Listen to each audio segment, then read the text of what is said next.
Well, welcome to the Ageas Bowl, where we are all set for day 3 of this County Championship Division 1 match, the final round of matches of the season. The game here is between Hampshire and champions-elect Surrey. And here we are into the third day, and we are still waiting for Surrey to be officially announced champions. Now, it does beg a belief where you think that if they are top of the league and they are so close to winning it, how on earth has it taken Mark Church this long to get 5 points? If it had taken you this long to get 5 points during the season, you'd have been lucky to finish mid-table. Very true. I think everybody would rather be where Surrey are at the moment, still needing 2 points to win the title, but it's been hard work, this, and I think probably what happened yesterday, I think they are nervous about this, and that is completely understandable, isn't it, when there's a title on the line. I think probably what happened yesterday was they got bogged down against Liam Dawson and the Quicks from Hampshire, who bowled very, very well, but Surrey sort of, I think that in their heads it was, look, don't lose wickets early, don't lose wickets. And by that point, the scoreboard hadn't really gone anywhere. And then when they did try to get on with it, Dawson was bowling beautifully, hence Surrey getting knocked over, 12 runs short of Hampshire's first innings total of 219, which meant no batting points for Surrey. It's interesting that attention has sort of switched across now to Wantage Road, because just to explain to everybody again, if Essex don't get to 400 in the 110 overs, they won't pick up the 4 batting points they need, and Surrey would be the champions. I think what Surrey are doing here is they're looking at this game now, and they're thinking, hang on, let's just say that Essex did get there. We then have to be in a position in this game where losing it is out the equation. So I think you'll see Surrey come very, very hard at Hampshire this morning, because we've seen batting on here is not straightforward in the slightest. We know about this Surrey bowling attack. Obviously no Tom Laws, because they brought Will Jacks in with his off spin. But you and I have seen it enough times with Worrell and Roach that if they could get it right this morning, Surrey only trailed on first innings by 12 runs. Now that's not an awful lot of runs. What Surrey do not want is Essex getting to that. And if Essex get to that 400, fair play to them. It'd be a hell of an effort. So fair play to Essex if they get there today. But what Surrey need to be is, if the Essex get there in a position in this game where they can either win it or draw it, and I think Surrey's best opportunity here now is to look at this game and think, right, we've been in this position before this season. What we've done is knock the opposition over very quickly second time round and then knock down a small total to win, and I think that's the way they'll be looking at this morning. The voice of Surrey cricket commentator Mark Church. I'm Kevin James, your commentary team throughout the day. A little later you'll hear from Southern Vipers. Now let's get all this right now. Welsh Fire, Trent Rockets, Oval Invincibles batter Emily Windsor. She moves around the 100 teams, that's for sure. And she's here with us today, so looking forward to that. And Dave Allen, Hampshire's historian and archivist, is also here. So there are 4 of us today to keep you hopefully entertained and informed, of course. I probably got that round the wrong way, really. I should say informed first and then entertained. The state of play is that as we head into this day 3, is that in their second innings, Hampshire have won without loss when bad luck came for, I think, about the 3rd time yesterday. We've had just over 3 overs of this innings. So at the moment, it's a tight game because Hampshire have a slender lead of just 13 runs. Mark, I'll let you take over and I'll join you again in a moment. Thank you very much indeed. And of course we'll be keeping across what's happening at Wantage Road, but Hampshire very, very good with the ball yesterday, but we've seen on this pitch there's no great pace to it. There is some turn, there's enough to keep the pace men interested. We saw Ian Holland use the old trick of bringing Ben Brown up to the stumps yesterday and just hitting a line and a length. But as I say, I think Surrey's thinking here will be, forget what's happening at Wantage Road. Let's do what we did earlier in the season. That when we've got ourselves into this sort of position, we've then knocked the opposition over very cheaply in the second innings and then chased. If Hampshire bat very, very well and get up to around 250 in this second innings, and Essex, as I say, if they get there, fair play to Essex. If they do that at Wantage Road, fair play to them. Tomorrow could be very interesting. if Hampshire got a lead of around 260 and Surrey needed to either bat out the day or chase to, and we know what's going on at Wantage Road, this could all get very, very interesting. But I think Surrey will come very, very hard at Hampshire this morning, and it'll be Dan Worrell to get us started down there at the pavilion end. So 2 days of the season to go, and we still don't know.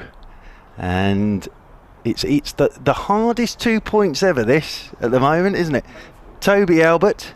Oh, stop it, Jamie. You're not even on air and you're moaning. Here comes Worrell, and this is turned by Albert off his pads, and it's the first runs of the day. Clipped away into the leg side, and they'll pick up a couple of runs, and Hampshire move on to 3 with that loss. Can I just say, I'm delighted that Emily Windsor is here, and I'm delighted that Dave Allen are here, because they're going to keep me smiling. Because with the 2 Kevins today, honestly, yesterday morning we walked out the hotel, we saw a chaser off the TV programme The Chase. That didn't even cheer Kevin James up. Nothing could cheer Kevin James up yesterday, as in over the wicket comes Dan Worrell, and this one's left alone by Albert. Oh, and that hasn't got through to Ben Folkes. That's hit him on the knee, I think, and this will be a bye. It's a collector's item. That doesn't happen very often with Ben Folkes, but that sort of bounced in front of him and bounced very awkwardly. And Hampshire move on to 4 without loss. We're under the lights again, so we've had an awful lot of floodlit championship cricket here at the Ageas Bowl. But of course we are late September. We're not far off October, actually. At the moment there's a gentleman wandering around in a bobble hat down there to our left hand side. I think he's a bit pessimistic, really, because it's not that cold. As in over the wicket comes Worrell. First ball for Middleton today, and Middleton's driving back down the ground. It hits the hand of Worrell, it hits the stumps at the bowler's end, but Albert is fully aware of all of that and gets his bat down, and there is no run. Good crowd in today. I don't think any of the Surrey supporters have gone anywhere over the last 2 days. I think they've camped themselves out in the Ageas Bowl, and they're here again today. And all I keep hearing is today going to be the day? Which we've been hearing for the last 2 days. And yet, we still don't know. As over the wicket comes Worrell to Middleton, and Middleton's letting this one go. Outside is off stump. So end of the first over of the day. 2 off the bat of Toby Albert. A bye. Hampshire 4 without loss, which means they lead by 16. Dawson was outstanding yesterday. And a very important innings from Jordan Clark as well, who finished 50 not out. Because at one stage it looked like Surrey could be 50, 60 runs behind on first innings. But thanks to that innings from Jordan Clark, it meant that they were only the 12 runs behind. Chatted with Sai Siddharthan last night. Lovely young man. Looked very good for his 70 odd yesterday. And he's enjoying his time with Surrey. And he enjoyed the challenge of yesterday. He said that Hampshire bowled very, very well. Oh, Essex have lost a wicket. 5 down, Tom Wesley. Oh no. Worcester. Kevin House, you're... write it down, man, as this one's left alone outside the off stump. And I know that Essex are 5 down. It was either going to be Wesley or Walter. And it's Walter. But you see, when you whisper Wesley, it looks a bit like Walter. What you should have done there, Kevin Howes, is stood on one of these chairs and been very tall, and then I would have known it's Tall Paul that's out. So Essex 5 down. They have lost Paul Walter. Tall Paul has gone. In over the wicket comes Roach, and this one's left alone outside the off stump by Albert, and it's into the gloves of Ben Folkes, moving away to his right hand side. Well, it looks like the events there are going to overtake what the events here are. I think that was always going to be the case. Let's be honest. There's far more chance of Northamptonshire getting those 10 wickets and it all happening there than, well, anything happening here, or Essex getting to that 400. That's where the focus of attention is today. As Roach is in over the wicket and driving very nicely is Albert out towards extra cover. And there is no run. Kevin Howes is now not talking to me because he attempted to whisper to me. He went 5 to me and then he mouthed Walter. Yeah. But I saw it as Wesley. So you got it wrong. I got it wrong. But what I was saying was, had he stood on the chair, I would have known it was Tall Paul. As turning once again is Roach. Comes in over the wicket to Albert. And Albert, that's down the leg side. He gets absolutely nothing on this. Looking to flick it away down towards fine leg. So, yes, on a serious point, it's a good start to the day for Surrey at Wantage Road. I think that's the way to look at it. I was saying last week, Essex in many ways were playing Surrey last week. And Essex are playing Surrey this week, but they're at two totally different games. And, Mr. Dawson did a job against Essex last week with the bat. He did a job against Surrey yesterday with the ball. Al Dawson could have a big say in what happens with the championship this season. As in over the wicket again goes Roach, and Albert's on his back foot playing this one out into the offside, and there's no... Because he bowled beautifully yesterday. I think what Surrey would say is probably they didn't try and get after him. They just let him settle. But he bowled beautifully. He really did. And Sai Sudarshan last night was saying, this is a guy who plays in India and knows how to play spin bowling. Said he was outstanding, absolutely outstanding. Didn't give you anything. Kept hitting the same spot, ball after ball after ball. As in over the wicket again comes Roach. Forward goes the right-handed Albert. Pushes this one out into the offside and there's no run. Maiden over from Kemar Roach. 2 gone this morning. Hampshire are 4 without loss. They lead by 16. 4th time he took 5 wickets or more this season, Liam Dawson, in the championship, and all 4 have been here. And he does credit the fact that the pitch actually has given him a little bit more help here this year than in previous seasons. I would go as far as saying that's the best spell of spin bowling I've seen in domestic cricket this season. Against a good batting lineup. They've scored their runs this season. Right, they've fallen away a bit in the last game. It's still a very good batting lineup, and I thought he bowled beautifully, because the key thing with him yesterday was he just kept hitting the same spot, ball after ball, and worked the pace out straight away. So yeah, it's fair to say that Al Dawson is in pretty good nick with both bat and ball at the moment. Yes. 5 for 44, his figures at the end of that Surrey innings. Got the first email of the day here as Dan Worrell runs in from the pavilion end. He's bowling to Fletcher Middleton. Oh, that's a big swinger, and it's very wide. Good take by Ben Folkes, who's almost diving in front of second slip. And this email comes from Andy Robertson Fox. solentcricket@gmail.com if you want to get involved. He says, a word of thanks to you and all who have contributed to commentary this season on matches which I have followed in Thailand on the live stream. A special word of congratulations to Emily, who I believe is with you today. That's right, she is. She'll be on soon. And on the Southern Vipers win, congratulations to Emily. And the Southern Vipers win as Worrell bowls, Middleton's forward, goes out towards extra cover, and her match-winning innings. A question for you, and this says Crouchy. I think it's supposed to be Churchy. Crouchy. So I'm just wondering if that's a typo, or he really believes that you really are Crouchy. Crouchy. We'll never know, unless he emails back, of course. Quite like Crouchy. I'd quite like that as well. It's a question for you and Crouchy about Dan Worrell. He's got that name right. Yeah. I've been called worse things. Have you? Bruce Crunch, of course. I was for an entire interview once. Bruce Crunch. Yeah. Here's Worrell bowls. Middleton drives. He's hitting the bat hard, isn't he, Worrell? That goes up towards mid-off. That's a quick single. 5 without loss. Crunchy. Yes.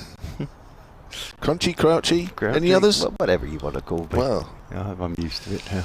I believe that when he bowls, this is Andy talking now. I believe that when he bowls, this is Dan Worrell, from wide of the crease, he often breaks the return crease, which I recall from my days of umpiring as a no ball. Well, he's not been called. Have you noticed this? And if I'm right, why is he not being called? I noticed the same last season with the Kent bowler Kadri. Many thanks again. Looking forward to next season. Hope you all winter well. Well, I haven't noticed it, but actually he looks all right to me. Yeah. On that ball. That's outside the off stump. Albert leaves alone. Can I be honest with you? I haven't noticed it. You haven't noticed it. All these games are live streamed and filmed, and the umpires are watching it.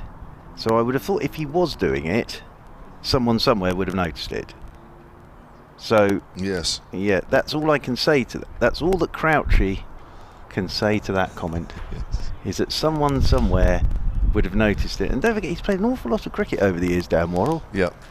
So if he is doing it, he's got away with it for a while. Well, I think he gets close. He does. I'm just looking at that. He's close, actually, to be fair. That's pushed up to mid-off and there's no run. But he's not actually, for me, violating any rules. No, he's not.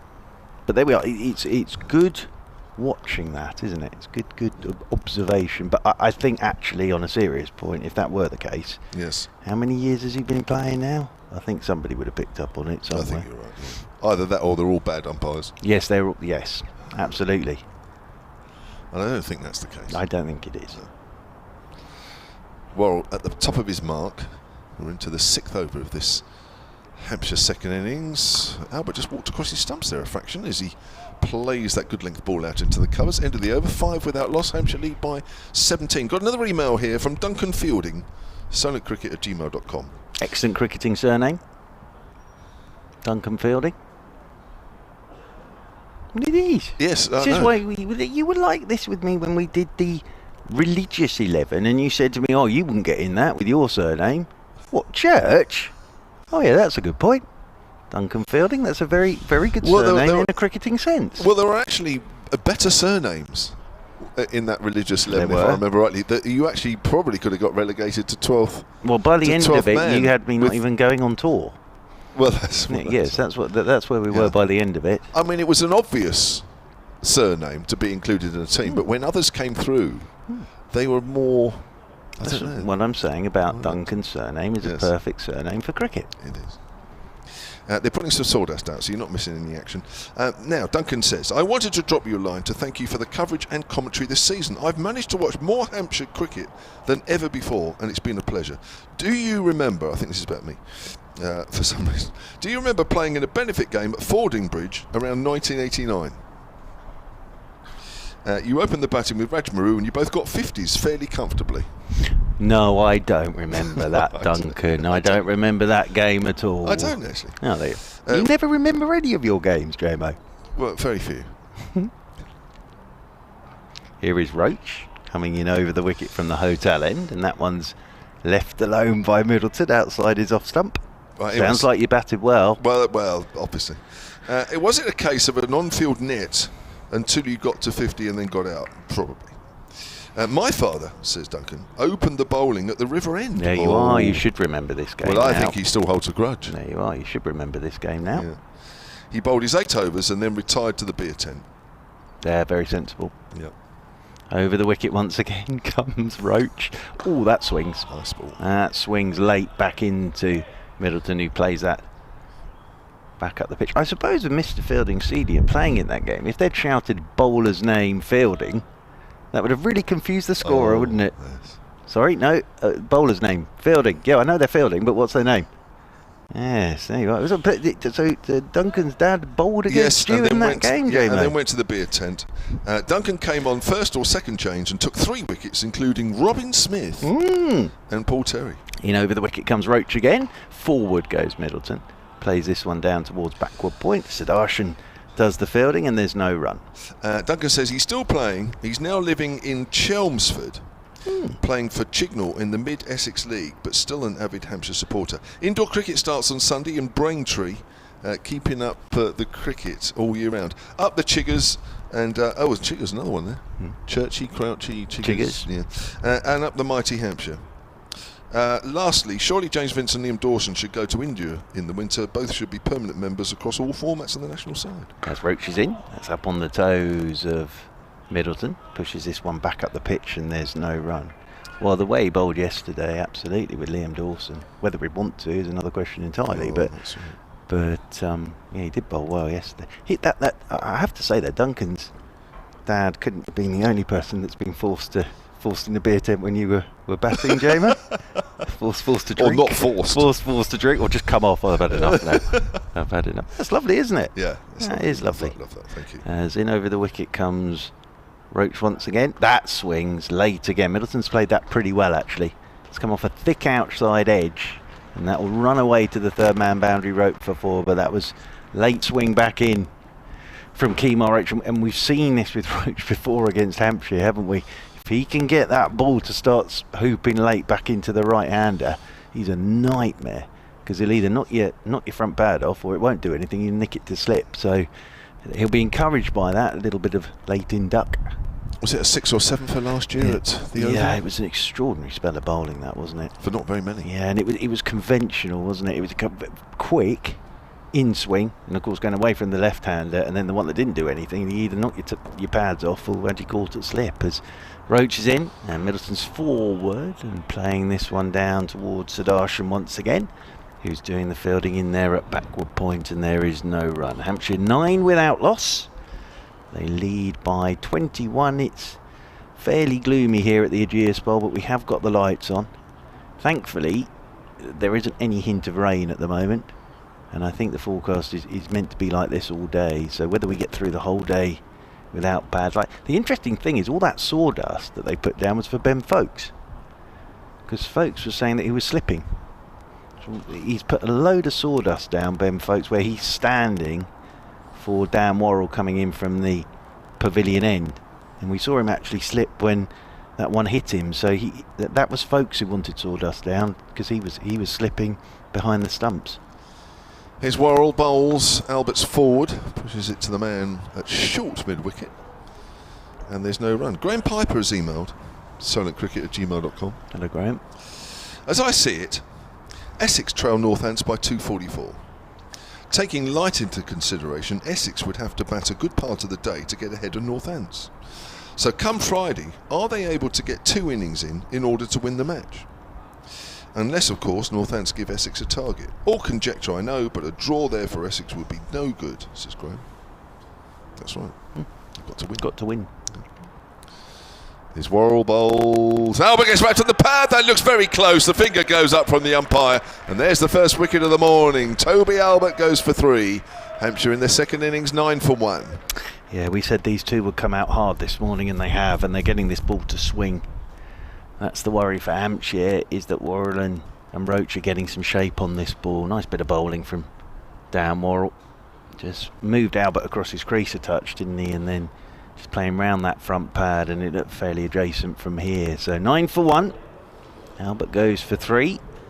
And the lead for Hampshire is 21. Just getting back to that previous email, the key thing is, though, that because Surrey didn't get any batting points yesterday, Essex, just to say again and reiterate this, they have to get to 400. If they don't get to 400, it doesn't matter whether they win it or not. They have to pick up those 4 batting points, because the way that would work, and then Surrey would have to lose here. Both sides at the end of the season would be on 216. They both have 8 wins, and then it comes down to which got the most points in the game between Essex and Surrey earlier in the season, and Essex got more points. So that's why Essex have to get to 400. They have to get the 4 batting points. If they don't do that, it doesn't matter whether they win. The Surrey would be the champion. So that's why we were saying that most of the attention today is on Wantage Road rather than here, strangely. That's right. So Toby Albert departs, and in comes Nick Gubbins. Well, that's the end of Toby Albert's season with the bat, and having been given 3 games at the back end of the season to, well, really stake a claim as to be Fletcher Middleton's opening batting partner at the start of next year. And if I'm honest, I'm not quite sure we've learnt much, really. Toby Albert with a 20 and 30 here against Somerset, 39 and 7 against Essex at Chelmsford last week. Just the 3 here, and in the first innings, I think it was about 11 off the top of my head. I'm just going to double check. Yes, it was. So I'm afraid, I don't think the coaching staff will have learnt much. Gubbins is forward. That's straightened on him a fraction as it goes out to mid-wicket, no run. Here's a good start, this from Warren and Roach this morning. And as I say, these two have done this before. Options for Rory Burns in this innings, of course, slightly different to what he had in the first innings. He's got Jordan Clark, he's got Jamie Overton, then he's got Will Jacks and Cameron Steele, of course, because Tom Law's after his 5-foot, no longer taking part in this game. He's got his feet up. Oh, I've got another email about the break in the return crease situation. Here's Worrell bowls. Gubbins is forward, thick outside edge, along the ground, into the gap between second slip and gully. Roach is after it. It's going for 4. And Gubbins is off the mark. Hampshire move on to 13 for 1. This is from Kieran Barra at silentcricket@gmail.com. Says, hi guys, loving the commentary. I'm a Surrey fan, so a special thanks to Churchy for for keeping up the Crouchy. great commentary all season. Crouchy. No, it's just Churchy here. They've got your name right. Yeah, there's a applause from Dave Crunchy. Allen, which is not actually universally joined in by anybody, apart from just Dave Allen. Especially you. Well, I would have done actually. There you are. There we go. Well done. Can you have an ironic clap? Did that not sound Doesn't sound that enthusiastic. sincere? Can you have it? If you ever want to hear an insincere clap, that was it. Here's Worrell to Gubbins. Gets wrapped on the pad as a half shout. Stunted shout. Not else. Anyway, at least they got your name right. Just wanted to email to clarify the rule about no balls regarding breaking the return crease. An incident occurred in one of the England versus New Zealand ODIs where I think Glenn Phillips got a wicket. But they then had an umpire review for a back foot no ball for it breaking the return crease. The umpires then stated that the rule says that it is only a no ball if the foot is breaking the return crease at the first point of impact with the floor. But if the first impact is within the return crease, any subsequent impact can be breaking the return crease. Just watching him again. He's well inside there. Yep. It's out down the leg side. Well taken by Ben Folkes. End of the over, 13 for 1. He moves about the crease a little bit down Worrell. So, every ball, if you're watching it, every ball, it's not necessarily as close to the line. One ball, it's sometimes further away, closer to the actual stumps. Another. Just noticed the two directors of cricket are having a circuit of the ground together, Mr. Charles White and Mr. Alex Stewart. They're going very slowly, aren't they? They must be in deep conversation about something. About the same pace as you guys get into your 5 points. Yeah, that's very true. Very, very true. In fact, they've stopped now. A bit like this. As Kemar Roach down below us from the hotel end. And Gubbins down at the non-strikers end on 4, Middleton on 5. And 13 for 1 Hampshire as Roach is in, and Middleton again, that swings in late and he's targeting that front pad. His Kemar Roach will be really encouraged with this. Middleton's played that pretty well. He's tucked it into the leg side to Jamie Smith. Jacks is in there at short mid wicket, but this is just slightly reminding me of what we saw from Kemar Roach in that spell last year, wasn't it, early in the season, where he just got it to go like this. And it's a nightmare for the right-hander, because you know what he's going to do. He's going to try and knock your front pad off or york you, but then there's the one that doesn't swing and slip comes into players. Here is Roach again. That's the one that doesn't do anything, but it's well played by Middleton. Gets up on his toes, pushes it down towards backward point, and of course when Gubbins comes onto strike, that will be going across him. So it's good bowling this from Kemar Roach, but it's Dan Worrell who has the first wicket of the morning. Toby Albert, LBW for 3 at Wantage Road, just to say. At the moment, Essex are 136 for 5, Wesley and Rossington. So I suppose if Rossington gets in with Wesley, could do some damage. Over the wicket comes Roach, and that's left alone by Middleton. Former Northants player, of course. Yes. Adam Rossington. 100 against us last week, actually. Played very well.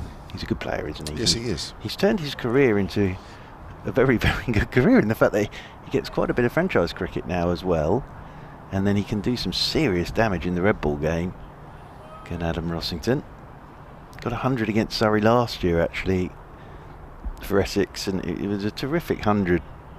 Basically, it was a lone hand, but the thing is, he's a very attractive player to watch as well, because he plays all the shots. As Roach is going wider of the crease this time, beautifully bowled. That beats the edge.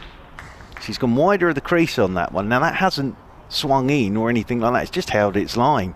But from wider on the crease, Middleton feels he has to play at that, and that beats the edge. Lovely bit of bowling from Kemar Roach. But again, shows the pace of the pitch here as well. And that really, really didn't get through to Ben Folkes. He was taking that round, well, down on one knee by his ankles. No real pace to this pitch at all. I think that's why run scoring's been quite difficult. As in over the wicket once again, it goes Roach again. He's targeting those toes of Middleton, but he plays it very well. Gets the bat down on it. But yes, Sai Sudarshan was saying that last night. As a batter, you had to do all the work really to get anything on it, to get it to the rope. Although he did time the ball, played some lovely shots. He does look a very good young player. Very elegant. Very much so. And you know, he was saying it's just been a wonderful opportunity to come here and play some championship cricket for Surrey and play in the county championship. As in goes Roach, wide of the crease again he goes, forward goes Middleton, pushes this one out into the offside. There's Cameron Steele to do the fielding. Very good over from Kemar Roach. End of it. Tom Laws was actually out there for that over for Sai Sudarshan. So Tom Laws' work is never done. He's still having to go out there and do a bit of 12th manning at the moment. He's Tom Laws, but Sudarshan is back out there. I think he may have been feeling the cold a touch in the fact that he's got his jumper on now. Sai Sudarshan. Lovely lad. Really charming and just looked a very, very organised and good player yesterday, didn't he? I think he's the only one with a long sleeve jumper out there. Yeah, he is. Even though he's rolled the sleeves up. Exactly. It seems a bit counterproductive, but you know, down at fine leg he is as Worrell comes in again and bowls to Gubbins down the leg side again. And a nice take by Ben Foakes, clearly benefiting from that sawdust. Do you know what he needs out there? A bucket and spade, doesn't he? Because it does look like he's sort of keeping in a sandpit now. Yes. Ben Foakes. He'd quite enjoy that. I can tell you, Sibley and Overton would. Would they? Oh, absolutely. They'd have a castle They built. like a sandpit? They'd have a castle built by lunchtime. Those three, I can guarantee you. Well, I'm sure the ground staff won't mind. It's the end of the season. There's no more games to worry about here. They can have all the sawdust they want. Here comes Worrell, bowls, and Gubbins gets a straight ball, which he plays. Well, Just on a a few serious feet in front point, of him. they do it for the bowlers, don't they? If a keeper's slipping, Yeah. he should be able to ask for it as well. Well, it's obviously wetter at this end of the ground than it is the far end, because there is just a pile of sawdust there which has not been touched. It looks like one of those modern art things, doesn't it? I know nothing about art, as we all found out on the first day. Dave Allen knows a lot about art, but it looks like one of those sort of modern art paintings with just all the bowlers' footprints and then all those little bits of white paint, and now there's sort of a splash of yellow on the green. There's a leg slip in there now, just to the right of that sawdust patch as Worrell comes in and Gubbins works that away behind square on the leg side. Runs the first one quickly, but will have to settle for one. Moves on to 5. 14 for one. You're right, it does look like somebody's sort of thrown a bit of paint on a canvas and then charges £1,000 for it. Nothing wrong with It's that. a bit like that, no. But you do yourself an injustice about your painting knowledge, because I was off commentary at the time and heard you talking about the joy of painting.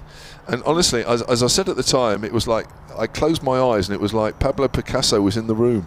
Leonardo D'Acropolis. It was just wonderful to hear. It made me feel like taking up painting. I would you. recommend to everybody 7 o'clock, The Joy of Painting. Right. It's a lovely programme. Here comes Worrell, bowls. Oh, he gets turned around there a little bit, Fletcher Middleton. It's into the gap on the offside, but he wasn't aiming there. But he will pick up a single, and he moves on to 6, and it's 15 for 1. The Joy of Painting, is it on right now, or is it one of those that I've got to catch up? It's on right now. It's on satellite. Oh, Dave watches it as well. It's a very relaxing programme. I would recommend it for Emily Windsor as well. I think she would. I think it would benefit her. Not that her cricket needs much more benefiting, but if you need a calming evening, The Joy of Painting. Yeah. Oh, it's marvellous. You've clearly taken in quite a few facts from that programme. I've taken in a lot of facts from that programme. Here comes Worrell. Pass to Gubbins. Gubbins gets one that's about middle and leg, turned on the leg side, no run. The main one being I can't paint, because I have had a go, and he makes it look very easy. When you try it yourself, it's not. Although I am stood next to, I only found this out this morning, one of the great DIY experts of talking of painting. If anybody needs tiling done, I was saying, if Nick Knowles ever sort of retires from, you'd be a great man for that job, Jamie. Well, I think the sort of jobs that he tackles and the couple of jobs that I tackled. Oh, he's playing inside the line, I think, but that's a good ball angled across the left hand. Ball goes through to Foakes, end of the over, 15 for 1. The lead is 27. There's a bit of a difference between what his team does for him and the little jobs that I was tackling. There is a little bit of a gap. I'm on a genuinely serious point. When you told me what you've been doing, A, well done you, and B, I would have no chance. I can't even hang a picture up. If I put a nail in a wall, you can guarantee it'll either go through a wire, there'll be a leak, or the wall will fall down. Right. I'm just appalling at anything practical like that whatsoever. So what are you going to do with all the paintings that you do after but watching the joy of painting? those are works of art. All I'm saying is once I've painted them, I wouldn't be the one hanging them on the wall because I'd knock the wall down. As here is Roach from the hotel end. I'm off after this over. As forward goes Middleton. That one swings back as well from Kemar Roach. He's getting this just a tail back. But I suppose the difference here between what we saw, what was it, 15 months ago, or whenever it was, that pitch had quite a lot of pace to it, didn't it? Which made it even harder. But here there isn't a huge amount of pace off the surface. 15 for 1. Hampshire lead by 27. Essex down at Wantage Road have lost a wicket. They are 5 down as Roach over the wicket he comes, and this is punched off the back foot by Middleton. Plays this one up towards Rory Burns, the captain. He's had a bit on his mind over the first couple of days as the captain under his white floppy sun hat. He'd quite like to get this all done, I'm sure. Stood up there at mid-off. He's not the only one. Yep, Jordan Clark stood up there at mid-on, played very well yesterday. As I was saying, for those 50 runs, he'll have a bit of bowling to do today with Jordan Clark. Sibley and Overton are in that slip cordon. Sudarshan is away at backward point. Jack's is still catching at short mid-wicket because it's swinging back in to the right-hander. As forward goes Middleton. That's a solid looking shot.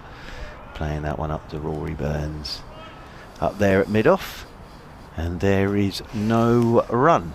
But as I say, at the moment, the main action taking place at Wantage Road. And Essex, as I look now, are 144 for 5. You've sort of got to keep an eye on the overs that they've had as well. They're in the 56th over.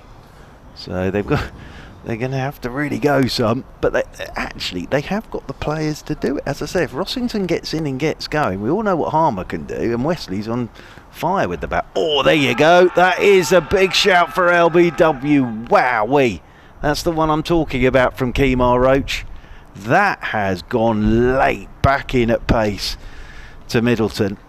Probably missing actually after all that, but he's got a little bit of bat on it. But Kevin James, that's a lovely bit of bowling from Kemar Roach, isn't it? That's a toe breaker, that, isn't it? And this is what we saw from him. This is conventional, at pace, in swing. And what Middleton's got to be aware of now is the one that doesn't swing. Because all of a sudden those two slips and the keeper come into play. This is what we saw from him, as I say, 15 months ago. That swings again. Well played by Middleton. Solidly forward, played it straight back up the pitch. And there's no run. But the other thing is Middleton will be feeling that at the moment. But your front foot's and your back foot's twitchy at the moment. With that ball flying in at your toes.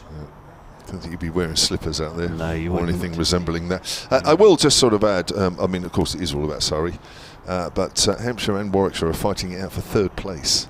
There was a 6-point gap in the live table overnight. Hampshire up ahead of Warwickshire.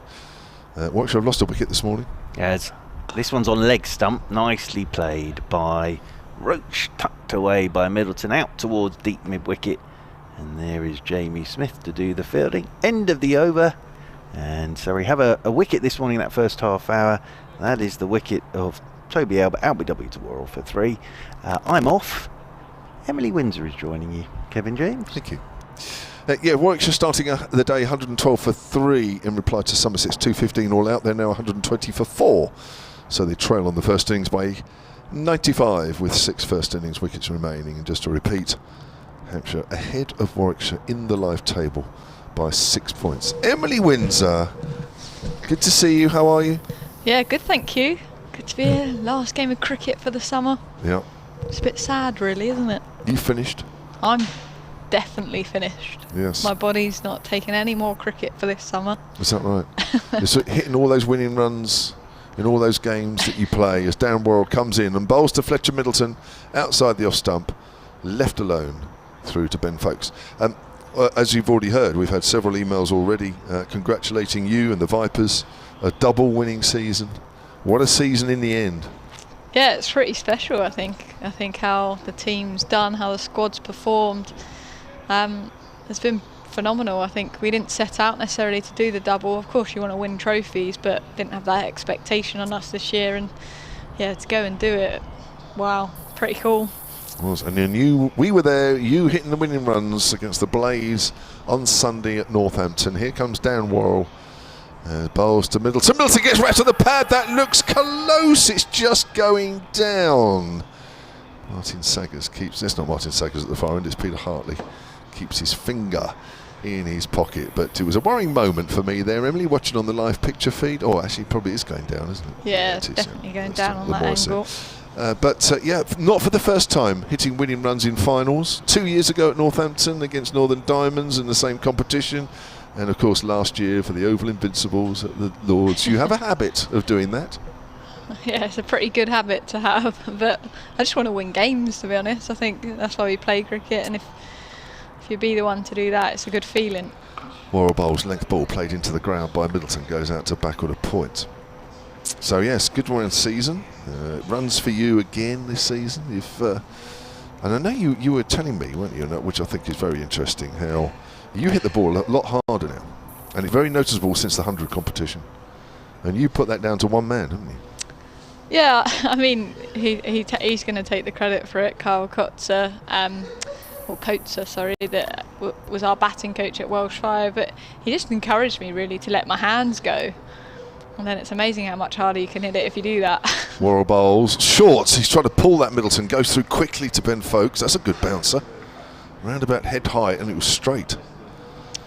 Yeah, and he just talked about where I get my power from. I think people think it's pretty obvious, and I felt like I got my power from my hips, and so when I was trying to hit the ball hard, I was doing almost swinging through with my hips, but he was like, no, you get your power from your hands, so use your hands, let it go, and trust that. So yeah, it's something that when you go and work with different coaches, they potentially explain things in different ways or give you a nugget of information, and yeah, it's really worked for my game. Worrell into Fletcher Middleton. Forward is Middleton to a good length ball. Goes back to Worrell. Yeah, it's definitely noticeable. I think a lot of people noticed that about you in this last month of the season. Clearly has elevated your game. I can hit the ball off the square, Kev. Well, you always could. It just goes quicker off the square. So yeah, wonderful season for the Vipers. The end of season dinner on Saturday night will feature two trophies. Both of the Vipers. The men, of course, have got very close in both the white ball competitions, but not quite there in the end. That's driven but not timed by Middleton. Goes wide of mid-on, but he'll pick up a single. Moves on to 8, 17 for 1. The lead is 29. But promises to be a good evening. Looking forward to that. You guys had a good night Sunday night after winning the trophy? Yeah, a very reserved, quiet night, as everyone can imagine. Just stared at the trophy in the room for a little bit, that was all. Just drinking it in? No drinks. Of course. No, we had good fun. When you have a season like that, I think one of Lottie's words were towards the end of sort of her post-match chat was, it's very rare that you win trophies or get to finals, but when you've done a double like this, it's extremely rare, so enjoy this tonight. And then we'll enjoy it again on Saturday night for the awards night as well. And that was coming from a lady who's won the treble this year. As Roach approaches, but then pulls out of his run-up from this hotel end. He's getting the ball to tail back in nicely. Fletcher Middleton wrapped on the pad in the last over, given not out. He's got a nice easy action, Kemar Roach, hasn't he? You can see why he's still got it. He's been around a long time. He's clever as well, isn't he? He's smart. You can see he's trying to fire up Fletcher Middleton, giving him some stares as he's in now, bowls, and that's held its line and fielded well at mid-wicket, one-handed stop. So will be no run. 35, Kemar Roach. But you just feel like he's tailing those ones back, and then you just feel like he's going to try and outwit him. He's going to hold run outside the line of off stump. He's not going to tail back, and slips are in play. But it's very slow going here. Rate of just 1.4. Slower than yesterday morning, actually, and that's saying something. I think the run rate was just under 2. This is well under 2. Roach charging again and pulls out of his run up. I don't know quite what's going on there. I think it's quite damp, isn't it? Around that sort of last, well, most of his run-up, really. You can see why all the sawdust. Probably can't quite see it on the live picture feed, actually, because it's just sort of below the ticker tape line of the scores and various, but around that sort of area, then moving onwards, is obviously clearly more damp than other areas. You can see the footprints in the grass as he runs. He's in wide of the crease bowls and in defence by Middleton. Extra cover will be no run. I guess for these two as well, in terms of where Hampshire are in the game, in the table, they obviously want that third place. They're going to want to finish with a win for sure. But for these two batters, it's their last innings of the summer, and I think when you go out to face that, you want to make a mark going into next season, finish on a high. Middleton started the season really well, opening the batting for Hampshire. So he wants to show he can bat long and go on and get big as well, as Roach in bowls, and that's outside the off stump. Held slightly back in, but a play and missed by Middleton. Yeah, he's just over 600 runs currently in the season, his first season in the Championship, averaging 26. I think the average he'll be disappointed with. I think a lot of people will be, because he started the season well, as you know, Emily, and a lot of decent scores on a regular basis, but he hasn't found the big score, which Tom Prest, for instance, has had far less opportunity, but has got the three figures. You look at James Rue at Somerset, 19, has got several hundreds. Roach into Middleton, left alone outside the off stump, and that's no run. What I would argue and defend though for Middleton is he's opened the batting, and I think notoriously in county championship cricket, opening the batting is the hardest position to bat. Obviously they got the new ball, the ball's moving, and obviously Tom Prest is playing beautifully, and I was really happy when he got his 100 at Chelmsford, and that's not taking anything away from James Rue or Tom Prest, but they tend to not be in these early morning conditions. They don't tend to have that ball that's moving all the time. Obviously sometimes they do when there's a new ball later in the game, but it is tough opening the batting. As Roach in, that's trailed back and that's worked out to deep square leg. That's swung by Roach, and he's literally stood like a soldier in the middle of the pitch. He thought that was going to be the breakthrough, but it wasn't. Middleton onto 9, 18 for 1. That's a wicket-taking ball, that one, isn't it? That's speared in late. So well to get a bat on that, actually. No, I think you're right. I think that point is very valid. 77 is his highest score this year. I mean, it's a solid season, but at the end of the day, it's 26 average, isn't it? Which, it's not like he's done it for 2 or 3 years in a row, so it's something he can build on. Yeah, and I'm pretty confident, and I hope that next year we'd see him back at the top of the order. He's only young, it's his first season doing it, and he has showed a lot of promise in the way he plays, his technique. He's got all the attributes. As Roach in round the wicket to Gubbins, played back down the pitch, will be no run. That's the end of the over. 13 overs gone of this Hampshire second innings, a lead of 30. Just a 1 wicket to fall this morning, Toby Albert, LBW. But for me, Middleton, from what I've seen in this county championship season, has looked the most compact of the openers that we've seen for Hampshire, and I'm pretty confident we'll see him again there next year. Definitely, yeah. I think he'll be there for a while. Now, Mr. Gubbins, on the other hand, needs 61 for 1,000 runs this season. He's played very well this year, and I think 1,000 runs will be about right. I think that would be a fair reflection of the season that he's had. 300s. So his name's look very solid. Yeah, he is, and got to know Gubbins a little bit as well. Seen him in the gym a couple of times, and he's a man that's very hard on himself. He'll get 100, but he'll still be annoyed if he's got out. So he's a man that's always trying to get better. He's obviously got a lot of experience in championship cricket, but he certainly held his hand up for Hampshire this year with the bat, and quite often coming in pretty early as well, batting at number 3. So really pleased for him. Looks like we've got a bowling change. Dan Worrell is taking a break, and we've got Will Jacks on with his off spin. Not surprisingly, we didn't think that Surrey would wait too long this morning to bring some spin on, having seen Liam Dawson get a little bit out of this pitch. In fact, Cameron Steele got a little bit out with his leg breaks in the Hampshire first innings as well. So Will Jacks, one of the 2 replacements in the Surrey side, which Dave Allen was telling me when he was walking around the ground yesterday. He was actually here, although he wasn't on commentaries. A lot of supporters were saying to him, how can this be that players come in and out after England games? It's been going on for quite a while, as Dave said. It has been. It's just maybe this being the final game and a lot of attention on this one with Surrey close to winning the championship title, there's probably just a bit more focus on the issue, but it's been going on for quite a while, and Dave actually gave loads of examples before we came on in, and probably will do when he comes on at the end of this over, as that's pushed away on the leg side by Fletcher Middleton. So Jamie Smith on. Sorry, Will Jacks on with his off breaks. Hampshire's still 18 for 130 ahead. So should be some turn there. I'm just looking at who's under the helmet there. Is that Ryan Sadaji? They put the overseas player on the helmet. That's turned. That's down the leg side. Good take. He's probably young and wants to do it. He's young, hungry, used to playing in India, turning pitches. Yeah, Jamo, you'd be under there. I'm surprised Hampshire don't sub you on next innings. Well, I'd run a mile. Jack's bowls. Oh, he's playing off the back foot, and he's just lobbed it straight back to the bowler, and that's out. That's called and bowled, and Middleton goes for 9, and it's 18 for 2. Yeah, that was short, Kev. Into the pitch. It's turned, and he's just literally chipped it back to him. As caught and bowls go, you don't get it easier than that from Will Jacks, but that's 2 wickets now for Surrey this morning. And in the first over of spin we've seen today, third ball, Jacks has a wicket.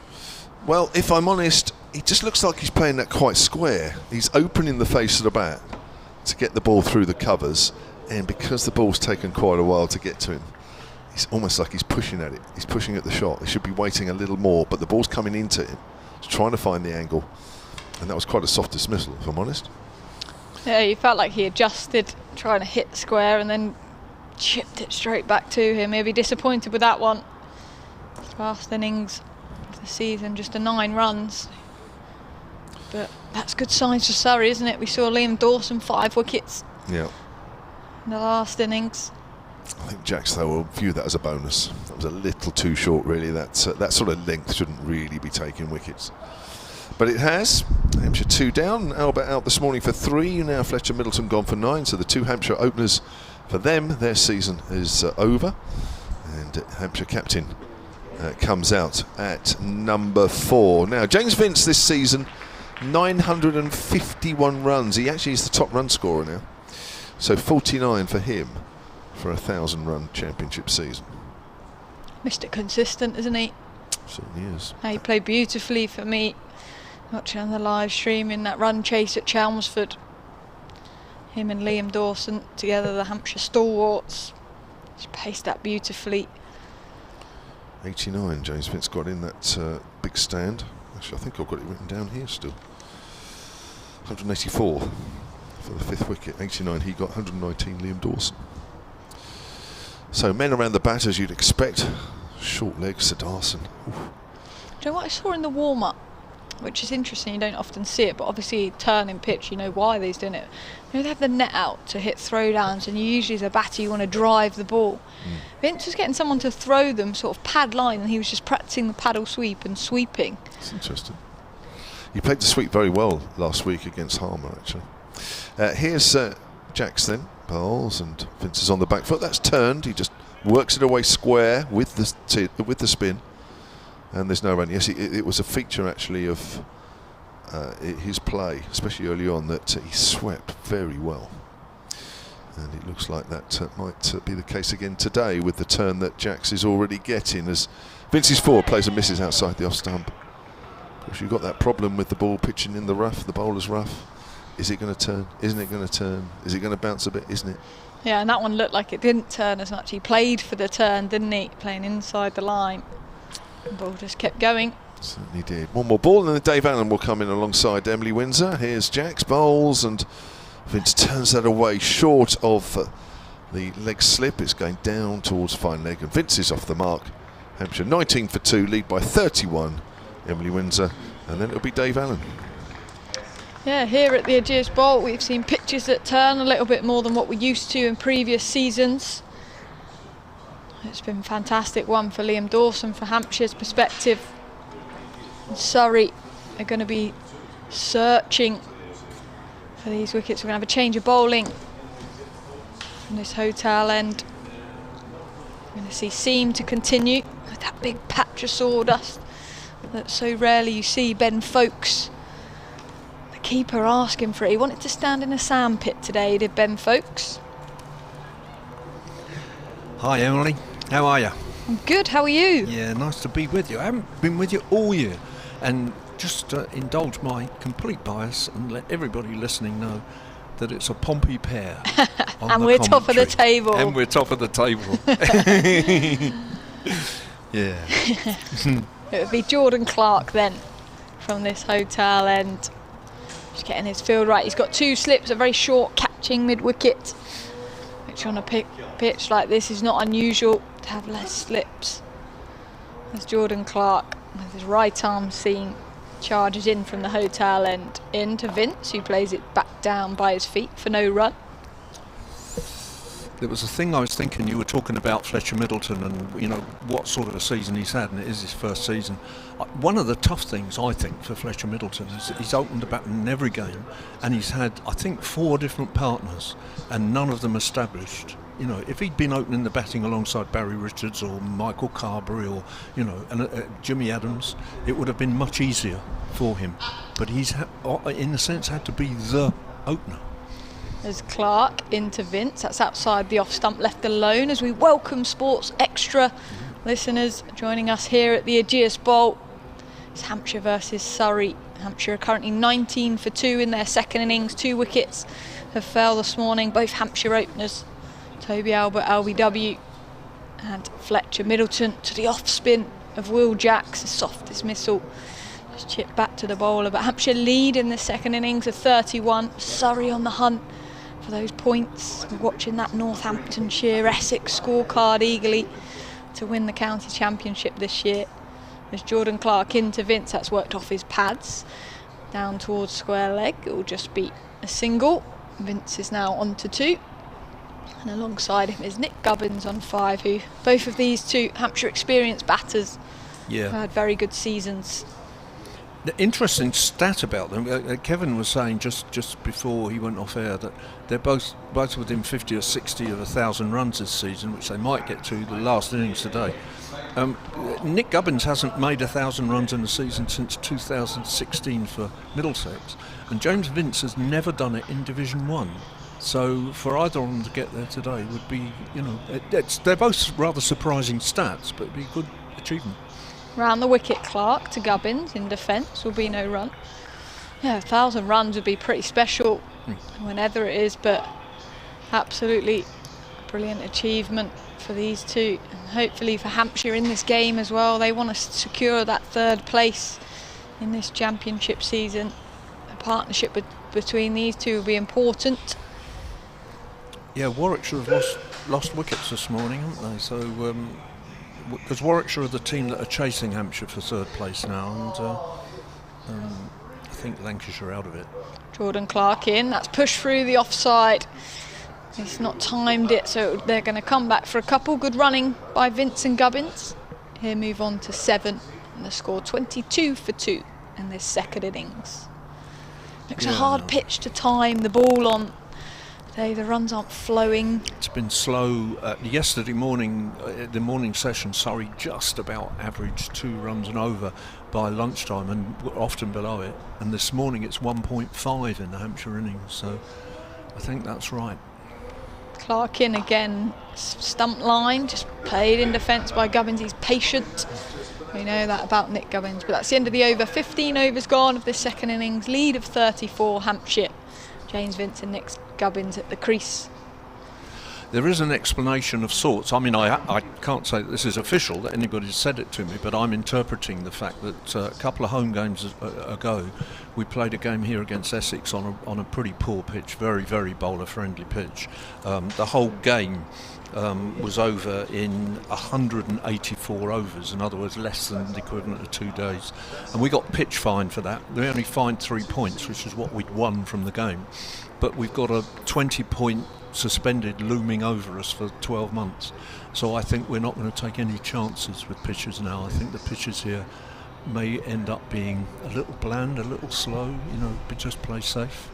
We shall see. Anyway, Will Jacks hoping to get some turn, bowling from the pavilion end to James Vince, who just plays defensively down in front of it. Leg slip, forward short leg. You say a little bland though. Liam Dawson got a bit of turn out of Yeah. it on day 2 yesterday, picked up 5 wickets, so I'm interested to see how the Surrey spinners go today. Yeah, Will Jacks in belts, and that's just played out the man at backward square leg, no run. Yeah, because they didn't, I mean, all they had in the first innings, because Tom Laws was playing and Will Jacks has come in, about which I have things to say later, but they only had Cameron Steele, who's a sort of occasional wrist spinner, didn't turn it a lot, to be honest. Will Jacks, that's outside the off stump, driven up to mid-off, no run. Jacks just ponders the shot by Vince there, and turns around to bowl again. So yeah, it will be interesting to see whether Jacks plays a key part today. And that's hit out on the leg side, and there's a very quick run, and there's all sorts of chaos at the batting end. two bowlers and two fielders and a wicket keeper all diving to try and stop the ball there. And it's a miracle nobody got injured. I think actually somebody is slightly Short leg, yeah. Short legs just hurt himself a little. But he's I think it hit him on the wrist as the throw came in, and Gubbins had to scramble. And there is an interesting thing, Emily, that I've been working out all season, tracking all season, which is we've been talking about how tough it is to bat, particularly at the top of the order, which I agree with absolutely, even though we play on covered pitches now. Here's an interesting stat.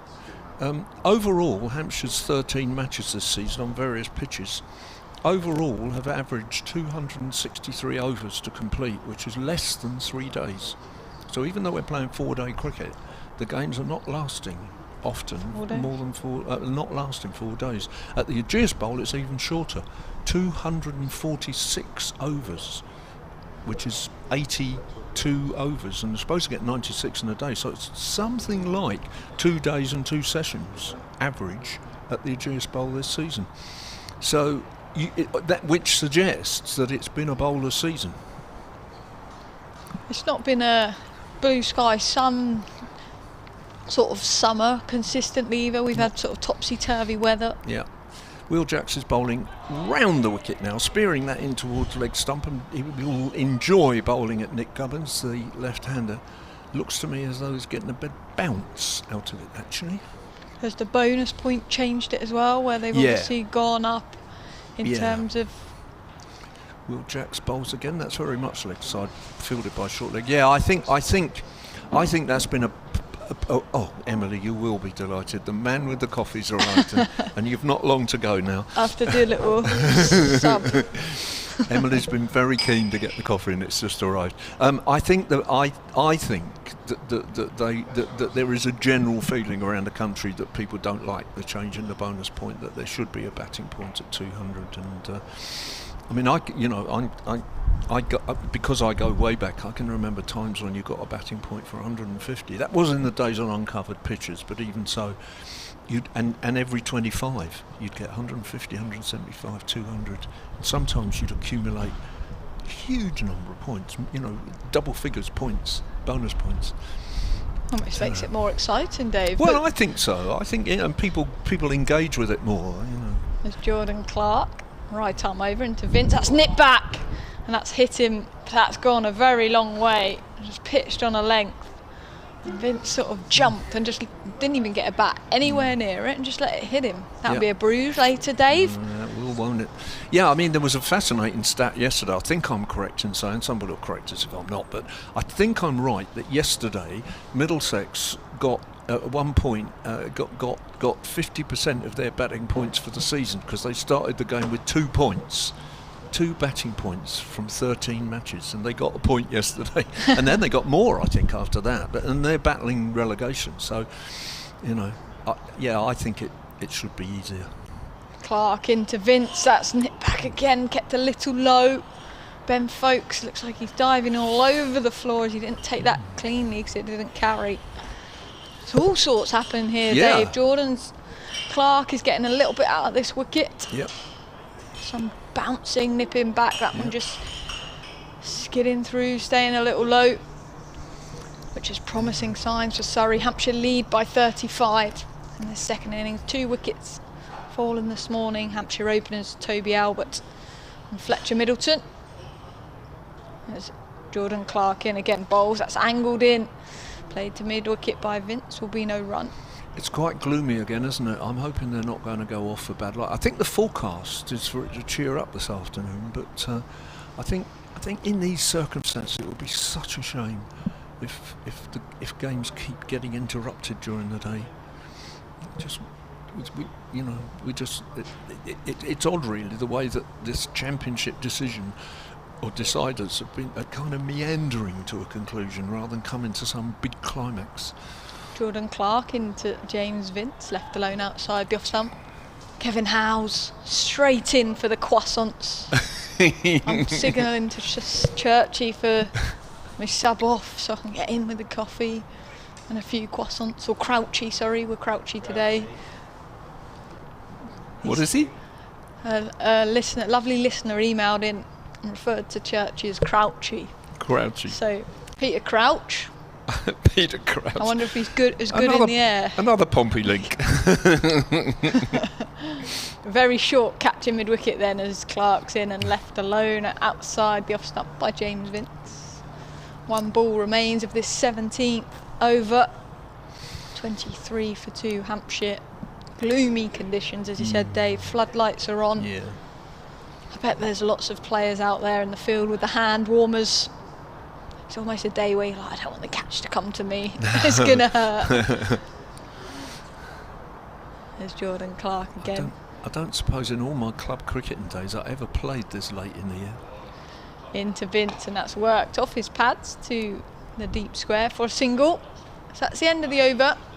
17 overs gone. And we are going to have a substitute. A few more thoughts from Dave Allen. He'll be joined by the Surrey legend, Mark Church. Yeah. It's roll on, roll off subs today. Well, I spent the whole day yesterday over in the pavilion and then after that online chatting away with people, and there was all kinds of controversy about the Surrey substitutes. So, and I have various views on that, which are quite simply that Surrey have done absolutely nothing wrong. They're entitled to do it, and it's been going on for at least 20 years. Mark and I mentioned on the first day the famous incident of Kevin Innes 20 years ago when he made 100 and then James Kirtley came in and scored runs. And then, but this morning I've been reminded by my pal Bob Murrell that Hampshire did it twice with Chris Tremblett. I'll break off there as Will Jacks comes in. Just room outside the off stump, and Vince plays that quite beautifully. Not the classic Vince cover drive because he's playing it off the back foot and giving himself room, but it's gone through the same way for 4. Super shot. Yeah. Super so Chris Tremblett, batting. who in fact, of course, became a Surrey player, but when he was at Hampshire, he was twice released by England, and twice came and played for Hampshire in 2005, replacing firstly Billy Taylor and secondly James Vince. I can remember picking C. Tremblett up from Durham Station when he'd been released from the Oval last test of an Ashes series and got the train up. Yep. And I had to go and pick him up from the station, and then he joined Surrey for the game. There we are. So it does happen all the time. It does happen all the time. Will Jacks bowls and Vince, well, that was just a little uppish, and it bisected the backward short leg and the forward short leg there. But Mr. Allen, yeah, there's a bit of intrigue going on at Wantage Road at the moment in the fact that Essex don't actually look like they're going for this at the minute, because they're in the 64th over and they're 163 for 5. Well, that's interesting, isn't it? Vince attacking, but there's a man out at mid-wicket who can field that, and they just take a single. I don't know. They may be waiting to give it a right old go at the back end, but they have to get those points in. They have to get to 400 in the first 110 overs. Yeah. Now, Adam Rossington, last I looked, was 17 not off about 56 deliveries, which is very unlike Rossington. So I'm not quite sure how Essex are going about this at Wantage Road. But just to reiterate, they have to get to 400 in that first 110 overs. So they've got, with 5 down, they've got to go at about 4.8 and over from now on. Will Jacks round the wicket to Nick Gubbins, who plays the classic forward defensive. MCC coaching book circa 1953, and it goes back to Mr. Jacks. It's interesting here this morning, isn't it? It shows how difficult this is going to be batting last on here as well for Surrey. I think you're right. That's a quicker ball by Jacks. It's speared more on the leg side. It goes out to square leg, and they take a single. Yeah, I think. Yeah. It's not a difficult pitch in any kind of classic, worrying the umpires or the match referee or anything. It's not a difficult pitch, but it's a difficult pitch to score comfortably and confidently. Well, we've seen that throughout the game, haven't we? Yeah. Two short legs, forward and backward, and a slip as Jackson over the wicket to the right-hand lid. Vince, who gets in a bit of trouble there, and the man at short leg takes the catch, and there's some shouting of catch and so on, but no. Is the simple answer there. Was it Alex Stewart that was walking around earlier? Yes, with Azam Mahmood. I think it's Alex's fourth circuit of the ground so far. He spent most of the morning just going round in a big circle around by the boundary rope. Jax has started nicely here. What we saw, the key from Dawson yesterday was he got the pace right on a slow pitch. Yeah. Immediately worked out what pace he was bowling. Jax is taller than Dawson and is obviously spinning the ball back into the right-hander, but his key attribute as well is if he gets it right, he'll get some bounce. Even though it's a slow pitch, he will get some bounce, and we saw that with that last delivery to James Vince, who is obviously a mighty fine player of spin bowling, as we saw in that over, because the shot he played to the first ball of the over was a beauty. Just went onto his back foot, let it turn into him, and then punched it away through the covers for 4. Here is Jordan Clark then from the hotel end, coming round the wicket to Nick Gubbins, and Gubbins allows this one to pass outside his off stump. Where we are here, just a reminder on 5 Sports Extra, at the Ageas Bowl, is Hampshire in their second innings of 30 for 2. So they lead by 42 runs on second innings, and I think whatever Surrey will have to chase won't be straightforward. But what Surrey have done very well this season, as I said, is if they've had to, they've knocked a side over cheaply in the second innings and then chased the total down. As that swinging wide outside the off stump by Jordan Clark, who lets that one go. And just again to reiterate that at Wantage Road, Essex have to get to 400 in the first 110 overs. Yeah. But at the moment, they're not exactly smacking it to all parts, I think it's fair to say, which is interesting. Yeah. From Hampshire's point of view, and it's a less important issue, but Hampshire would like to finish third, not least because there's a bit of prize money that's better than fourth, and Warwickshire 147 for 6, so they're trailing Somerset by 68.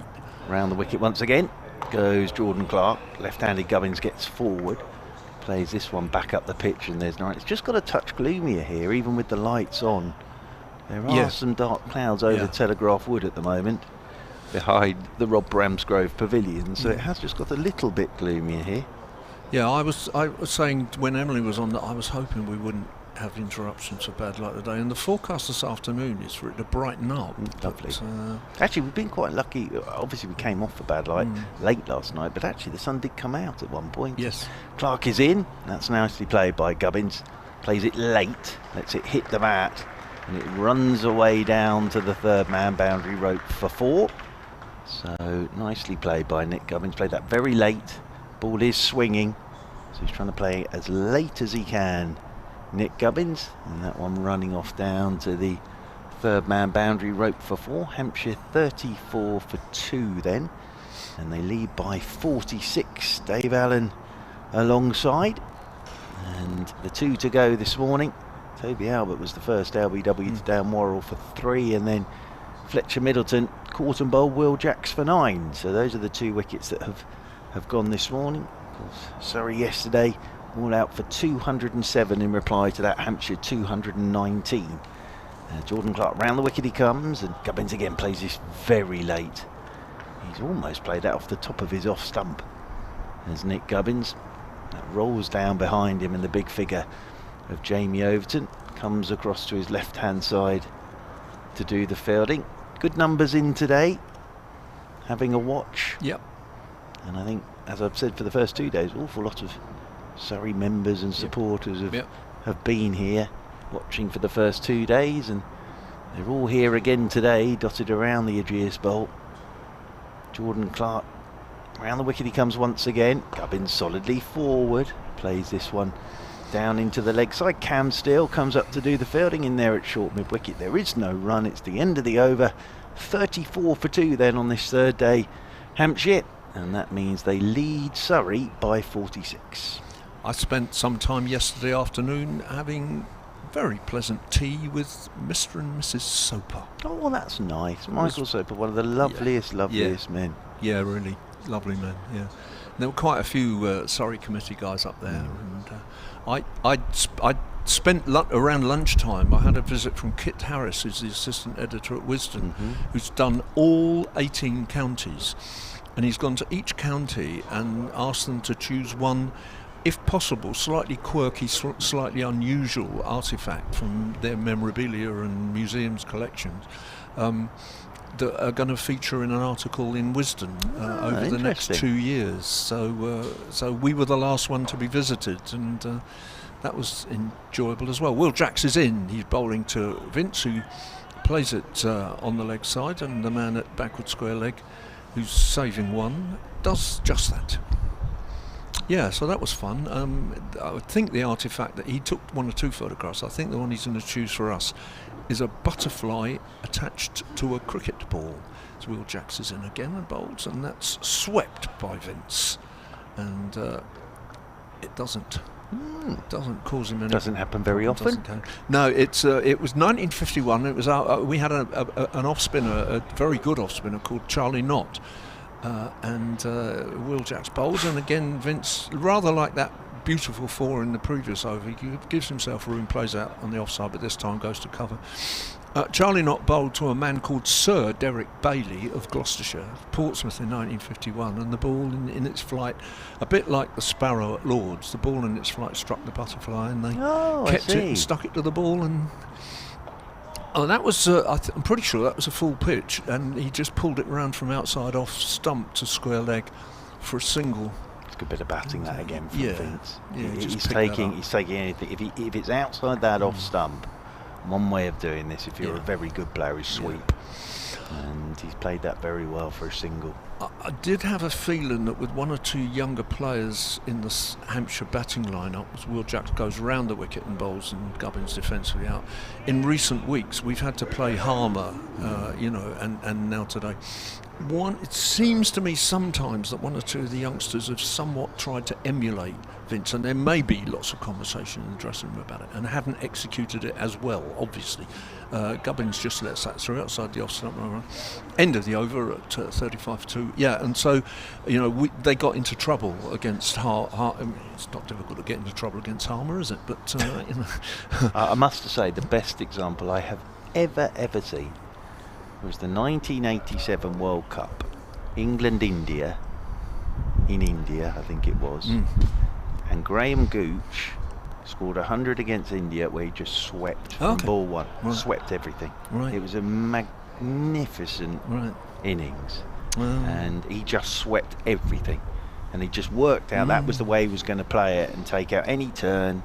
He just swept and swept and swept and got 100, and England won that. And then, of course, lost in the final when Mr. Gatting tried to reverse sweep to Alan Border. Yes. It's Jordan Clark down below us. An irony there. 35 for 2. But you've got to be a very good player to do that, and James Vince is a very, very good player. So Jordan Clark's got a first slip and a fourth slip. As over the wicket he comes to Vince, who drives up the ground, and there is no run. Now elsewhere, we've been looking at Wantage Road, of course, but Kent and Lancashire, Kent going okay here. Of course, it's between Kent and Middlesex, really, to go down with Northamptonshire. We know Worcestershire are coming up. We know that Durham are the champions. But who goes down with Northamptonshire? Kent 410 for 5 against Lancashire. So that is a lead of 83. Mr. Joe Denley with 136 not out. As in, goes Jordan Clark. That does swing, and it's beautifully timed by James Vince, and it's a wonderful bit of fielding in there at short mid-wicket by Will Jacks, because that was timed to perfection by James Vince. I was looking to the mid-wicket boundary rope there, and Will Jacks came up with the ball at short mid-wicket. That was a brilliant bit of cricket. So Kent are in a pretty good position there against Lancashire. And the other one, of course, Notts and Middlesex. Middlesex 366 all out. Ryan Higgins with 100. What a season that man's had. As Clark is in, there's the Vince push drive away through the covers. Trademark Vince that. And he'll get a couple of runs as Cameron Steele goes back. In reply, Nottinghamshire 152 for 2. So 152 for 2. So trailing Middlesex by 213. So Kent have put themselves in a pretty good position there. And Middlesex in the balance, that one, I would say, at the moment. And Warwickshire and Somerset, and as you were saying, Dave, this could sort of work out third spot. Somerset 215 all out. Warwickshire 167 for 6. Yep. So 167 for 6 is in. Over the wicket goes Jordan Clark. Oh, that's beaten the inside edge. Oh, it's a no ball. It's a no ball from Jordan Clark, but it kept a little bit low on James Vince, that one.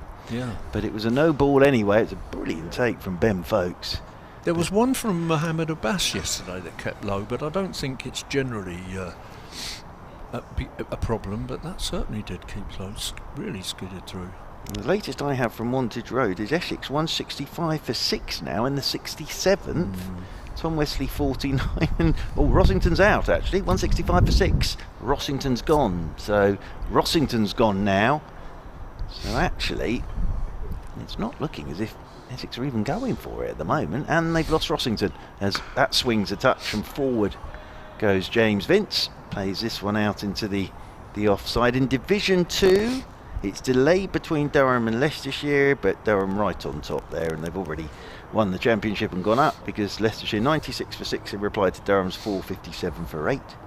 Derbyshire 450 for 8 declare. Glamorgan 64 for 1. Of course, there was that amazing stat yesterday in the Sussex-Gloucestershire game, Dave Allen. I heard you. Where yes, Gloucestershire all out from 195 as in over the wicket comes Jordan Clark. Forward goes James Vince, and I enjoy this so much that I'm going to say who the catchers were, because of the 10 Gloucestershire wickets to fall, 9 were caught by Sussex players whose surname begin with C. Well, only 4 of them caught that. Clark, Crocombe, Coles, Crocombe, Carson, Clark, all mucked it up by taking a catch, and Carter. There you are, for all you statos out there. And Sussex in their second innings now 316 for 3, so they lead by 323. As over the wicket goes Jordan Clark, and Vince plays this late down through backward point, and they'll take the single. And the other game to tell you about, Yorkshire and Worcestershire. Worcestershire, of course, confirmed promotion yesterday, so many congratulations to Worcestershire. 389 all out, and Yorkshire 57 for 1. So those are all your other scores. 40 for 2. Mr. Allen is off, Mr. James is coming in. But as I say, at Wantage Road at the moment, Essex are 6 down now, but they're not exactly going after it anyway. 165 for 6 in the 67th over. So they're not exactly going for it. And they've also lost Adam Rossington now. 40 for 2. Kevin James is back. Will Jacks is going to bowl from the pavilion end. Mr. Shieldberry, good morning to you, sir. Good morning to you. All the greats are in today. It does feel like it might rain any second as well now. As here is Jacks. That spins. It's well played by Vince though. Gets onto the back foot, lets it turn into him, and then cuts it away down towards third man. Jamie Overton slides and keeps sliding, and they'll pick up 2. He's a very good player of spin bowling, James Vince. And he moves on to 15. He's played a couple of shots here against Jacks where he's gone onto the back foot, let it spin into him, and then punched away through the covers. But it's just filled in here at the Ageas Bowl now, and it does have a feel of rain. People laugh at me when I say I can smell rain, Kevin James. I can smell rain here. I can smell rain. Oh, we're going off. Thank you, everybody. You see, as I say that, it starts raining, we're going off. So my nostrils never lie. No. I'm not sure I should have said that. 42 for 2. Gubbins 12. Vince 15, but we're coming off for rain here at the Ageas Bowl. It means that Hampshire lead by 54. I'm not sure how long this break will be, but I was just saying there, JMO, that you look at the score at Wantage Road, 6 down now.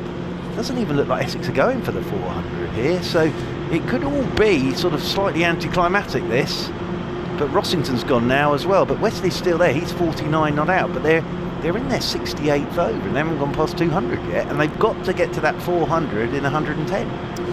2 ways of looking at that. One is obviously they're settling for second place by the looks of it, and the other thing is, why would you do that? Why would you not just have you've had a long season, you have an outside chance of putting pressure on Surrey. Why would you not try that? But obviously they've decided that maybe that that's is it. the case. Which is, I guess, maybe a little disappointing for Essex fans. I don't know. I can't really speak for them. But West is out now as well, so it's 165 for 7. all going horribly You know wrong. what could happen here, everybody? It could all be confirmed while Surrey are in the dressing room and it's raining here at the Ageas Bowl. That could happen, couldn't it? Dan Royal better get his guitar out again then. We saw him. We thought he was going to bat with it at one point yesterday, didn't we? But yeah, unfortunately we're off here, and that is the sound of the hover cover. I'm glad you pointed that out, because I was looking around, wondering where that was coming from. Thank you very much. I think we'll take a break, shall we? It's 10 to 12 then, with the covers coming on, and it's 42 for 2, Hampshire lead by 54.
in those steps and down onto the pitch. The umpires are out there and ready.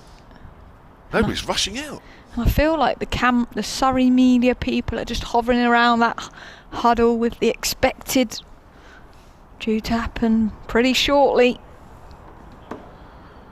Where are Essex? Because we're keeping an eye on them. 196 for 8 against Northamptonshire.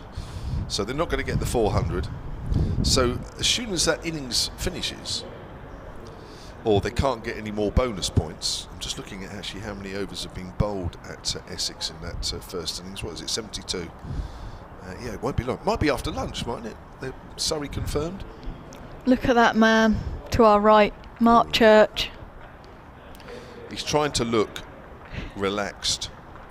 He's Chilled. trying to make it look like it's just another championship.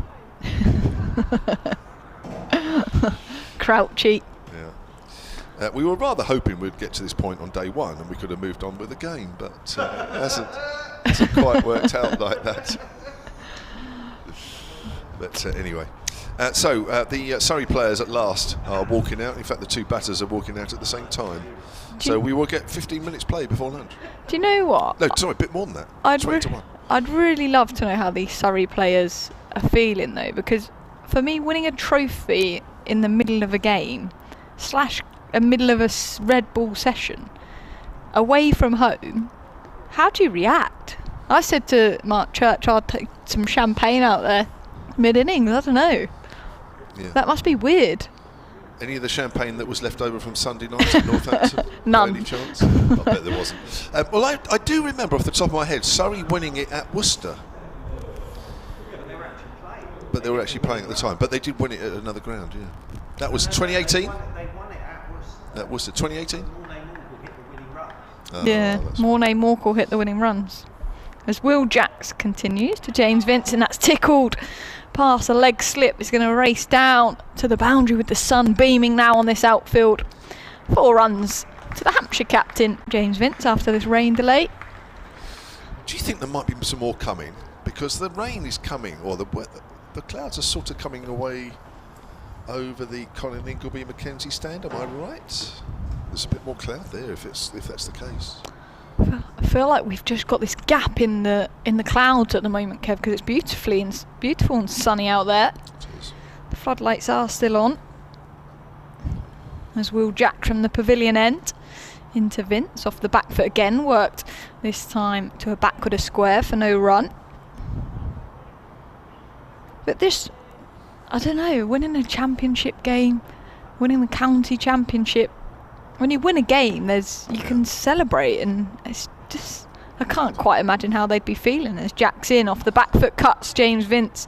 The umpire gets in the way of the fielder, so that's going to race down to the boundary. He is charging after it and pulls it back in just inside the boundary rope. So James Vince will pick up 3. That's a good bit of work from the umpire there, fielding that. Yeah. Martin Saggers was always never the best in the field. He stood his ground there. He did.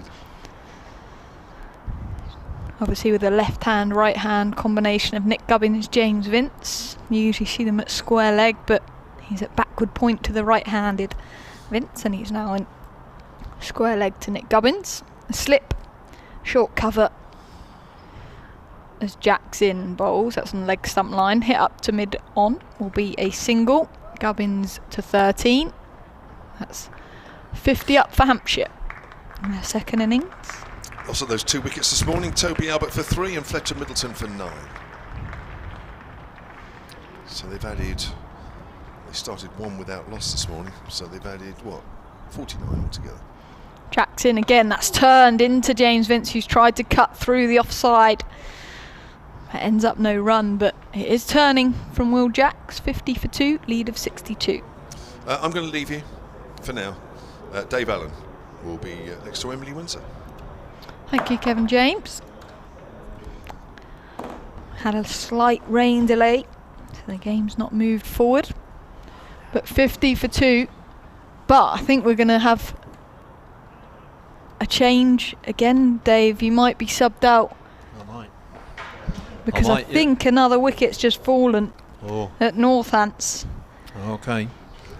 Of which if that's the case, it would only be appropriate for Mark Church to join the commentary team. Dave, I think you're... Am I going again? You're going. You're in and out. I have seen Surrey win a championship, even if it was 52 years ago, so goodbye. As Jordan Clark into Gubbins in defence, will be no run. Back down the pitch. Of course, Essex 9 down. They had to get to that 400 mark. But the man that needs to lead the attack now in the commentary box, Crouchy, aka Surrey legend Mark Church. Crouchy. It's not quite how I expected all this to happen, but it might not happen before lunch now. But Essex are 9 down now.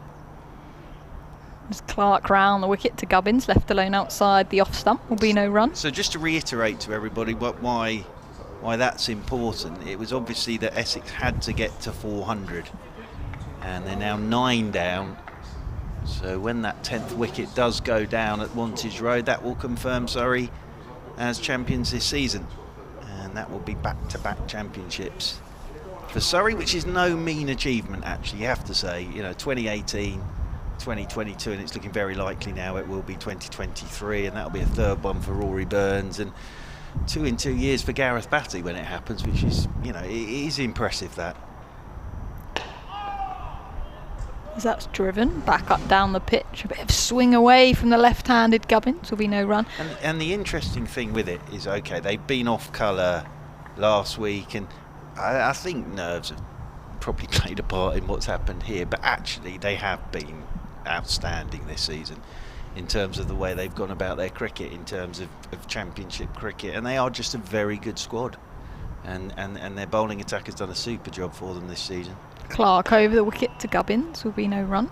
And at the end of the day, whatever happens here, they've won 8 games of championship cricket, 7 chasing, including a 501 in under 5 sessions at Canterbury. That bowling attack has been absolutely relentless, that's the word we've used. And somebody with the bat, maybe not in the last couple of games, although we saw a little bit of that from Jordan Clark yesterday with his 50 not out, but someone's always stood up when they've needed them to. Clark to Gubbins, and that's pushed to extra cover, will be no run. So yes, it's going to be a strange old finish to this, because the last 2 times, of course, Mornay Morkel hit the winning runs down at New Road in 2018. Rory Burns hit the winning runs back at the Kia Oval last year against Yorkshire. Here it's all going to happen out of their control. Out of their control. So I heard what you were saying. I think it will be an interesting one, this, for Surrey. Look, it might not happen until after lunch. We're 19 minutes away from lunch at the moment, but I think that they've been worthy of this season, without a doubt. Clark in again, played back down the pitch, will be the no run. That's the end of the over. Maiden over from Clark.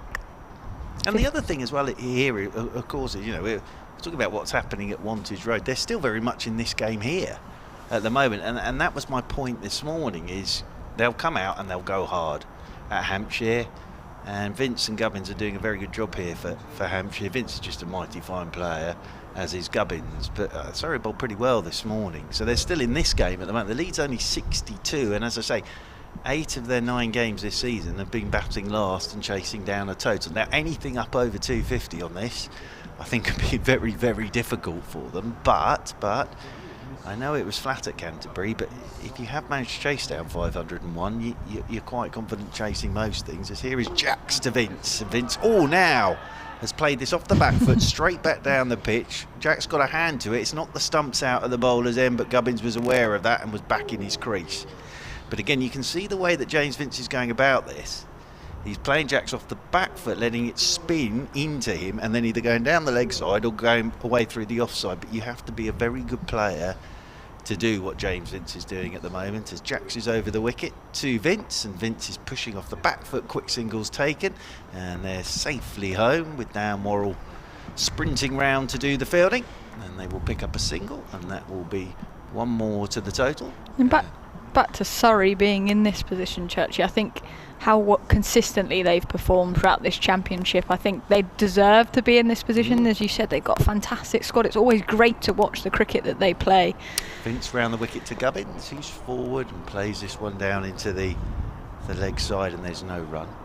And I think, to be honest, I was amazed that it got to this last game of the season with how dominant they've been throughout. And my point on that was fair play to Essex, because they put a run together which suddenly meant that they were in the mix, Ooh, and I think that's it. I think I'm hearing that the wicket has gone down, and I think Surrey are hearing that the wicket has gone down at Chelmsford, and that is Essex all out, which means they haven't picked up a batting point, and that means Surrey are the county champions for 2023. Will Jacks was about to deliver the ball there, and I think he worked out what's happened. He's coming in now round the wicket to Nick Gubbins, and this one's cut by Gubbins out towards cover, and Kemar Roach does the fielding. But yes, Surrey are confirmed as the county champions for 2023. The Surrey supporters away to our right, I think let Will Jacks know that, because they're chanting away to our right hand side as Jacks is into Gubbins, and that's down the leg side. So we're still playing out there in the middle at the moment as that news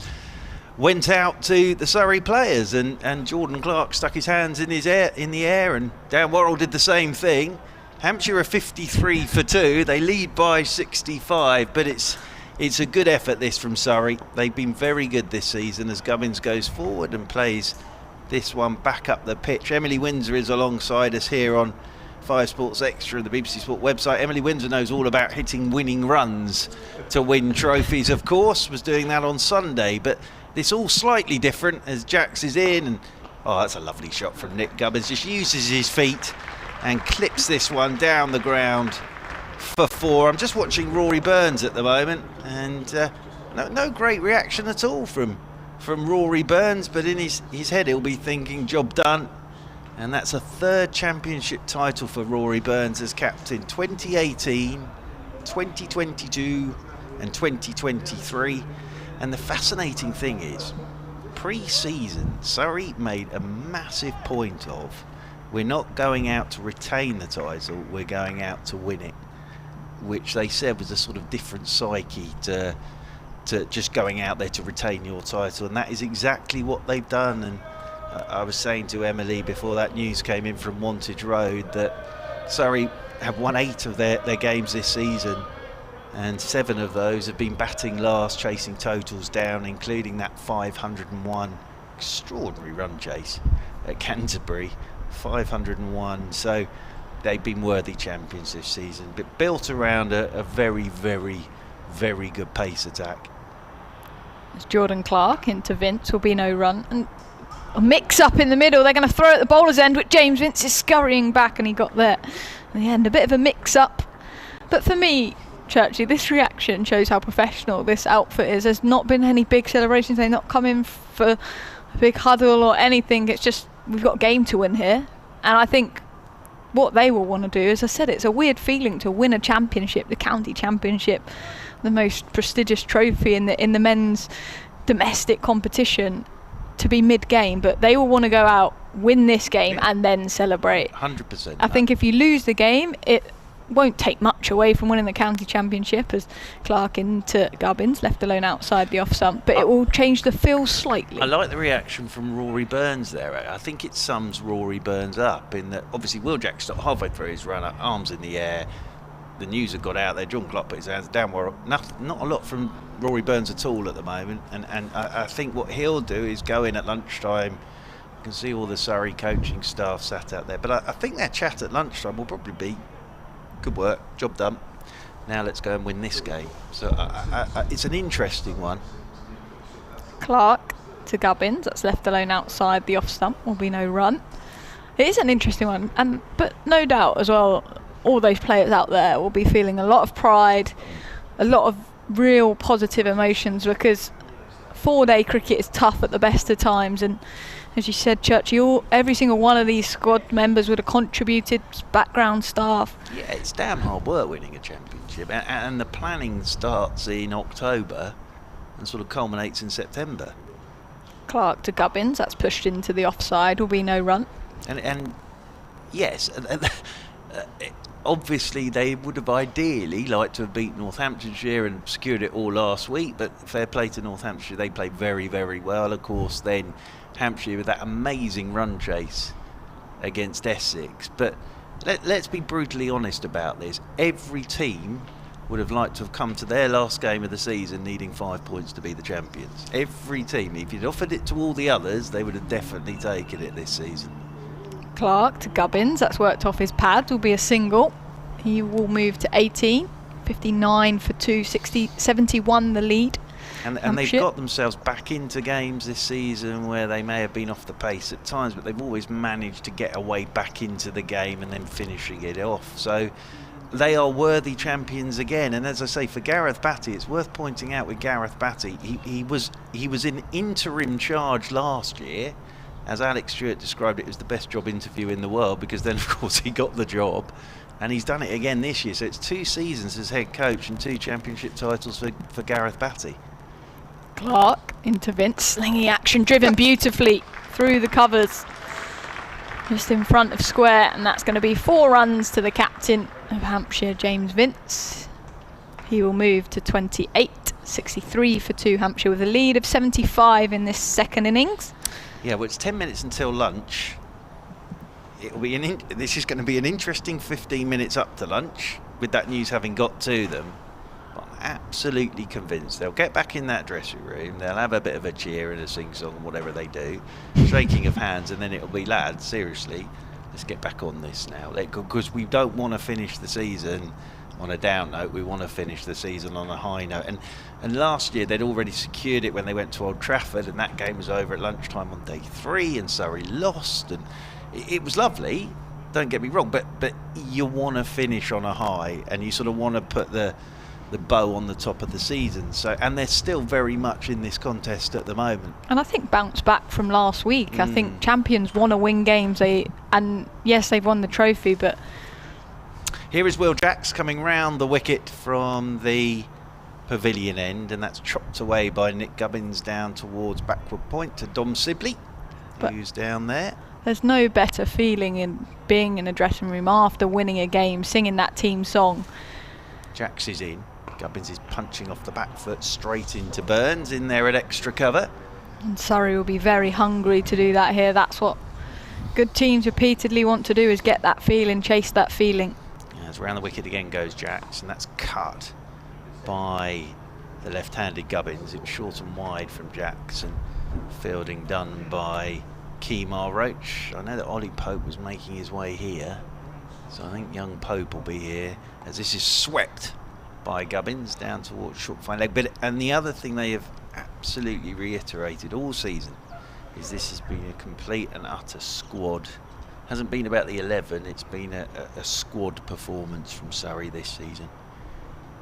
Here's Jacks. Ooh, now that bounces on Gubbins. He's played that very well, has Nick Gubbins. You know, Sean Abbott, outstanding season from Sean Abbott. Tom Latham came in and scored runs when he needed to. Gus Atkinson, of course, who's away with England now for the World Cup, as this one's cut off the back foot by Gubbins. That rolls out towards extra cover, and there's no run. Ollie Pope, who I just mentioned, that ridiculous 100 against Hampshire, second game of the season. So they've all come in and they've all done a job when they've played. But it's something that Surrey have always said, it's all about the squad. It's not just the 11 that win games, it's about the entire squad. And you've seen a lot of that with the bowlers this season. You know, Kemar Roach went back, Jordan Clark stood up, took the new ball. Gus Atkinson's picked up his wickets, he's gone away, Tom Laws has come in. So it has been a really, really good squad. And can I say, won this championship. That's quite a hard thing to do as a player, to be in and out of a team, whether it be because you're called off to international duty to go and do that, to then come back as a more or recognised player in international cricket, or stepping in when those players jump away. That's not an easy thing to do, and everyone's like, oh, Surrey have a massive squad, they've got all these players to pick from. Yes, they do, but they feel, when they get the opportunity to perform, and exactly from what you said, Churchy, it sounds like all the players that have been asked that have done, as we've got Cameron Steele into the attack, the leg spinner. Once left alone outside the off stump with turn, will be no run. Yeah, and it just shows, doesn't it, that they all get on very, very well. They're all pleased for each other's success. And as I say, every player wants to be down here today now.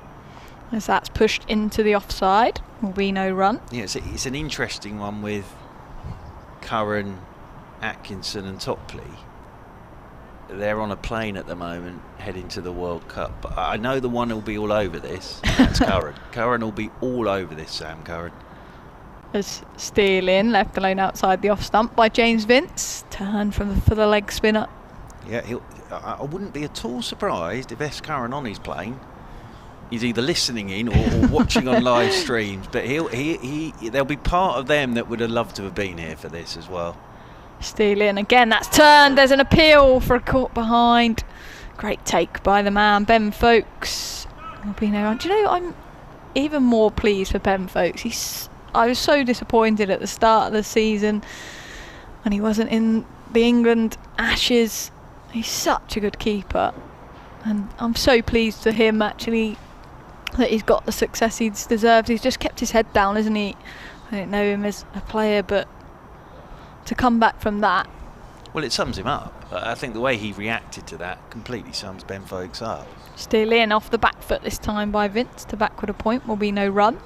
Because, you know, he could have let that really affect him, but his game plan was go away for a couple of days, get it out of my system, come back and work as hard as I can for Surrey. You know, that he has had an outstanding season with the bat for Surrey. As still in outside the off stump, left alone by James Vince. That's the end of the over. Maiden over for Steele. His first over of the game. 63 for 2. I think we could be having an early lunch here because it seems to be drizzling again now. So I'm just watching the umpires that there is a little bit of rain about again at the moment. But yes, Ben Folkes' reaction to it was exemplary, really. And yeah, as I said, for me, and I've seen every ball this season that Surrey have played, they have been the best team in Division 1. And you know, back-to-back championships are not easy. Back-to-back championships are really not a straightforward thing at all. So I'm leaving you, Churchy. Yes, right, I'm off. Cheerio, everybody. Championship BBC commentator is Jackson. That's short and wide. That's cut past cover. Charging to the boundary rope, but that'll be 4 runs to Nick Gubbins. He's been waiting for that short wide one, hasn't been able to get it through, but he's got that one through.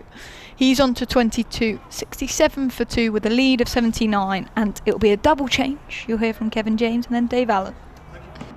Thank you very much. Well, finally we've got the issue sorted. Finally Surrey confirmed as champions about 6 or 7 minutes ago, with Essex having been bowled out at Northampton, Dave. So now we can concentrate on the only issue really that matters, well, here anyway, as that's worked up to mid-on and there is no run. Of course, the main issue in Division 1 is who's going down out of Middlesex or Kent, and we'll keep you up to date with that. But of course, as regards home support here, it's whether Hampshire finish above Warwickshire in the table and finish 3rd. Here's Jack's bowl sweep there, gets wrapped on the pad there, Gubbins, and there is no run. So are we excited that Hampshire could finish 3rd, Dave? Yeah, well, I think in the sense we ought to be, really. They finished 3rd for the first time ever in their history in 1955. As Jack's round the wicket, Gubbins pushes forward. Which is not in everybody's living memory, but it is just about in mine. And it was celebrated hugely because it was their 60th season in the county championship. Well, if you include the war years. Here's Jack's from that pavilion end. Gubbins gets a ball. It's a little quicker, works it on the onside. No yeah, run. so to finish 3rd then was considered a great triumph, and it's interesting that it was behind Surrey, who were champions, and Yorkshire, who were 2nd, the 2 great sides. So 3rd's okay. Well, they were 3rd last year as well, Hampshire, Yeah. as that's worked on the onside, and there's no run. And they were also, I think I'm right in saying 3rd. Yes, they were, 2019. Yeah, and in 1975 they were 3rd, when they might well have won the title. It was that wonderful side of Richard Gilliatt's that won it in 73.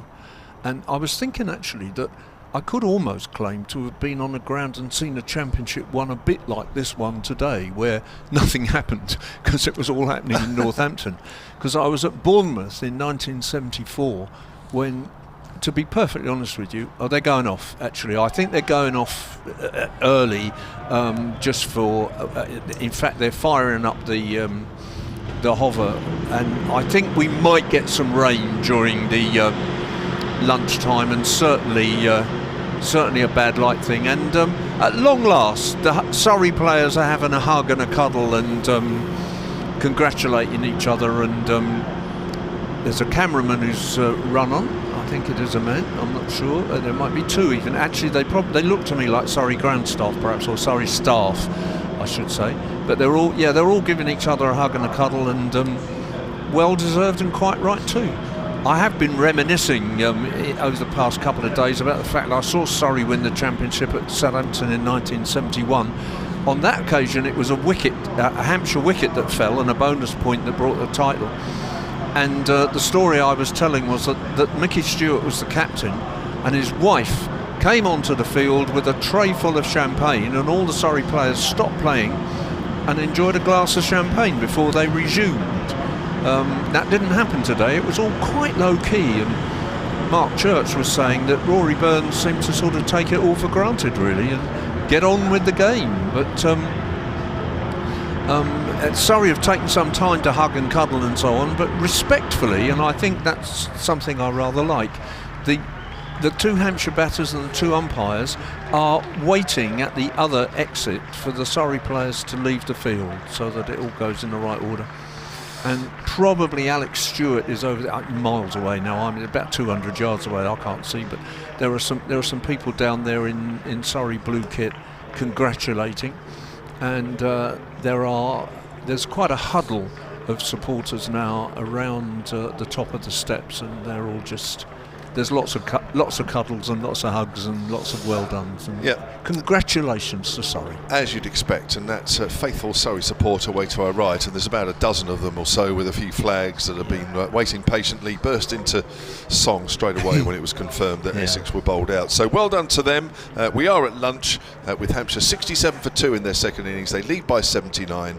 With James Vince 28 not out and Nick Gubbins 22 not out, and weather permitting, we'll be back with you in just under 40 minutes time.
The afternoon session on day 3 of this County Championship Division 1 match between Hampshire and the county champions Surrey, because that was confirmed just before lunch.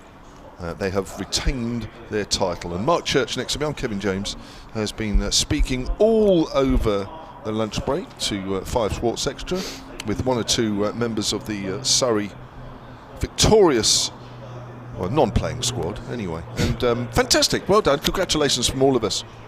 Well, look, it's obviously nothing to do with me whatsoever. All I would say, it's been a pleasure watching them this season because they have played some terrific cricket. What fascinates me is I genuinely think they want to win this game as well. I don't think there'll be any let off from Surrey here, because they will get that trophy at some point tomorrow, whatever happens. And I was saying I think Hampshire a lead over 250 would be tough on here. I really do. But it would be a much better way to do it, wouldn't it? To sort of chase the total down, hit the winning runs, and then get your trophy. Cameron Steele gets proceedings underway, and there's a missed cut shot there by James Finch. So the situation in the game is that Hampshire in their second innings is 67 for 2. They lead by 79. It actually is. Now we've got all the formalities over. This actually is bubbling up, and it actually could be a cracking game to end the season. Here's Cameron Steele. There is a bit of turn for the spinners. That one didn't, as Vince turns that away square on the leg side, and there is no run. Yes, I said it this morning, didn't I? Take away what was happening at Wantage Road. The Surrey is still very much in this game, and it's bubbling up to be a very, very good last game of the season. It'll be a fascinating day tomorrow. Vince drives. There is a man fairly deep at mid-off. Vince moves on to 29. That's right, and I think it's nice. It's taken a while to get those points. That's fine, and we've discussed that at length, and we've had a bit of fun with it as well. 50-run partnership between these two, and they're both closing in on some milestones. We'll come to that as they get a little nearer. But yeah, as a standalone game now, this has the potential to be a cracker, which might be ideal to finish off the season, between a side who are definitely first and a side who look like they're going to finish third. Yes, and it was interesting what Jay Dernbat was saying there, that the management staff tried to keep the news from Wantage Road off the field of play, but obviously they heard it from the crowd, and I think the chat will have been at lunchtime. As Jade said, we've got a game of cricket to win here, so I don't think there'll be a let up here from Surrey. I think they'll be all out to win this game now. Steele bowls to Gubbins, who's forward, plays that out square on the leg side.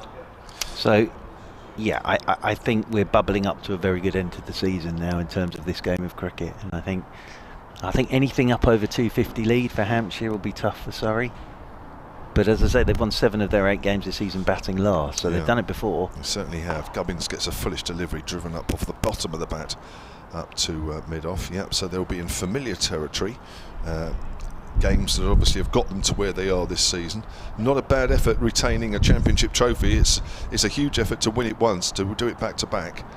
Absolutely mammoth, but they have been the best side this year, no doubt about it, even though they might have had a little bit of a wobble last week and perhaps not played at their best in this game up until now. That's driven up to mid-on by Nick Gubbins, but of course you're never going to play at full pelt, are you, at every single game throughout the season? But I suppose you could say they've earned. Yeah. Surrey have earned the situation that they've got themselves into. And I was saying to Kevin House during the lunch break, you actually look at Surrey's results. It was more Essex putting that run together until Mr. Dawson and Mr. Vince did what they did last week, because Surrey sort of fell off it a touch with the loss against Lancashire, and then they drew against Notts. And they weren't at their best against Notts either. That was a game where they could have won that. They had a chance to, but they didn't take it. They then backed that up with 3 straight wins. They beat Middlesex at Lords, beat Somerset at Taunton, and beat Warwickshire by an innings and 97 runs. So it wasn't as if their standards had completely dropped off. It was just that Essex put that fantastic run together until last week. The interesting thing now, I think Essex are following on at Wantage Road. That was the bit we all forgot about. So I think Essex might well be batting again at Wantage Road. As here is Jacks with the first ball after lunch from the hotel end, coming round the wicket, and forward goes Gubbins and turns that one into the leg side, and there's no run. But yes, Surrey's results this season, as I say, they've won 7 of their 8 batting last, as this is turned into the leg side by Gubbins. That's nicely timed. That's into a vacant mid-wicket region, and that's going to run away for 4, is it? No, the chase is very, very good, and they will get back here for an all-run 4 There we are. An all-run 4, Claxon. Everybody, that's very exciting, isn't it? That's very exciting way to start after lunch. An all-run 4 from Nick Gubbins and James Vince. And I think it was Dan Worrell who chased after that, and he's probably thinking, why did I bother? Because they've run 4 now. As here is Jacks, and this is punched by Gubbins out towards Kemar Roach, who is out there at cover, and they will pick up another single. One more to the total, one more to Nick Gubbins. But yeah, those results this season for Surrey, as I say, have been built around Surrey getting themselves into games, bowling first, knocking sides over, getting enough in the first innings, and if they didn't do that, knocking sides over in the second innings, and then setting up a run chase at the end. And the first one, I hate to say that, the first one was that win against Hampshire with that ridiculous 100 from Ollie Pope, and that was not a straightforward run chase, as this keeps low as Vince is looking to cut. That just kept a little bit low there, and that's into the gloves of Ben Fox. That was what, 247, and it was on from a Hampshire point of view. At one point they'd have been quite happy with where they found themselves, but forward goes Vince and plays this one down into the offside, and there's no run. But actually they strolled it really with that ridiculous 100 from Ollie Pope, and then the 70 odd from Dom Sibley, and ended up winning that one by 9 wickets. That was the first one. As in comes Jacks, that's turned by Vince into the leg side. They'll pick up a single. Vince will move on to 30, end of the over, 75 for 2. They then beat Warwickshire by 9 wickets. Draw with Essex was key, because they only played each other once this season. Although I was saying to Kev, they've sort of been playing each other for the last 2 weeks, even though they haven't been playing each other. Sort of batted out Harmer on the last afternoon, and then beat Middlesex by 9 wickets. That 501 chase against Kent, ridiculous, by 10 wickets. Beat Kent by 5 wickets. Then the loss against Lancashire. Then the draw against Notts, and then beat Middlesex by 8 wickets. Beat Somerset by 10, and beat Warwickshire by an innings of 97. So yeah, I think it was more about Essex suddenly getting it right, and coming up on the rails at Surrey. Well, they haven't got it right against Northants because they've already lost a wicket following on, as that's playing a miss there by James Vince to Cameron Steele's new overs. Nick Brown has been bowled by Sanderson for no score. I just wonder if that one could finish quite quickly today now. Might do, yeah. The pressure's off, all gone, all finished, nothing to play for. Essex 6 for 1 following on. They trail Northants by 1-5-2. Steele bowls outside the off stump, cracked away by James Vince. You heard it, I'm sure. Moves on to 76 for 2, do Hampshire in their second innings. In case there's anybody out there that's wondering, is there a chance that Hampshire might be able to claim second? Well, mathematically there is no chance. So numbers 1 and 2 in the Division 1 table are sorted. It's whether numbers 3 and 4 are Hampshire and Warwickshire, or the other way around. Here's Cameron Steele. Full toss, which Gubbins clips away out into the deep. Kemar Roach with a sun hat on. He's obviously practicing for getting back to the West Indies, because there is absolutely no way he needs it here. 78 for 2. Gubbins moves on to 30. The lead is now 90. Alistair Cook on what might be his final innings. Well, that was the one thing that is happening at Wantage Road, isn't it? Might be. It's turned away square on the leg side. He's 6 not out. So, of course, there's only one issue left now. Who is relegated from Division 1? That's the big thing now. Kent and Middlesex, isn't it? That's the one issue we're waiting to see now. Yeah. Yeah. Of course, down here they would say, well, actually the main issue is whether Hampshire finished third. But overall, of course, it's whether this is relegated. Now it's down the leg side, and Folks doesn't take that cleanly. It's going down towards fine leg. They'll run 2 byes. I don't think it clipped the pad.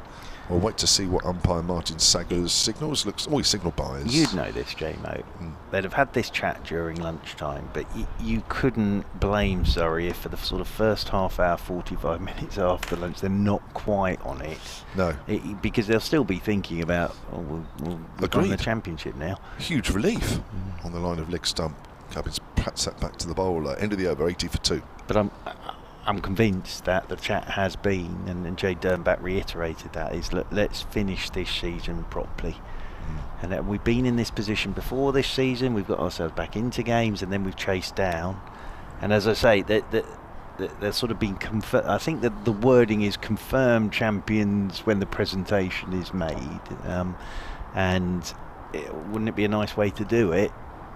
From a sort of champion side point of view, that at some point tomorrow somebody somewhere hits the winning runs and then you walk off and then you get the trophy. I think that would be a much nicer way to go, because last year they won it the game before and then lost against Lancashire, and the year before that, or 2018, they'd won it at New Road and then lost the last game against Essex and then had to take the trophy. As Jax is in to Vince, turns this one down into the leg side. That'll run away down towards short fine. They'll pick up a single. That'll be one more to the total. But I was also saying, JMO, that people know my thoughts about Rory Burns, but as a captain now, 3 championship titles back to back, it's not a bad record he's got as skipper. And I was also saying with Gareth Batty, as forward goes Gubbins. That's off the edge, it's along the floor, it's picked up by Jamie Overton.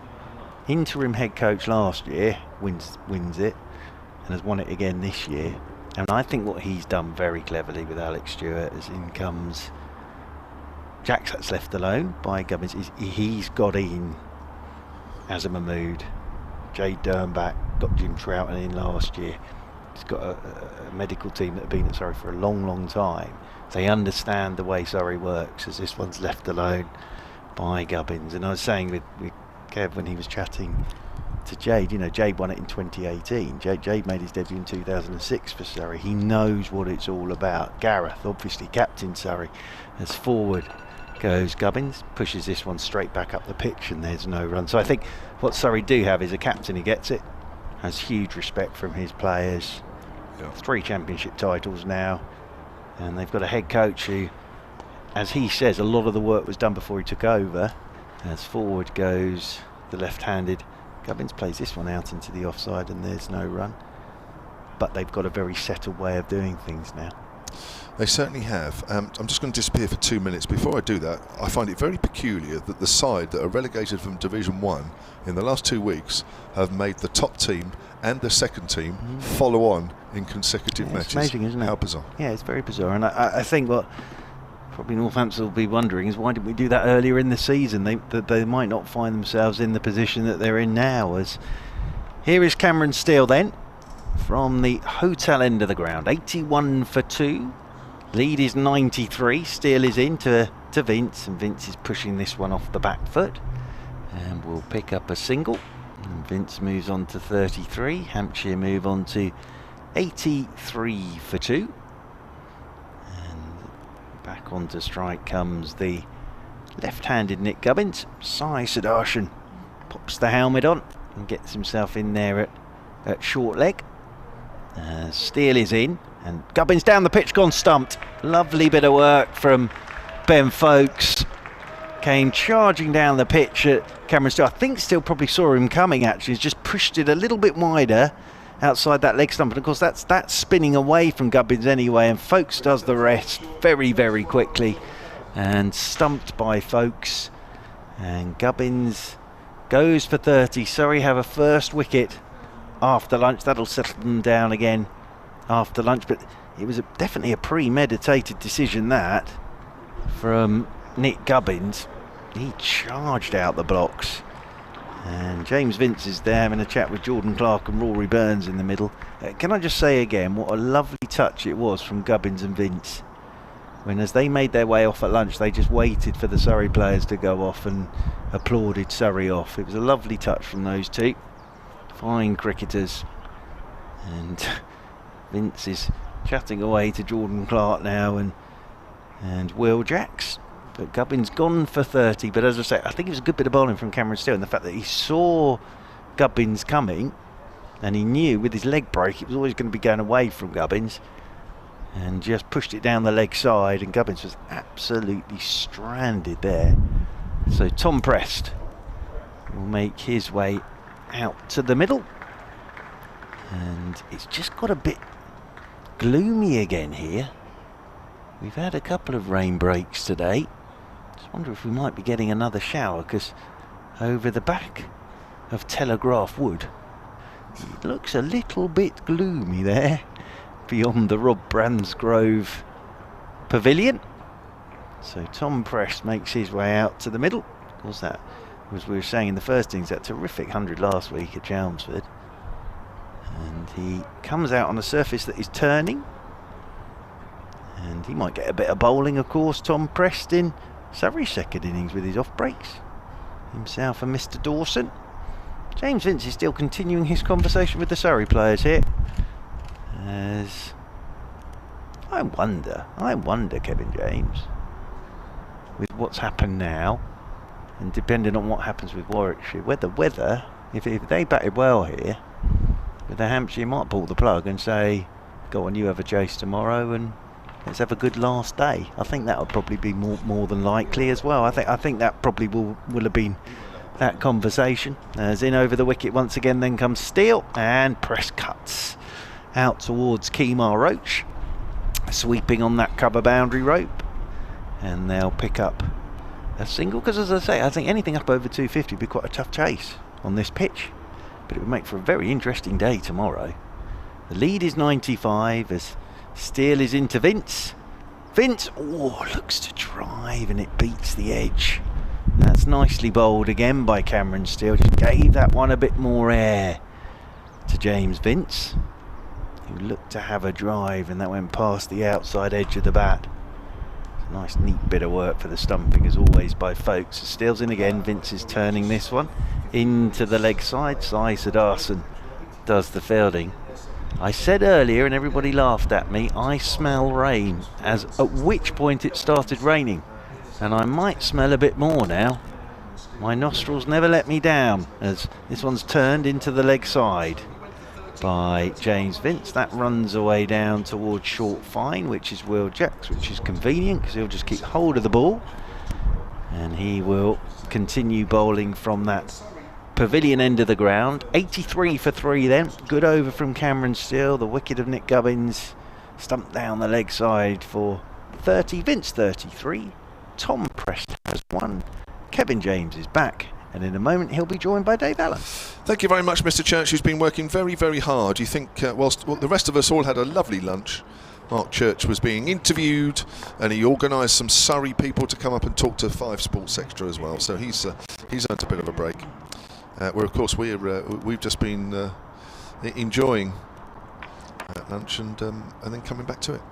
It is a bit more gloomy, but that's been the story of this game really. The clouds come over and it gets very dark, which it is at the moment. Presses on the back foot to Jacks, and the ball just rolls back to the bowler, and there's no run. So 83 for 3. Welcome back, Dave Allen. Hi, good. And it's you had that couple of figures out, didn't you, ready to go for the afternoon session, and poor old Nick Gubbins, 31 runs short of 1,000 runs. That's pulled away by Press, didn't get hold of it, goes to backward of square leg. Well, I was determined not to announce them on air because, you know, they get accused of curse of the commentator, but he did, and it's odd because it's some years since he did 1,000 runs. Is it? Well, I was going to ask you that because I know you know your stats. He's trying to cut that and misses, does Tom Prest? Have you got that to hand? Because I was going to ask you how many years ago since he did it. Middlesex in 2016, which I'm pretty sure was the year they won the championship title. Yeah, it was, yeah. So he hasn't done it since then. So I would say, as Press gets one that keeps low, stabs down on that, goes out behind square on the next side. I would say, just being 31 short, that's probably his next best season since then. Yeah, I think it probably is. I've got his. I've got his best for Hampshire, but that's not very long. But that's this year for sure. Yeah.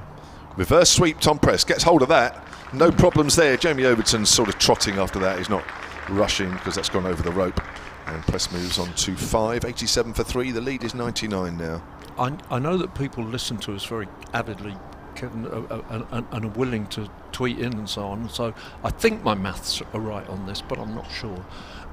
If we equal Warwickshire's result, if they draw, we draw, or if they win, we win, then I think they need to score 400 in their current innings to finish ahead of us in the championship table in 3rd place. Well, that's interesting as Prest pulls that away. Certainly gets hold of that, and that's gone quickly as well. Kemar Roach is out there, can't get there. That's gone fast through deep square leg.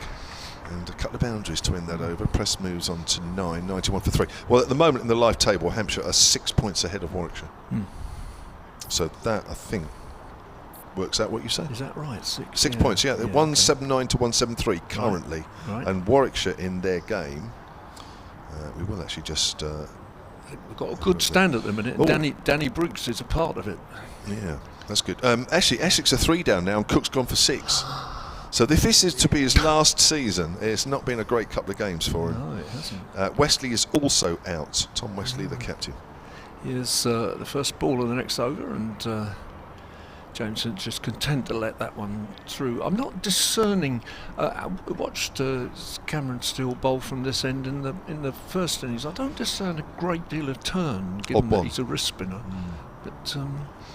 But he clearly bowled a very good ball at Gubbins to get him stumped. That's just pushed backward a square on the offside, a deepish gully really, and it's fielded no run. Yeah, Warwickshire 234 for 6, replying to Somerset's 215 all out. Right. And Steele in again, bolts, and that's through the defensive shot. Yeah, I'm not sure about that. You may well be right about that live table, but I thought that both sides have got 3 bowling points and they'd started 3 behind us. We didn't get any batting points, so that's very full on leg stump, and Vince just plays it very easily to square leg for a single. Well, this is the table I'm looking at, Dave. I wonder whether it's to do with the fact that the first innings isn't Hasn't over, finished, so they of haven't Warwickshire's. added the 3 I points. see what you mean, yeah. I reckon. Oh, so there's 3 points difference. I think it is Got at you. the minute, Got yeah. you. And so that's just outside the off stump, Press lets it through, which means if Warwickshire get 3 batting points, they are level with us on points. Got you. But we've won 1 more game, so we would finish above them. So that's why I think they need Yeah, I think you're 4 right, Dave. batting You're points right. to be absolutely, well, not confident. That's played to mid-wicket, no run. Tumbling stop, but not a difficult one really. So end of the over, 92 for 3. It will then come out tomorrow that it will depend if Warwickshire win and Hampshire lose, then, or Hampshire draw, then Warwickshire finish 3rd. We've got to match Warwickshire's result, whatever it is. We can both lose, we can both draw, we can both win. Yeah. Unless Warwickshire score 400, and that's going some. They've got to go at about 4.5 and over with 6 wickets down. So you know, to get to 400's tough. So good chance of Hampshire getting to 3rd place, and that again will just help to make this game interesting and exciting, won't it? Agreed. Yeah, it's probably just about right. The top 3, if it finishes like that, I think, without being biased, I think that's about right. It's going to be Jacks to continue. He's round the wicket to Vince, who turns that away, bounces just in front of Rory Burns at leg slip. Got an email here from Andy Stamp. sonatcricket@gmail.com is the email if you want to get in touch with us, not just today, but throughout. You need to be quick, of course, because we've only got tomorrow left of the season. As Vince is on the back foot, turns that past leg slip this time and completes a single, moves on to 35.93 for 3. Andy says, before our season ends, just wanted to thank you for another season of outstanding commentary from you and your team of Melissa and the Pompey pair. Yeah, thank you very much. Pompey pair. That's Dave Allen and Emily Windsor, of course. Thank you. Congratulations to the Vipers, says Andy, but not quite there this season for a trophy for Hampshire. No, but they got mightily close. Pressed us on the back foot. However, your commentary has made the season enjoyable throughout. That's very kind of you. Although he is Surrey, also enjoyed Crouch's batting tweets too. Yes, he's not quite in earshot, but I will remind him about Crouch. He's loving that, actually, the change of name. Wrapped on the... Well, I think there was a bit of bat on that, as he's on the back foot there. Is Tom Prest.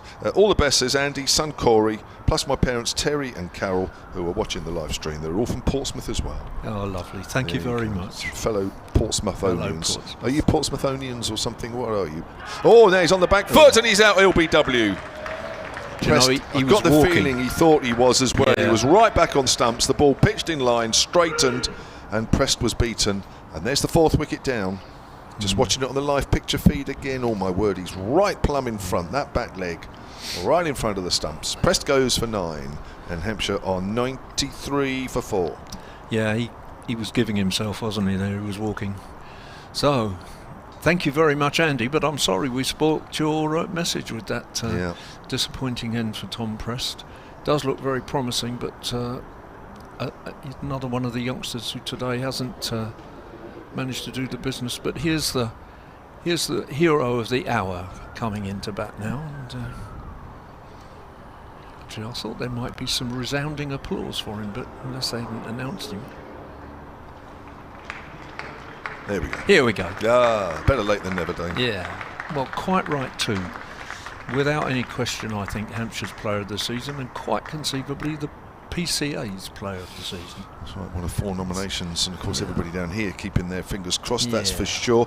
Most wickets in a championship season, I understand. Oh yeah. First First time past 40, and he's now got 45, yeah. Yep. And in terms of batting, most centuries ever. is it in a season? Yeah. 3? Yeah. Yeah, he has scored 1,000 runs in a season, but that also was in 2013, which was second division. So like James Vince, he's only made 1,000 runs in a season in second division. Okay. This is not actually his biggest scoring season in the first division, but maybe that he hasn't played as many games. He got 922 in 2015, which was our first season up after promotion. Right. Well, this will be some knock because he'll need about 120 odd Yeah, to beat I don't that. think he'll get there, but it's been a terrific season. Jack's bowls, and he's right on the back foot there, and it's almost carried to Siddharthan at short leg. That's a great reaction stop there from the Indian overseas player. So good over from Jacks. He has 2 for 46 from 12, and Liam Dawson 806 runs, averaging 40, and to go, of course, with those wickets. I think it's 45 now. 45. It was yeah, 40 right. at the start, 22 each. I mean, that's the other thing. An average of 22 for a slow left armour in the modern game. Terrific. Superb. And of course, overall, as an all-rounder, he's also one of those very rare people whose catches outnumber his matches in first-class cricket. Okay. Yeah, he averages more than one catch a match, and it's very rare. Cameron Steele coming into bowl, and Vince plays characteristically elegantly out on the offside, just a single. Give Dawson the strike. Well, a little stand between the pair of them, like Chelmsford last week, would set the game up nicely. There it is. Yeah, here's the two, the main two together once again. And Churchy was saying he could sniff the rain, and I can understand it, but there is also a little patch of blue sky now, so I'm going to be optimistic. Hope that we keep going. Here's Cameron Steele again, bowling from our end, and Dawson is reaching forward for that and pushing it out on the offside for a single. So the score goes on to 95 for 4, and the lead is now in excess of 100. So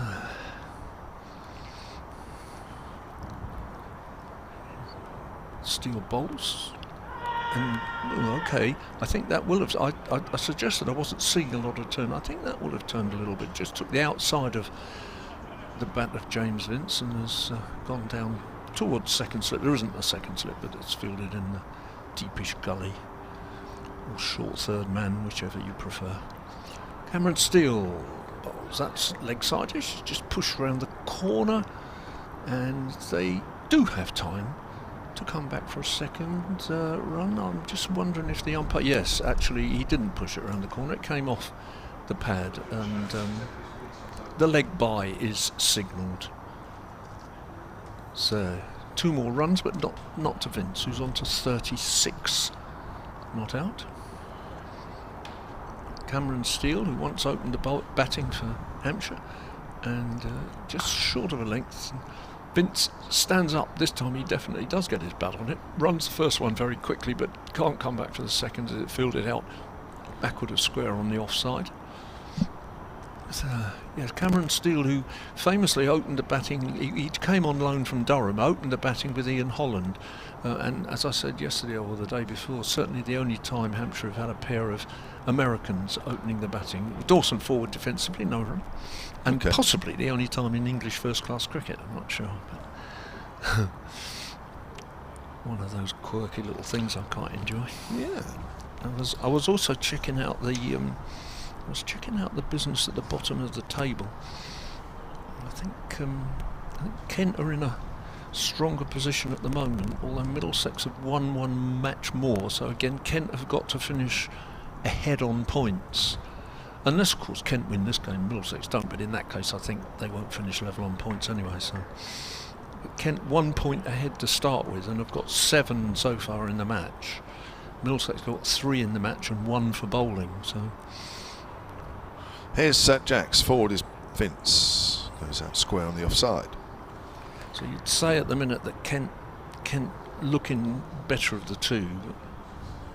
Middlesex 1 point in 61 overs. Jacks found the wicket to Vince. Gets inside. He's playing forward. He has to quickly get back. He was almost off, and Siddharthan had the ball half in his hands at short leg. Couldn't actually underarm the throw back in time. 98 for 4. 110 the lead, Hampshire. Well, I think there was a talk about maybe a 200-run lead, but they'll work hard to get there, that's for sure. Played into the ground, Sir Darson Fields. 200, you'd think, with the ball turning the way it is. Not every ball, but it is turning. Yeah. That will be a challenge. More than that, certainly will be. He's well outside off stump, even though there's a shout for an LBW as the ball turns from outside off stump. It's interesting that Jacks has chosen after lunch to go around the wicket to the right-hander. I mean, unsurprising that he did it to Gubbins, the left-hander, but true. Well, it worked for Tom Prest, didn't it? Or for him against Tom Prest. Vince drive, nobody at mid-off. It's not going to go all the way. It's just a push drive. It'll be a single. 99 for 4. Of course, the angle he's bowling on, Dave, means that if it does turn, it's pitching straight and going on straight. So that's what did for Prest, wasn't it? Yeah. Coming round the wicket. Yeah. Pitching in line, going on.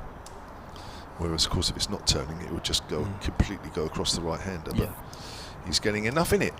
Or enough out of this pitch. Is Jacks. Down the wicket comes Dawson. Works that up to mid-on. They'll have to hurry. And actually, it's a very good single because the mid-on fielder doesn't even throw in the end. So good running. And Hampshire reach 100 runs in their second innings in the 38th over. And that lead has been pushed up to 112. yes, I would feel that anything of 200 or above, Hampshire are going to have something to work with, aren't they? Difficult to know. Surrey will. Churchy was saying that Surrey will be determined to go on and win the game, which is an interesting contrast with the game I saw in 1971, where Gordon Greenidge bowled them out on the last day. Anyway, that's the first ball of the next over, and it's just pushed very gently by Liam Dawson out on the offside, and they come through for a single. Did I hear you right? Gordon Greenidge bowled them out. He took 5 for 48, something like that. It was completely unexpected. Yeah, I think he bowled about number 6 or something. Vince just stands up there and drives it up to mid-on. There's no run. Yeah, they'd won the championship on the second day of 3. And on the next day, John Edrich got quite a lot of runs, but nobody else did much. And they gave the ball to Gordon Greenidge, who was very, new. It's only in his second full championship season. That's very full. Vince drives up to mid-off and takes a single. Only in his second season. Whether they thought they might turn him into a bit of an all-rounder or just thought nobody else is bothered about bowling on the last day of the season, I'm not sure. But they gave it to Greenidge and he took 5 wickets. Yeah, quite extraordinary. And Hampshire beat them. That's driven very nicely by Liam Dawson, and it's through the dive of the man at mid-off, and it's gone for 4. Very nice looking shot there, which takes Dawson up to 7, and the score to 106 for 4, and the lead to 118. I think that was Dom Sibley out there. Now it looks like Essex have given up. Looks like Essex have given up the season, because following on in their second innings, they're 13 for 5. Isn't I tell a lie, make that 19 for 5. Isn't that extraordinary? Well, I don't know how to account for that, really. I should think there must be some frustration among the Northants supporters now, thinking, why on earth didn't we do? Because they were terrible when we played them up there, particularly, weren't they? But, yes. That's just pushed by Dawson to this man at either deep gully or short third man. Take your pick. Ben Sanderson has taken 3 of the 5 and Jack White 2. Crikey. There we are. What might have been, if only. And this time, again, characteristically, Dawson just pushes it out gently on the offside. Comes through for a single, pinches the strike from his captain, and also characteristically takes his gloves off and rubs his hands in the dirt just to get rid of any of the sweat. And the score at the end of that over is 107 for 4. Dawson 8, Vince 39, and the lead 119. And the run rate has gone up to 2.7. It was down about 1.4 at the start, wasn't it? Or early in the morning. Got an email here from Andrew Robertson Fox, Andrew John Robertson Fox to be exact. He actually emailed a little earlier before lunch, and this is another one. solidcricket@gmail.com, round the wicket. Dawson hits that hard into Sir Darson. Does well, actually. I think that hit him around about ankle, shins. He's got shin guards on, no problem. Andy says, hello, me again. He says, and first of all, apologies to Mark for renaming him. I think he said Crouchy. That's almost into the hands of Sir Darson. In fact, He's just wringing his hands out because I think that's hit him on the thumb rather painfully. He's in earshot, so that's why I'm reading this out. And, he said, for renaming him, although it could have been worse. He did say he has been called worse. Put it down to me having a senior moment, he says, as Jax bowls. Dawson forward, plays it into the ground. Having taken a little time to check the law on the back foot no ball, yes, we were talking about that, the back foot and on the return crease. When the trailing foot cuts the return crease at the time of releasing the ball, I am still not convinced that all of Worrell's delivery is illegal. We're going back to that debate again as Dawson's on the back foot. However, it does not take away from Surrey's achievements, and congratulations again to them. Already looking forward to next season, says Andy. Yep. I'm sure Surrey fans are already thinking, can we do it for a third time? Now, Dave, I'm going to ask you this question, and I'm sure I know the answer to this. Dawson plays that into the ground. Any counties that have won it 3 years in a row? Oh, yes. Yorkshire. Oh, but yeah. More than once, Yorkshire. But when I first saw county cricket, Here's Jax. Dawson pushes that up to mid-off. End of the over, 107 for 4. the first game I ever saw, Hampshire versus Surrey at Portsmouth in 1959. And at that point, Hampshire versus Surrey in the previous season. In 1958, the previous season, Surrey were top and Hampshire was second, and that was Surrey's 7th consecutive county championship. They won it all the way through the 50s, right, 7 in a row. And then Yorkshire won it in 59 and 60, but they didn't win it in 61, of course. Then they won it in 62 and 63, but not again, because Worcester won it 64, 65, and then they won it 66, 67, 68, so they won it 3 then. That's through the attempt at a drive there, just through the shot of Vince's. He didn't really move his feet very much on that one. So, and yeah, I can't remember all the championships Yorkshire won before the war, but they would certainly have won 3 in a row. That's just played out on the offside. I've just got a sneaking suspicion that Lancashire did it in maybe the 20s when they had the Australian Ted McDonald. So for sure, yes, teams have. But 7 in a row by Surrey is almost certainly the record. That's very full, and Vince just uses the bottom hand to work it away on the leg side to square leg, and they come through for a single. Yeah, so I saw the tail end of the great Surrey side. I saw that wonderful attack in the first game. I don't remember it, I was 10 years old. But I saw Bedsalloda, Laker and Lock, which was just the great side. I mean, they used to occasionally win championship matches in a day. Oh, right. It's just unbelievable to think about it, really. That's that's a false shot. Dawson there looked to drive that on the full up to mid-on, and it runs away to my favourite man at the moment, deep gully, short third man. So 108 for 4. Yeah, they were a great side. The first game I saw, Kenny Barrington got 100. That's through Dawson pushing forward, weight on the front foot there, and that's through the shot. Folks takes and removes the bails. Dawson picks one up to give back to him. Umpire wanders across, but that's Peter Hartley at that end now, is it? Oh, actually, I'm not sure. Can't see at this distance. But Cameron Steele again from the hotel end, and this time Dawson is forward.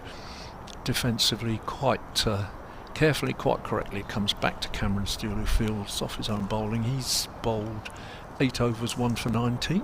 Jack's 14 overs, 2 for 48. So it's going to be an afternoon of spin, Kev, I think, isn't it? Well, you'd think so, which might be good for the over 8, Dave. It should be good for the over 8, and where we've played extra because of bad light over the last couple of days, I don't think we'll be around quite as long today with a bit of I think that's right. And we don't mind, but there is a limit. Yes. Well, the first day I commentated, and I left just before the end, and really by the time I'd walked around, got in the car and was driving off, it wasn't quite twilight, but it was certainly closing in. Yeah.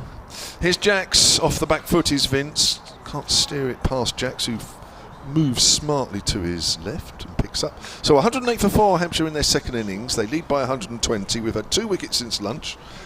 Nick Gubbins for 30 and Tom Prest for 9. Jax bowls and Vince is on the back foot. And just plays that quietly out on the offside. And there's no run. Yeah, well, I'm looking at the clouds, Dave. I mean, we're sort of okay, but with the spinners on, we'll keep playing, won't we, in this light? I think we're okay for bad light. I just hope there's no rain in them. Well, that's for sure. It's driven back a little stronger to the bowler by Vince, but no run still. So, yeah, Nick Gubbins stumped. Ball going down the next side, actually. He came down a fraction too early, just misjudged the line. He was out for 30. Cross with himself, wasn't he? Yeah, he was, and he was agonisingly close to 1,000 runs for the season. 31 runs short in the end, which is close. There's no doubt about it. Over a season. Of course, it's a milestone which people judge you by when you finish your career. How many times do you take 1,000 runs in a season to score? And you'll say, well, actually, yeah, but one year I was 31 runs short, and it doesn't have quite the same ring about it. It's played out on the onside, no run. So never mind. That's a beautiful drive by James Vince. Out through extra cover, brings him 4 runs, takes him on to 44. Hampshire 112 for 4, and the lead is 1-2-4. Well, I refuse to put the hex on him, but he's batting. He was whimsical in the first innings at Chelmsford, wasn't he? He was skittish. Yes. And he got out in the 40s. Skittish. And yeah, he wasn't in the second innings. He was just terrific. But today he just seems to be playing. He seems to me to be determined to play an innings that will give his team a total and a target for Surrey that they could win the game. I think that's how he's playing today. Looking very good at times. Cameron Steele is ready to bowl again. He's got a slip to Dawson. That's all.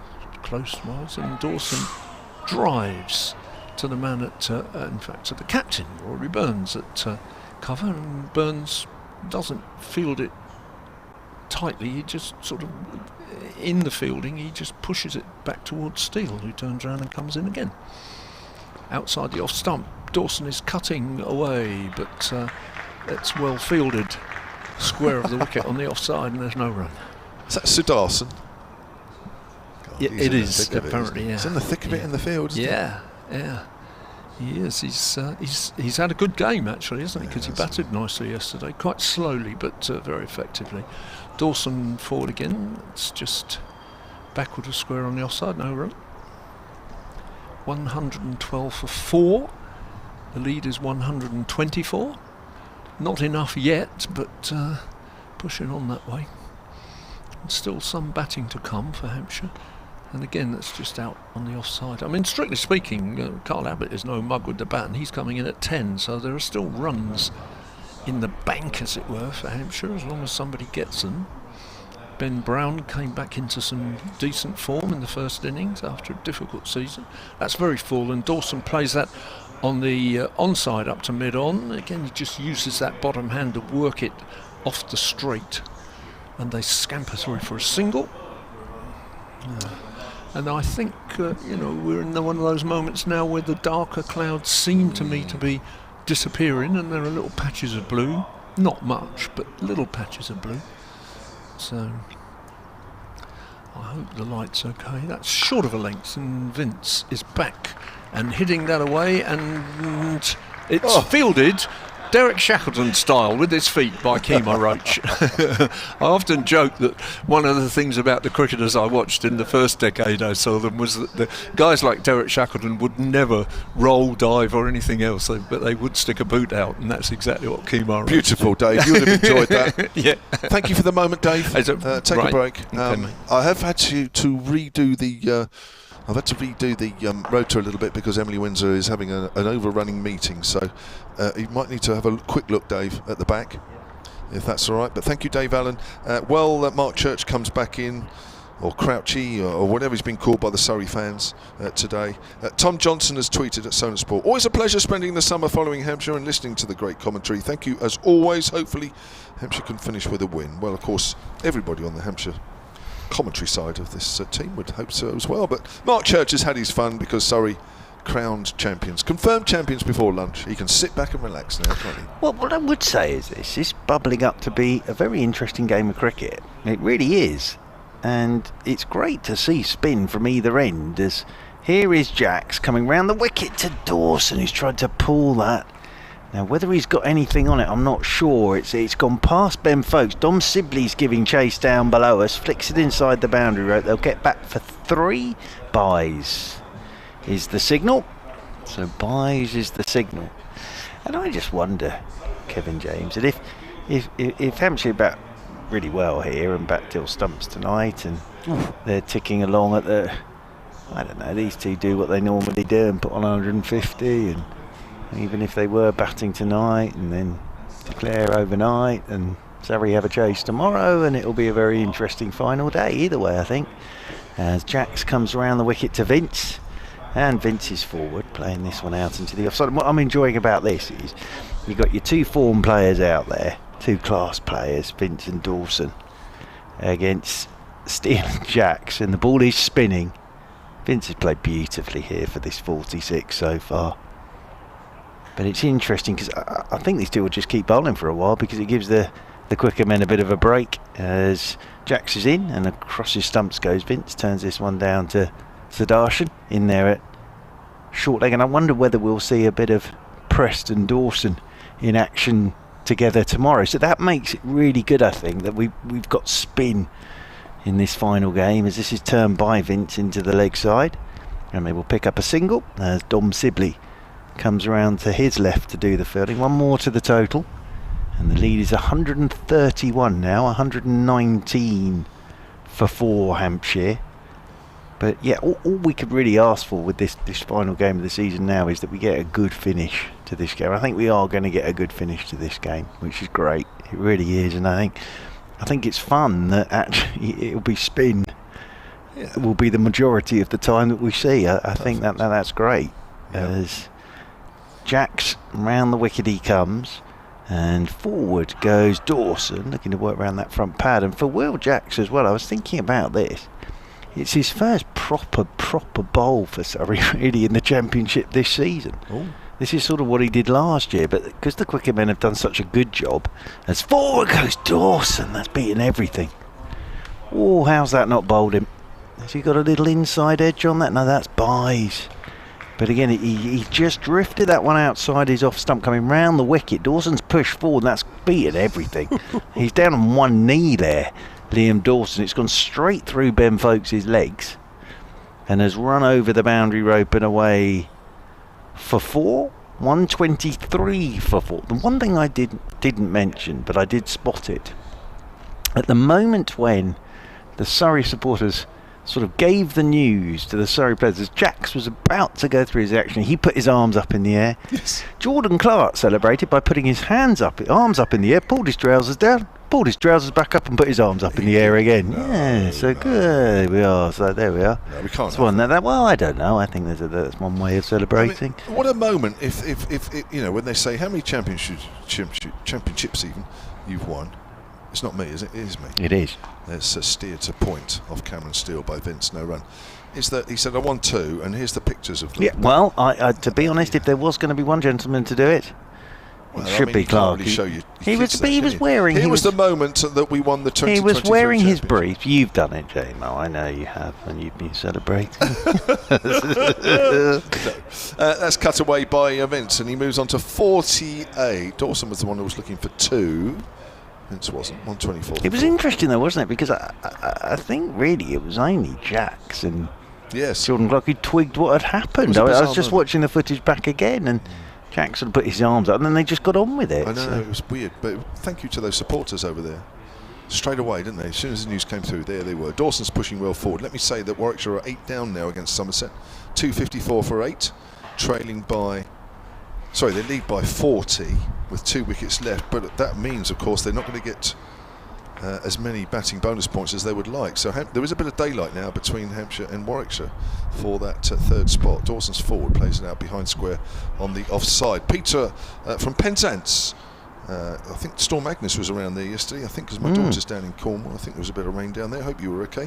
SonicCricket@gmail.com. He says, thanks for all the coverage throughout the season. It's been excellent, and congratulations to Emily and the Vipers for doing the double. We'll pass that on when she's had a meeting. That's pushed to backward a point, no run. Of course, those of us here that are mischievous would say that she's in for a contract meeting. Cool, that'll be a good chat. But I don't think it is quite that sort of meeting. That'll be a good chat. Yeah. She's got a lot of cards on her side of the table. Yes, she's a very good player now, I can tell you. And I'm not just saying that because I'm biased. She is a very good player now. That's turned away, full toss, mistimed by Dawson, goes out to backward of square leg. 124 for 4, Hampshire lead by 136. Yeah, she played beautifully on Sunday to take the Vipers over the line. I think what was the key thing about it, and I was sort of saying it on our commentary that we were doing, is that she's just so cool, calm and collected. And the other thing is there are players in a run chase who love it. They love a run chase. Michael Bevan, God dear. In any sort of run chase, that man could work out what he needed when he needed it, and he did it time after time. And Emily Windsor exactly the same in the women's game. Yes. You know, I'll be honest with you, having seen Emily over a few years now, as round the wicket comes Jacks and forward goes Vince, hits the pad. If I was asking somebody to go out there and win me a game in a run chase, I think I'd be pushing Emily Windsor out the door first. Yeah. She is a natural at that, as this is turned by Vince into the leg side, and he moves on to 49, but that brings him 1,000 runs this season. And well batted, James Vince. Very well batted, sir.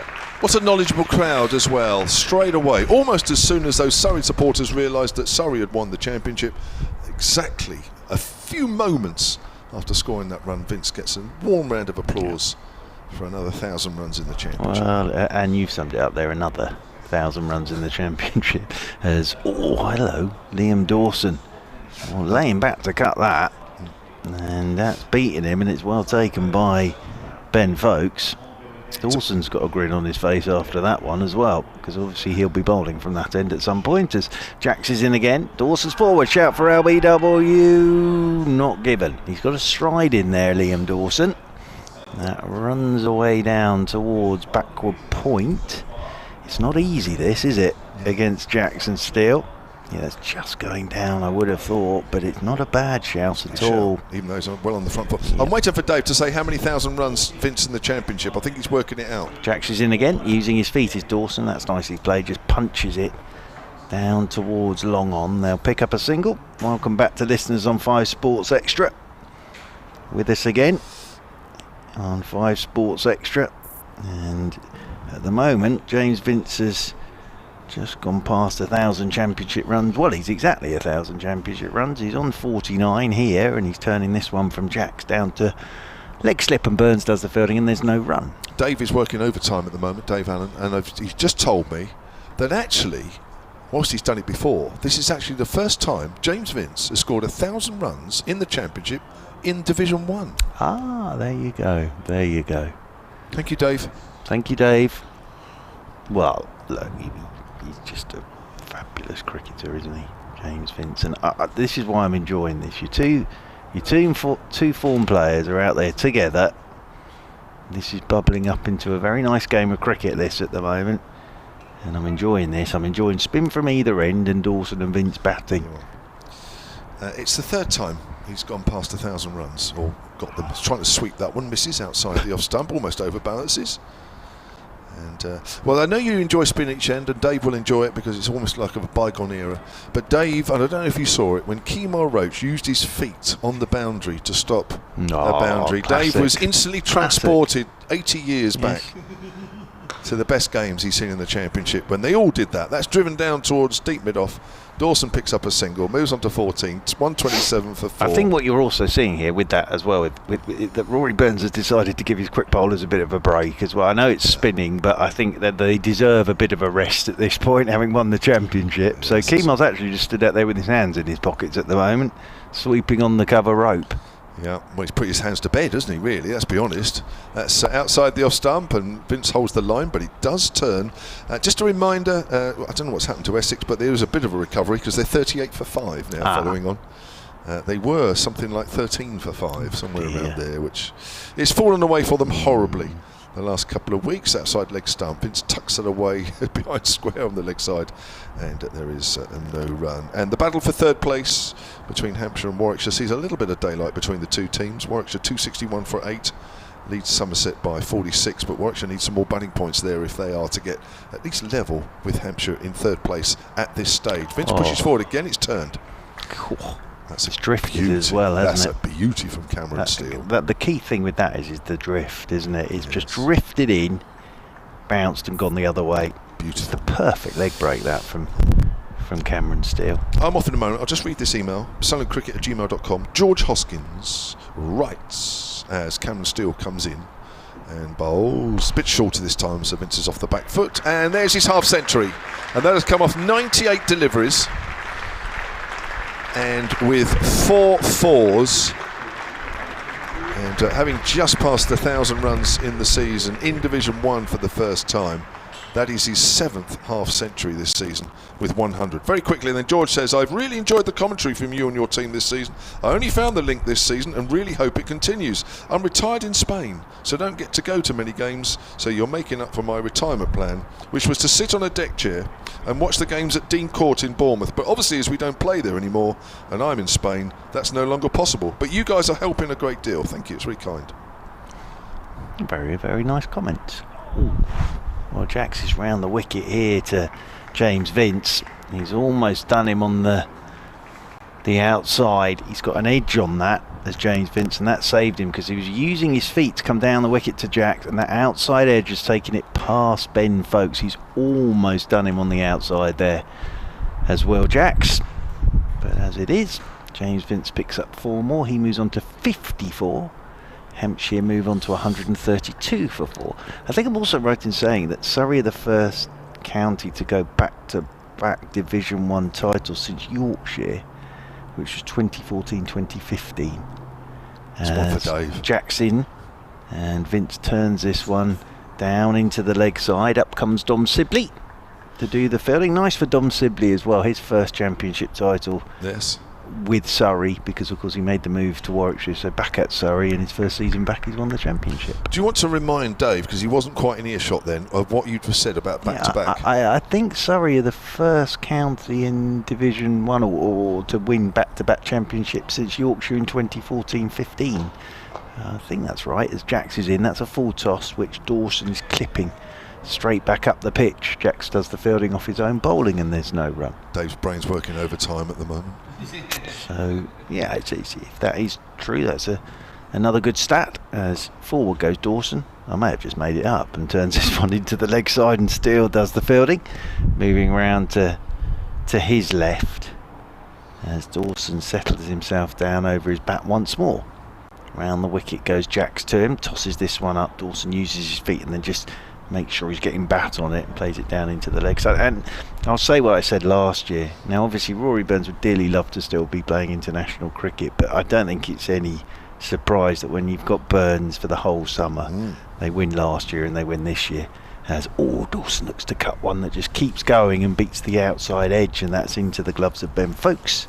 Moving away to his right hand side. End of the over, 133 for 4. Thank you to Kevin James.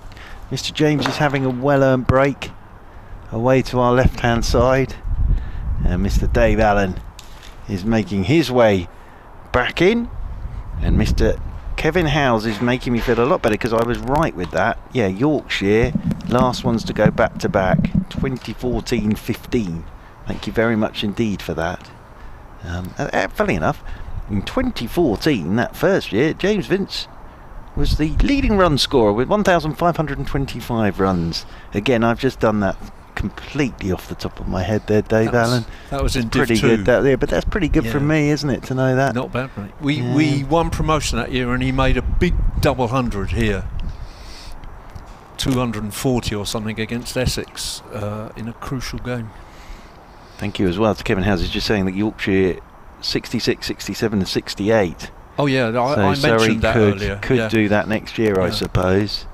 I'm pretty good on the 60s. It's just whether it's popular music or consecutive championships. I'm not so good on the recent years. Is it me? I'm not sure. It is you, okay, Dave. Well, it's in that case, it's Cameron Steele beating James Vince outside the off stump. But then, of course, Surrey 52, 53, 54, 55, 56, 57 and 58. That's not bad, is it? And I mentioned that because Cameron Steele comes in and bowls. That's short of a length to James Vince, plays it on the offside and then comes through for a single. Because, in fact, in the last of those, in 58, Hampshire were runners-up and, to be honest, should have won it, but made a mess of the run-in.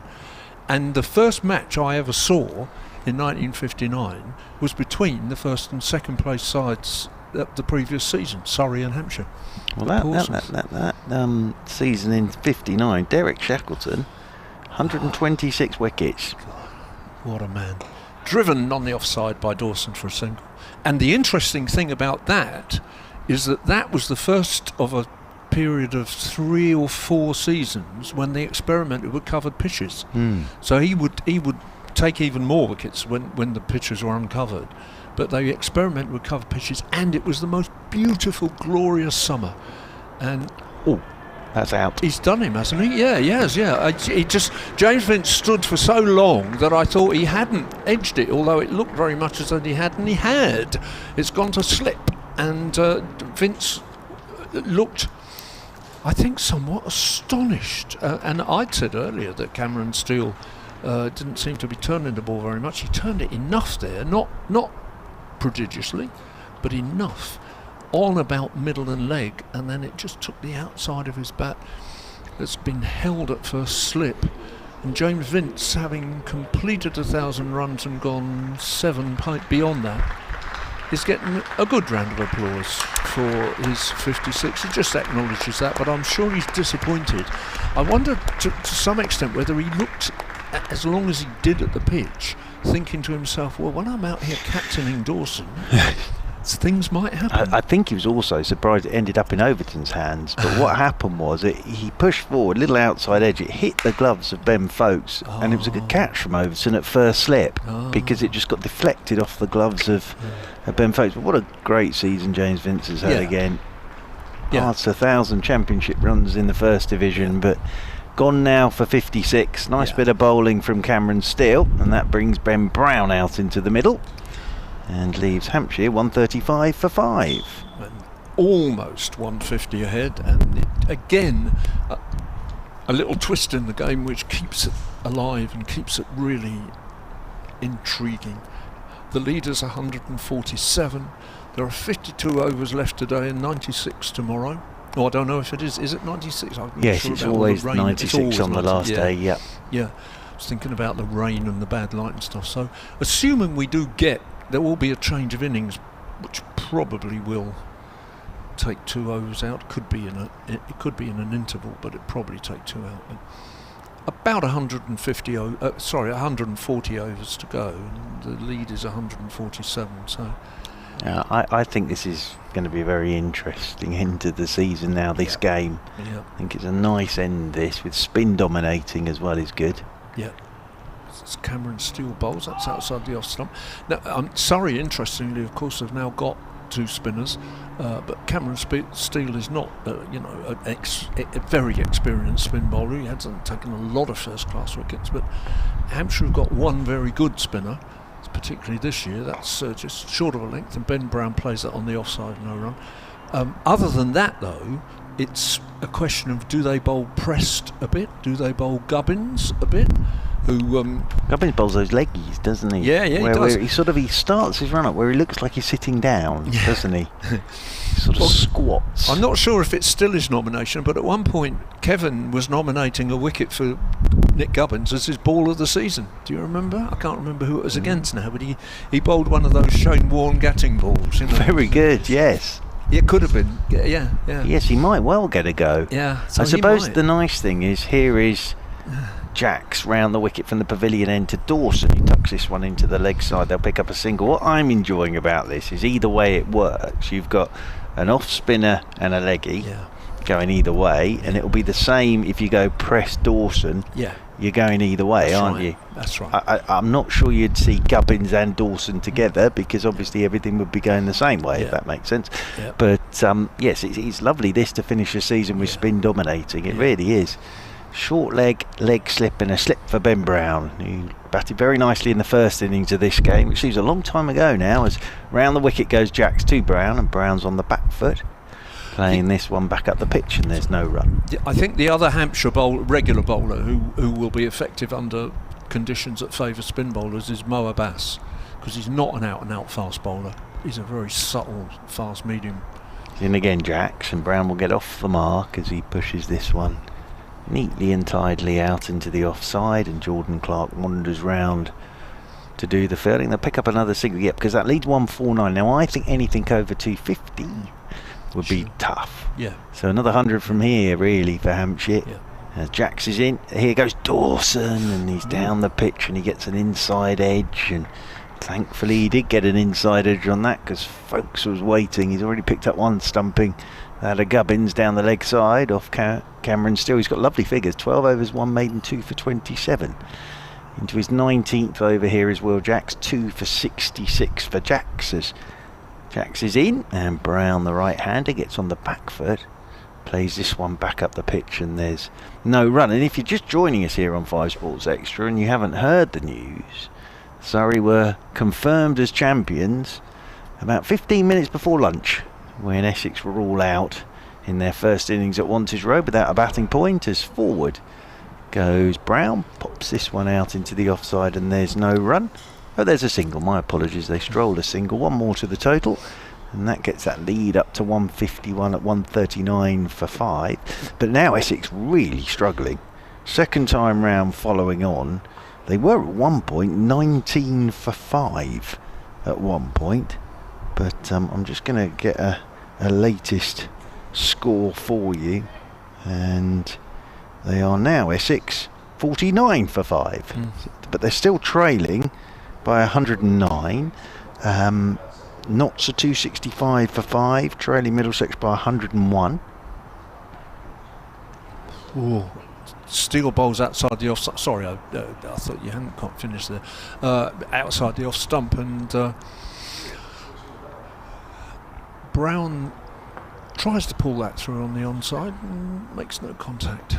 So Cameron Steele in again. That's full, and he's sweeping, and he's not managing to contact again. Ben Folks takes the bails off and replaces them to save a journey for the umpire.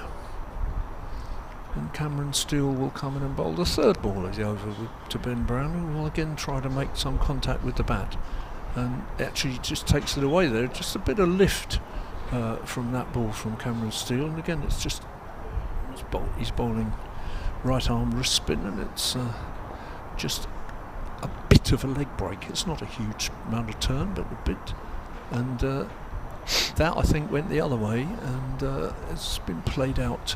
Finally managed to put a bat on it, played out to point. He does have a very good googly as well. Does Cameron Steele. Yeah. Well, I think that went the other way. I can't have to say read off the wrist. So I certainly can't read that one, which is very full and driven to Rory Burns at short cover. Stops it. It's been 5 leg breaks, so taking the ball away from the right hander. Will he slip the googly in for this last delivery, perhaps? Here he is in and bowls. That's outside the off stump. It's just taken again. There's some lift there, taken by Folks up around his shoulder, but it was too wide to tempt Ben Brown, who will just work away with Liam Dawson on building this lead. That was a maiden over, so the lead remains at 151.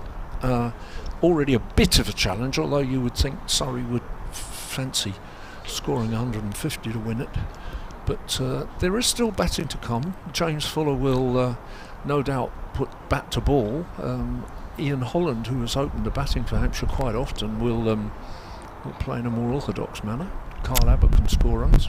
Jacks from the pavilion end is into Dawson, turns this one down into the leg side. Sudarshan doing the fielding in there at short leg. Warwickshire all out for 273, so they lead Somerset by 58. That's the last thing that needs to be decided now. Who comes down with Northamptonshire?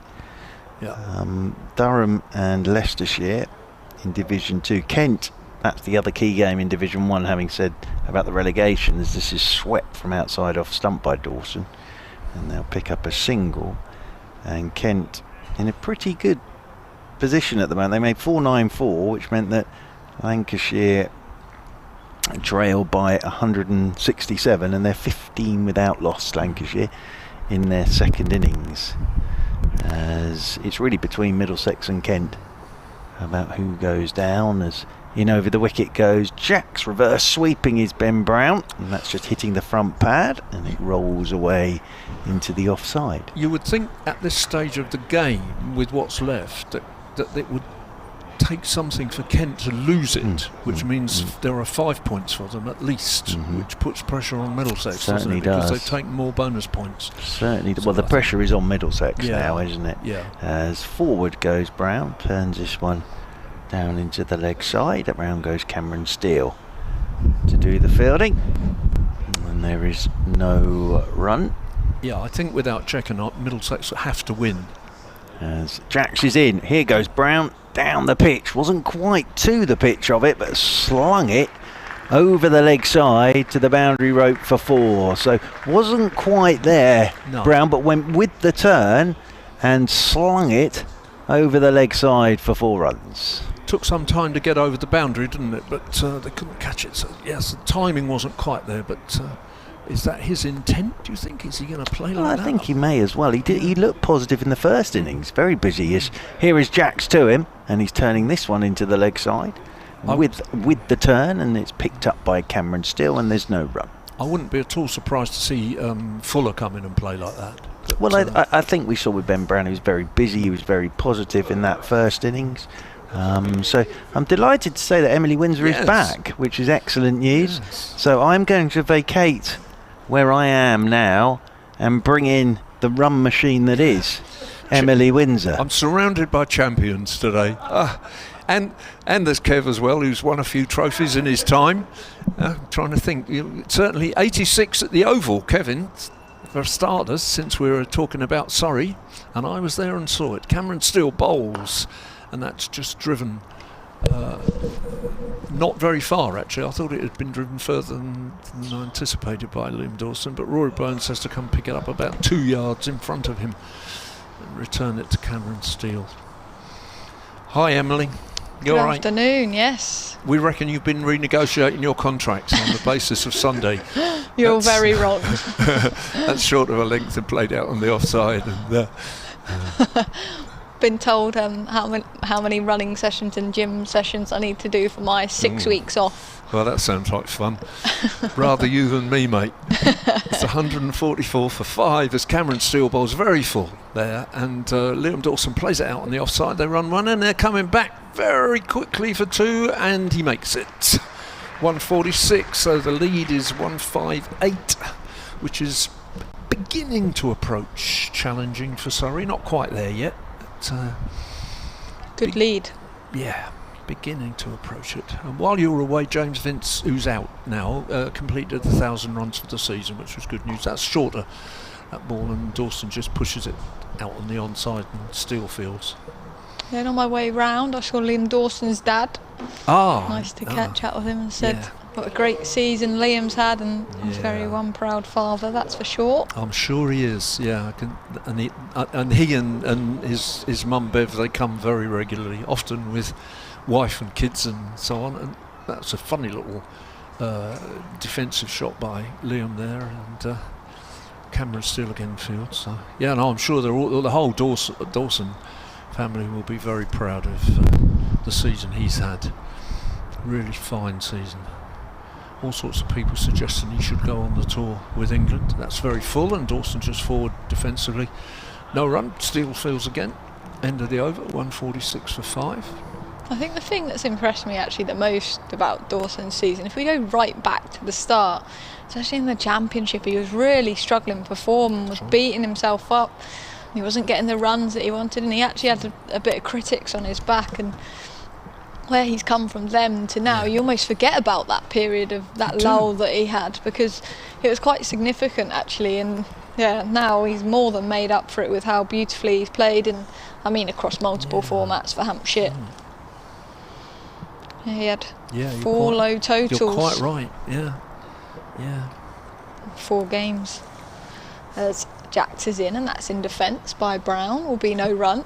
Yeah, that's well remembered. It's absolutely right. He was having a difficult time then. And there was a bit of an injury, wasn't there? There was something he had a problem with. I can't remember. Jacks from the pavilion end. Brown advances, but it hits short leg. Again, no run. Lovely reception, wasn't it, at lunch as well, when the Surrey players walked off the field. That round of applause.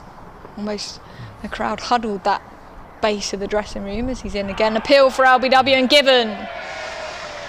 Ben Brown just tried to prod at that one in defence, and Jack just bowled it quick. It was full, and that's been given. And Brown ends his season on 6, and Hampshire now 146 for 5. Twists and turns in this game. It really is building up to a fascinating conclusion to the season. I mean, there's more riding on it for us than Surrey now, because of Warwickshire having been bowled out. What we now know is that if we match Warwickshire's final result, whatever it is, win, lose or draw, if we match it, we're third. It's that simple now. It doesn't really come down to the fine points. I mean, I think with the first innings over, I think we are now 3 points ahead of Warwickshire. It might be 4, not sure, but whatever it is, we have to match it, I think. But if they were to win and we were to draw, they would overtake us. So we have to match, win, lose or draw. They're in a strong position of win, perhaps, although their game hasn't progressed as far as this. Is there any way we can get to second, Dave? If Essex no, lose? I think even if Essex are absolutely rolled over, I think we're going to be 2 or 3 points. I think we needed to take almost maximum batting points, and we didn't get any. So no, that's over really. Surrey are first, Essex are second. I'm sure we'd like to be third. I was saying earlier on that historically we played in the County Championship for 60 years before we ever finished third. So Yorkshire and Surrey are very used to winning championships. Hampshire aren't used to winning championships, and so second and third is often. And we finished third last year, fourth the year before, so pretty consistent without quite getting over that line. A new batter to the crease for Hampshire, Ian Holland, who's batting many positions for Hampshire. He's opened the batting, so more than capable in at number 8. As Will Jacks is ready now from the pavilion end. Bowls darted in, and in defence by Holland will be no run. Be interesting to see. I think it might depend how quickly the next wicket falls, but will Fuller come in and play his natural game and attack the spinners, or will they think, no, we've just got to build a bit more of a lead? Jacks into Holland off the back foot, played to the backward of square for no run. Bit of turn again from Jackson. I feel like what's going to be crucial in the next innings that we see in the Surrey chase, who we know Surrey are very good at chasing, and this year is Liam Dawson with the ball as Jackson. Reverse sweep by Holland, upish, and it's taken. Top edge of a reverse sweep, and the fielder just in front of backward of point takes the wicket. And that's 2 wickets in the over for Will Jackson. Hampshire and now 146 for 7, and Holland's gone for a duck. Well, I mean, I suppose really, because I'm an old fogey, I'm allowed to say that wasn't the wisest shot to play third ball of your innings in that situation. But then the modern cricketer, I don't know. What do you think? Because you're not an old fogey by any means. It just seems very odd to me when you come in a situation where you really need to make sure you get at least another 50 runs from the last 3 or 4 wickets, and you play a reverse sweep when the ball is turning and bouncing. You play a reverse sweep third ball. I don't mind if it's 20th ball or something, but he hasn't had the look. He hasn't got himself on. Yeah, look, I think a lot of talk now is about taking the positive option, and Ian Holland probably saw that as a strength of his. There was no field, there was a fielder just in front of square, there was no fielder behind square on that offside other than that slip, so he probably saw it as a low risk option. But you don't know what the Hampshire dressing room have said. They might want them to come out and play their shots. Sure. But you'd think at least another 50 runs would be crucial. Yep. But James Fuller coming to the crease, he's a man that doesn't usually hang about. He likes to play his shots. That's his natural game.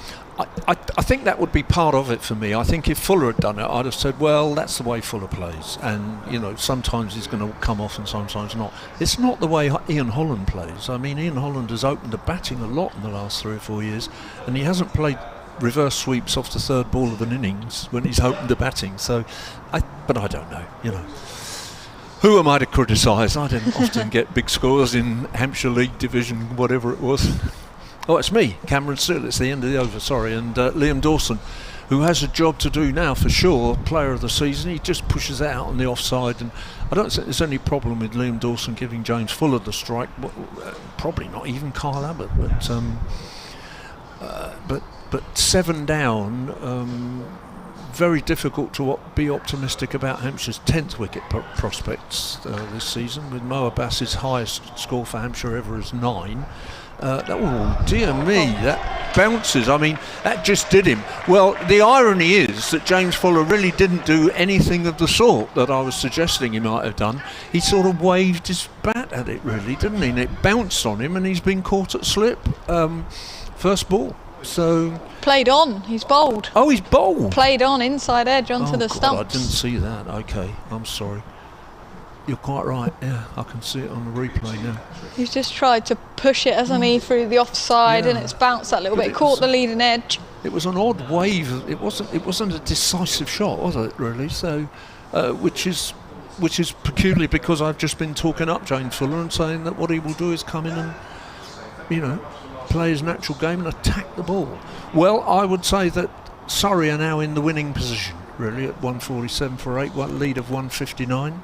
I think this is Surrey's game to win now, unless Dawson... Dawson and Abbott could fashion a partnership without any question. They could do that. Dawes is actually just chatting to the Surrey guys at the minute. Perhaps they're just discussing how it feels to win a championship. I don't know. He will know some of the Surrey players, won't he? It's a very unusual... I'll tell you what, I'd love to see a picture of what's happening. Dawson's just in the middle of the wicket, literally. Almost looks like he's in their team huddle, doesn't it? He does. But it was Surrey that actually chose to huddle in for a conversation. Yeah, he does. He does look like that. So, here we go. Kyle Abbott coming in, but those 2 overs and 2 wickets have really changed the match significantly. 159 ahead, 8 down. Kyle Abbott to come in. Mo Abbas with a career average for Hampshire of 3 and a highest score of 9. So I reckon this needs to be a partnership of 30 or 40. Yeah, I reckon sort of 200's that magic number that would be... I think 200 would be a tricky chase. Yep. But I think, say Hampshire got over to 180, I think that's something for them to bowl at. Oh, sure. Sure. I'm not sure on this pitch, with it turning, with it bouncing, it's been slow to score throughout. Whether it'll be any chase is going to be straightforward, but you've got a Surrey dressing room full of confidence, just won the county championship. They might want to get it done. They'll be very relaxed, won't they? There's no pressure on them whatsoever. Cameron Steele is into bowl to Abbott, and Abbott, who will also, I think, put back the ball, as he does sensibly there, drives up to deep mid-off and comes through for a single.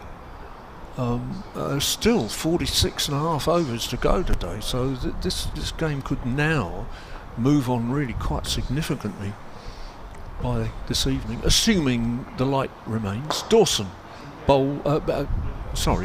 plays exactly the same shot up to deep mid-off and comes through for 1. So Hampshire 149 for 8. Interesting little fielding position that, with it's not a mid-off, it's not a long off, but they're happy to let them push. Yes, have the 1. That's bounced again, hasn't it? And Abbott again sort of waves the bat at it. This one goes through to folks. No mishap there. Cameron Steele, who hasn't, I don't know how often he's bowled this as much as he has in this game. That's played to Rory Burns at short cover, but Cameron Steele has bowled a good deal in this game. He's bowled 15 overs now and got 3 for 32. I've got a feeling his career, I could look him up because he's an ex-Hampshire player. I got a feeling his career that Mark was telling me he'd only played, he'd only taken about 10 wickets. I'm not sure if that's true. I will just check it while Emily talks you through the next over. Yeah, Will Jacks will continue. He's got 4 wickets so far in this innings. We're hunting down that 5. He's got fielders out on the boundary to Liam Dawson then as he's in bowls, and that's pulled away into the leg side. They're running the first one hard. They should get 2 hit as that's hit very fine, and they do quite comfortably. Dawson will move to 24, and that's 150 up for Hampshire. I was wrong about Cameron Steele's 10 wickets. In first class cricket he's taken 33 at 38, but he has today. There's Jacks round the wicket to Dawson. In defence will be no run.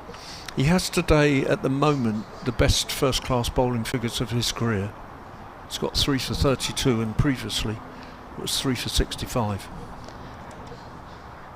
He'll be happy with that. Interesting passage of play that. Jacks just literally left the ball to try and get Dawson to take a single as he's in and bowls off the back foot, plays down to fine leg. They're running the first one hard. Fielder charging in, Dom Sibley.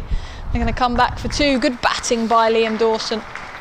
He's a clever cricketer and he's having a hell of a season. Dawson's on to 26, 153 for 8. Jacks wants the bowl at Kyle Abbott.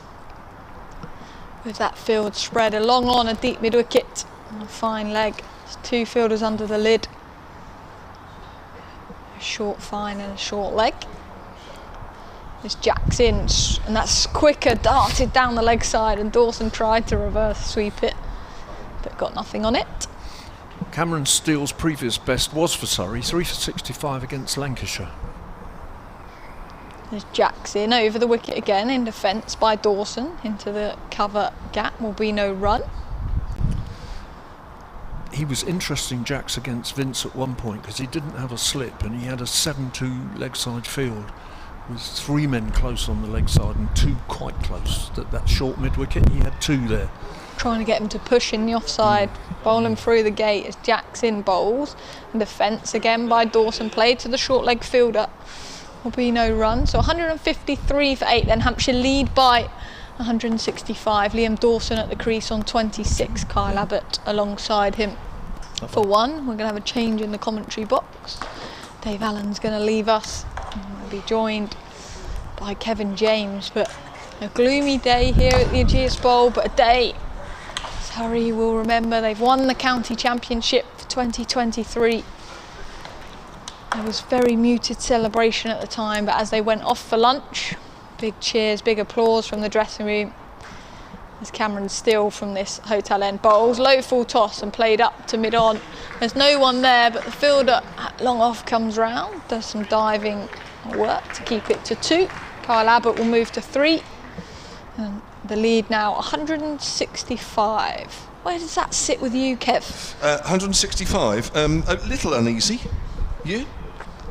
Yeah, I think I want at least 180 for a chase, but even that I think will be tough to defend as Steele in, and that's outside the off stump, just played to a 3rd, will be no run. Yeah, I would say 200 bottom line. Anything over that, then you could say it might go either way, but I don't know. It's then all about Liam Dawson, isn't it? It is all about Liam Dawson and all about him now at the crease as well as Steele in, and Abbott plays in defence. Will be no run. Abbott has such his vibrant bat handle, it's fluorescent orange, he's got fluorescent orange on his gloves. He's a Vipers fan. Clearly, same colours. We all need those. There's Cameron Steele in again with his leg spin, and that's a thick outside edge down to that short 3rd. Will be no run. This game's moved forward quickly, isn't it? 3 wickets for 1 run. 146, 147. Wow. Well, I don't know why all you players don't have bat handles and gloves that are fluorescent orange to match your tops. There's Steele in, and again that's spun away from the bat, but too much. Great take from Ben Folkes. We did say, those of us in the commentary on Sunday for the Rachel Hayher Flint Trophy final, because it looked like you had the best orange tops. The Blaze looked like they had orange tops from 1950s footballers. There's only one team in orange and black, Kev. Correct. There's Steele in again with his leg spin shorter, and that's cut out past the deep backward point. They're going to run the first one hard, but they settle for just a single. Abbott will keep the strike then. He's on to 4, 156 for 8. Lead now of 168. Yeah, it's made for a good game. There's no doubt about it, but it just needs Liam Dawson and Kyle Abbott to stick around a little longer and get it to around 200. I think then I think we could say, yeah, this could be very, very interesting indeed. Do you think we'll see any of Tom Prest? He's the other spinner in the Hampshire lineup. Obviously, he's on a pitch here that we're seeing Surrey goes double spin. It's turning, it's bouncing. That's the bit that looks threatening. Yeah, it's going to have to, isn't it? He's going to have to play his part.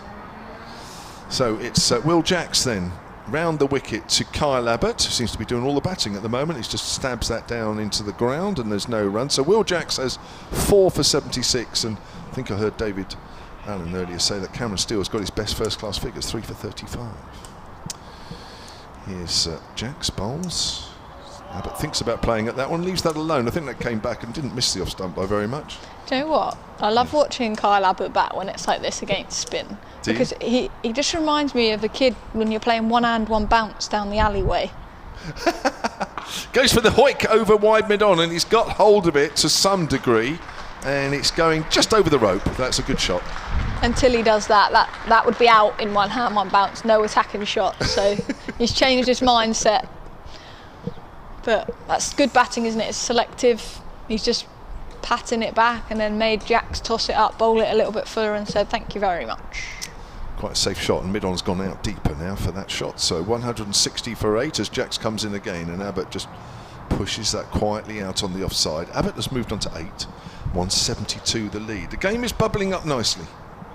Now we've got that situation of getting Surrey confirmed as champions. Now we can concentrate on this game, and it could be a very good game yet as it's played out towards mid-wicket, and there is no run. Getting good turn, isn't he, Will Jacks, the off spinner? He's bowled well, isn't he? It's not quick turn, but it's just enough to keep the bowlers interested as Abbott's on the back foot, steers that out on the onside, and there's no run. 160 for 8 at the end of that over. Just got a couple of emails to read out as we go along. This is from Ian in Lymington. Nice spot, Lymington. Love Lymington. Cricket@gmail.com. Just to say thanks to the guys and girls for the tremendously enjoyable cricket season. Been an almost year for Hampshire, but still some great games, including this one. Maybe need another top order batter, and we will challenge a little bit more. Have a great off season and can't wait for next year, says Ian. Thank you very much for that one. Got 1 or 2 others along the same sort of theme that I'll read out as we go along. Cameron Steele then will continue from the hotel end. Leg spinner. In and bowls, and that's cut by Kyle Abbott. Good diving stop at backward a point to stop the strike being rotated by Dawson. He's on 26 then. Man of the season for me across all formats. There's Steele into Dawson again, flighted, low full toss, but can only find mid-wicket. Will be no run. Are you looking forward to the end of season do on Saturday? I am. I think they're always good, aren't they? Because you reflect on what's been a long season. I feel like you forget what's happened at the start across for both Hampshire and us as the Southern Vipers. So it'll be good fun. The Steele in again off the back foot cut, but only to backward point. Will be no run. Another chance to have a couple of drinks? I don't drink, Kev. No. You were the one teetotal one then on Sunday night after the final? That's me. Cameron Steele into Dawson in defence back down the pitch. No run. Yeah, I will be sure to have a few drinks so I can heckle you again. Yes, I know. That's something I'm really looking forward to. It's Thanks always our rowdy table. Yeah, it's a hard enough job as it is. Still, again from this hotel end. Bowls to Dawson, and that's flighted in defence. There's 1 ball remaining of this over yet to have a run scored off it. Dawson happy just to hit it back. 160 for 8, a lead of 172. Hampshire against the county champions of 2023, Surrey. As Steele in, and that's driven, that's a thick outside edge. He's tried to hit that hard. They think about a single, don't get one. That's the end of the over, and made an over by Steele. He's bowled 17 overs now, 3 maidens, 35 runs and 3 wickets. Just going at 2 runs and over, which is quite unusual for a leg spinner and probably says about the nature of this pitch. Yeah, and I think he's bowled quite well actually. I know he's not a sort of front line leg spinner, but I think he's been fairly consistent actually to give him his due. We're keeping an eye on Warwickshire Somerset from a Hampshire point of view, because now numbers 1 and 2 in the championship have virtually been they've been decided. We're looking at the Hampshire-Warwickshire situation in 3rd and 4th. Warwickshire bowled it for 273 against Somerset. Somerset in their second innings 3 without loss, so Somerset trail Warwickshire by 55, but the points situation there, as Abbott's on the back foot to Jacks, plays it out on the onside, and hopefully Dave will just confirm this, because I'm looking at the live table at the moment. I've got Warwickshire behind by 5. Hampshire, that's right, Dave's just nodding in agreement. Thank you very much, Dave, as that's pushed into the ground. So if our Hampshire were to draw here and Warwickshire win, then Warwickshire go above Hampshire. I don't think we're going to get a draw here now, though, do you? It's all on the result, isn't it? It is, yeah. Certainly is, as Abbott just plays that into the ground on the leg side. Might just get you, hang on, just going to get you to just do that a bit. So. Can you not hear me? Well, I can hear you enough, believe me.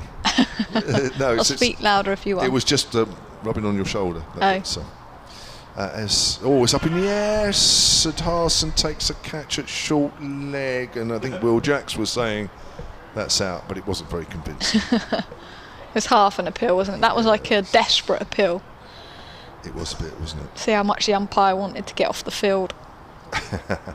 Now Abbott goes big over the top. He's been looking for that shot, and he's got hold of that, and that's 4 runs up towards the pavilion. Yeah, lovely shot. Good swing with the bat. Overpitched by Jackson. Kyle Abbott punishes. Had an email from Spain earlier, and this one's come from Dave Martin, silentcricket@gmail.com. He says, "Afternoon, ladies and gents. Unlike George from earlier, I'm not yet retired, but like him, I'm also tuning in from Spain. And I second his glowing compliments of your calls this season. Thank you. It's really kind of you to get all these nice messages." As Jacks bowls, and Abbott gets one. Keeps a little low. He's on the back foot. End of the over. 164 for 8. The lead is 176. Thanks. It got me into county cricket for the first time, and now I love it. Question: if Shane Warne's ball to Mike Gatting at Old Trafford was the ball of the century, what do you think all things being the ball of this century? Says Dave. Well, the Nick Gubbins ball here against Middlesex for us. You weren't here, Emily, but it was an absolute... I've seen it. Well, it was like seeing Shane Warne bowling again. Do you know what? I was here, I think. Was you here? Was you here for that one? I think I was. I actually think I was on commentary. Oh, perhaps you were. You've wrote me off, Kev. Well, certainly not. Wouldn't do that. I've definitely seen it, though. Oh, there I can you tell are. you that. It's great, isn't it? Steele into Dawson, who's worked that to a vacant mid-wicket off the back foot for a single. Happy to give Kyle Abbott the strike. Dawson on to 27. Lead now of 177, so it's creeping along after losing those 3 wickets for just 1 run. These two have built a bit of a partnership for Hampshire. There's still with his leg spin again bowls, and that's Fuller and dug out by Kyle Abbott. That was a Yorker length, but no problems keeping that one out. It's a very mellow crowd, isn't it? Very quiet, aren't they? Even the Surrey supporters have had their fill of winning the championship, and now they've gone quiet. Imagine if they all left. Steele from the hotel end, full flighted, great diving stop off his own bowling. There's a hand on head from Jamie Overton and Ben Folkes behind the bat. Was that a chance? Would have been a very tough chance. Here we go. Watch on the live picture feed here. No. I don't think so. Just a good stop, wasn't it? Conversation now between Steele, the umpire, Rory Burns. Slightly unusual. And he's called for something. Maybe it looks like he's cut his finger. Yeah, his finger.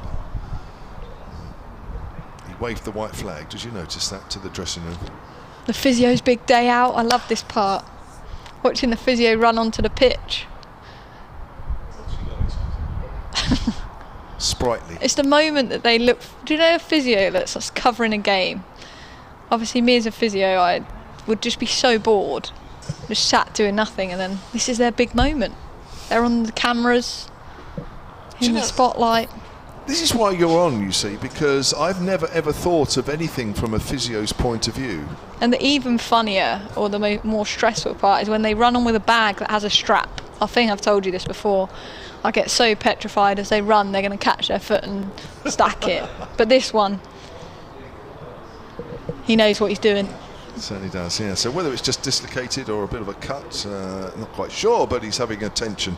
Got another email here from Laurie Marsh. Afternoon to you, Laurie. He's in Chandlersford. Not too far away from here. Cricket@gmail.com. He says, may I join the throng of cricket supporters to thank you and your team for the great description and analysis of all the matches this year. My ability to visit the Ageas Bowl is very restricted, so the commentaries and the live stream is much appreciated. Thank you, and roll on next season.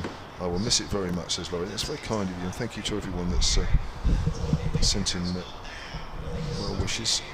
And we enjoy it, don't we? We have great fun. We've got a great team together. We love it. Emily and Mel and Dave and Stanley earlier on in the season, and now we've got Anthony with us. It's a lovely little team. We have good fun together, and we're joined by opposing commentators as well, and we try and accommodate them as best as they can. Mark Church, of course, being the hardest to accommodate, but we find a way. And all good fun. He's not even rising to it. No, he's not. No, I'll try something else in a minute. He will. Don't worry. He will. Crouchy's just checking in with all his fans. Crouchy. One of your own fans nicknaming, calling you Crouchy when you actually should be Churchy. I think that's a little bit worrying, isn't it? Really. I can see Woodsy over there in the lovely red top, the plumber to the stars. Does he do any of your plumbing at home? I don't know who he that does is. a lot of the players. Does a lot of the players. I don't know. Woodsy. No. Yeah, he is. Yeah, good plumber. I've not had plumbing issues, so. Didn't somebody leave a bath running at your house? It's not. My uncle could be listening. That sounds to me like a plumbing issue. Nothing ever arose from it. Apart from a wet floor. And water pouring out of a light downstairs. So yeah, that's but other than that, electrician's issue. No, just turned it off. What, you still using it without it being looked at? Yeah, turned it off for a few days. It's dried out. Wow. Here we are. Nothing's happened. I'd be switching a switch on with rubber gloves if I was you. It's been nice knowing everyone by the sounds of it. Anyway, there he is. There's Woodsy. Still's all patched up anyway. He's back. He's ready to go. Focusing on the cricket. We have cricket back. Everyone will be pleased to know. Hampshire then lead of 177 as that's left alone outside the off stump. A googly. Left alone. A few oohs and ahs. Are you good at picking googlies? I don't feel like I've played a leg spinner that turns the ball enough either way for it to warrant picking it, as that's played down into the ground on the offside. Because Josie Groves got some quick wickets in the final at Northampton for the Blaze, didn't she? She's leg spinner. But she bowls toppies. Doesn't have turn, variation. it skids on. Which can be challenging. Got to play straight. There's Steele in bowls, and that's left alone outside the off stump by Abbott. Will be no run. So that's 61 overs gone of this Hampshire second innings, the lead of 177. Surrey are county champions. And that's going to lead Mark Church to be subbed in. Yes, subbed in. Oh, he's sub. Roll on, roll off subs. Thank you very much, Emily. Emily Windsor there. And Chris Hutchins has emailed silentcricket@gmail.com. He says, great work as always, thank you. Have you spotted Paul Walter, Tall Paul? 73 not out of 99 for 8 for Essex and Northampton. I hadn't, but I will have another look. And as I do so, it's 100 for 8. Good effort, there were 13 for 5 or so. Essex at one stage, Essex trail by 58. Welcome back, Mark Church. Thank you very much indeed. Will Jacks is round the wicket here to Liam Dawson, who plays this one out into the offside. All I heard there was, I heard my name being mentioned and then plumbing issues, and I was thinking, hang on, just a second here, everybody. There's a time and a place. As in round the wicket comes Jacks. Dawson drives. Oh my lord, I think he's got an inside edge on that, or that has spun a lot. It's beaten everything, including Ben Folkes and the stumps. Cameron Steele does very well, having just had his injured finger strapped up to dive full length. Yeah, he's got a little inside edge on that. There was no signal from the umpire. Playing very well here, Liam Dawson. again. 167 for 8. The lead's 179. As Dawson settles over his bat once more. Jacks comes round the wicket to him. Dawson, oh, what's that hit? Well, he's gone back on his stumps. And he must have again got a bit of bat on that. Let's run down towards leg slip. They'll get a single. This is not going to be easy for Surrey at all. Even now with just 180 the lead. Say just 180. It's not going to be straightforward at all for Surrey. But it's a good game of cricket this at the moment. Carl Abbott's doing a good job here with Dawson on 12 as Jacks is in. And, oh, that's got to be out. Yep, that's 5 for Will Jacks, LBW. Carl Abbott was doing a very good job, but he's gone back to a ball that's just skidded on, and Will Jacks takes a 5 for 5 for 87 for Will Jacks. And on the big screen it says 5 wicket bag. Is that the way you describe 5 wickets these days? Is it in the modern world, a 5 wicket bag? That's what it says up on the board there, a 5 wicket bag. So what does it say? A 5 wicket bag, and 5 wickets for Will Jacks. So he'll be happy with that, having come into this game to bowl his offies, obviously, and bat. 5 for 87. On the Will Jacks issue, 168 for 9. I'm just wondering, I said to you I don't know whether they would, Surrey here, but maybe change the order a touch. And Jacks might march out to open the batting with Rory Burns. Why don't you just go the whole hog and have another replacement and bring in Ollie Pope? Oh, calm yourself down. Hampshire have done it before. Everybody's done it before, Kevin James. It's been around for years, this. And if you've got a complaint, write it. Care of the ECB fixture person. No, but I think that will get straight there, won't it? Well, I'm not sure it would, to be honest with you. I don't think it lands on the right desk. Shall I just leave it at that and post it? See what happens. Yes. See if it gets there. See if it gets to Lords or not. So Mohammed Abbas wanders out there swinging the bat. So Surrey will be batting at some point with a session to go. They might even have a little bat before tea here, because what's tea? 3:30, isn't it? The wicket goes now. I suppose if these two stick around for a bit, those tea will be delayed because we're 9 wickets down. But it's 180 the lead at the moment, and that's not going to be straightforward for Surrey. But this game has moved on this afternoon. The spinners have done a good job, 8 between them, Messrs Steele and Jacks, and I think it will be a bit of Dawson and Preston Gubbins for Hampshire. So he's got a chance here for best figures, I think, in first class cricket. In fact, his best were in his first test, where he took a 6 for, but he's approaching a 6 for, but I think these would be cheaper, as he's in here to Abbas, and Abbas covers up, plays his first ball back up the pitch, and there's no run. They're the best figures for Cameron Steele, 3 for 36, and I'm pretty sure for Jacks his best is a 6 for. As in comes Jacks once again. I think that was in his first test. 6 for 161. Yeah, so unless it all goes really badly here for Will Jacks, I think he's got a good chance of getting his best figures.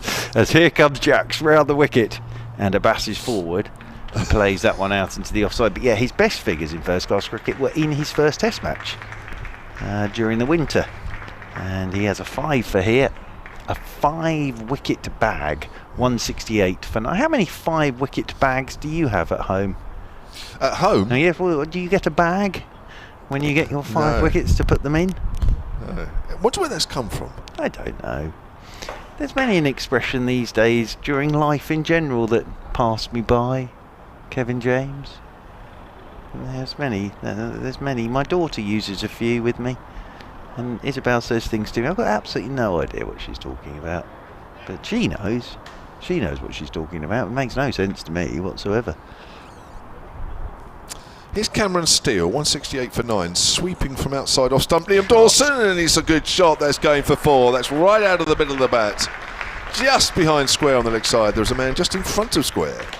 And he didn't really look like getting anywhere near it, and he didn't. And Dawson moves on to 34. Again, it's the Liam Dawson show. 172 for 9. The leader's 184. It's approaching. For me, it's approaching a total which might be competitive.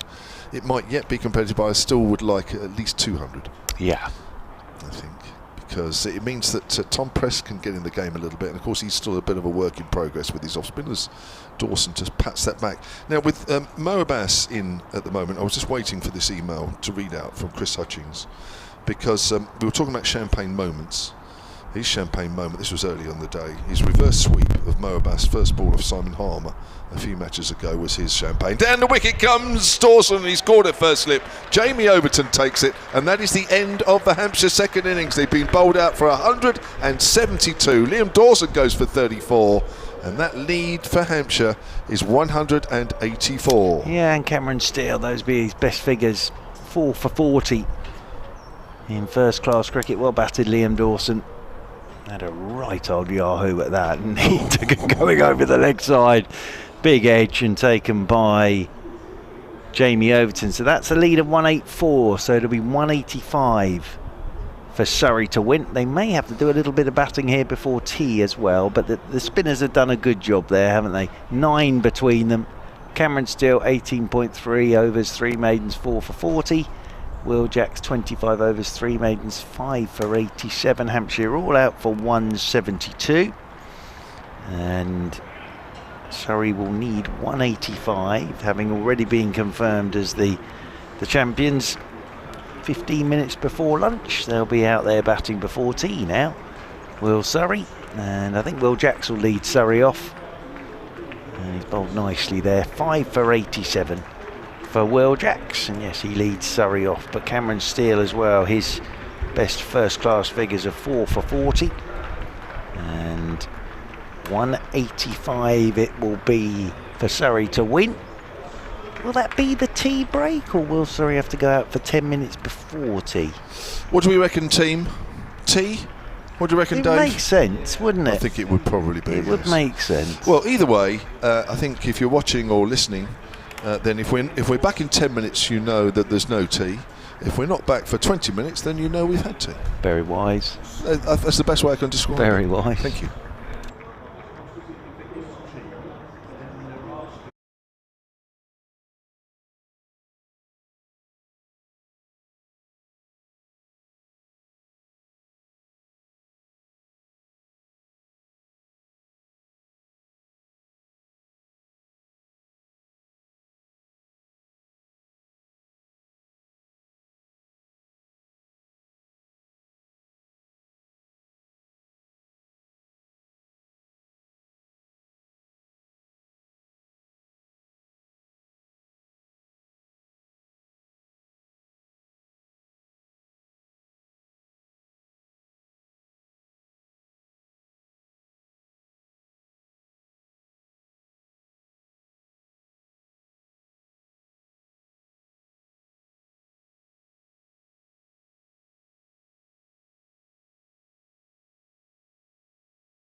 BBC Radio Solent, BBC Radio London, and on the BBC Sport website. So tea break is over, and of course on the Hampshire live stream.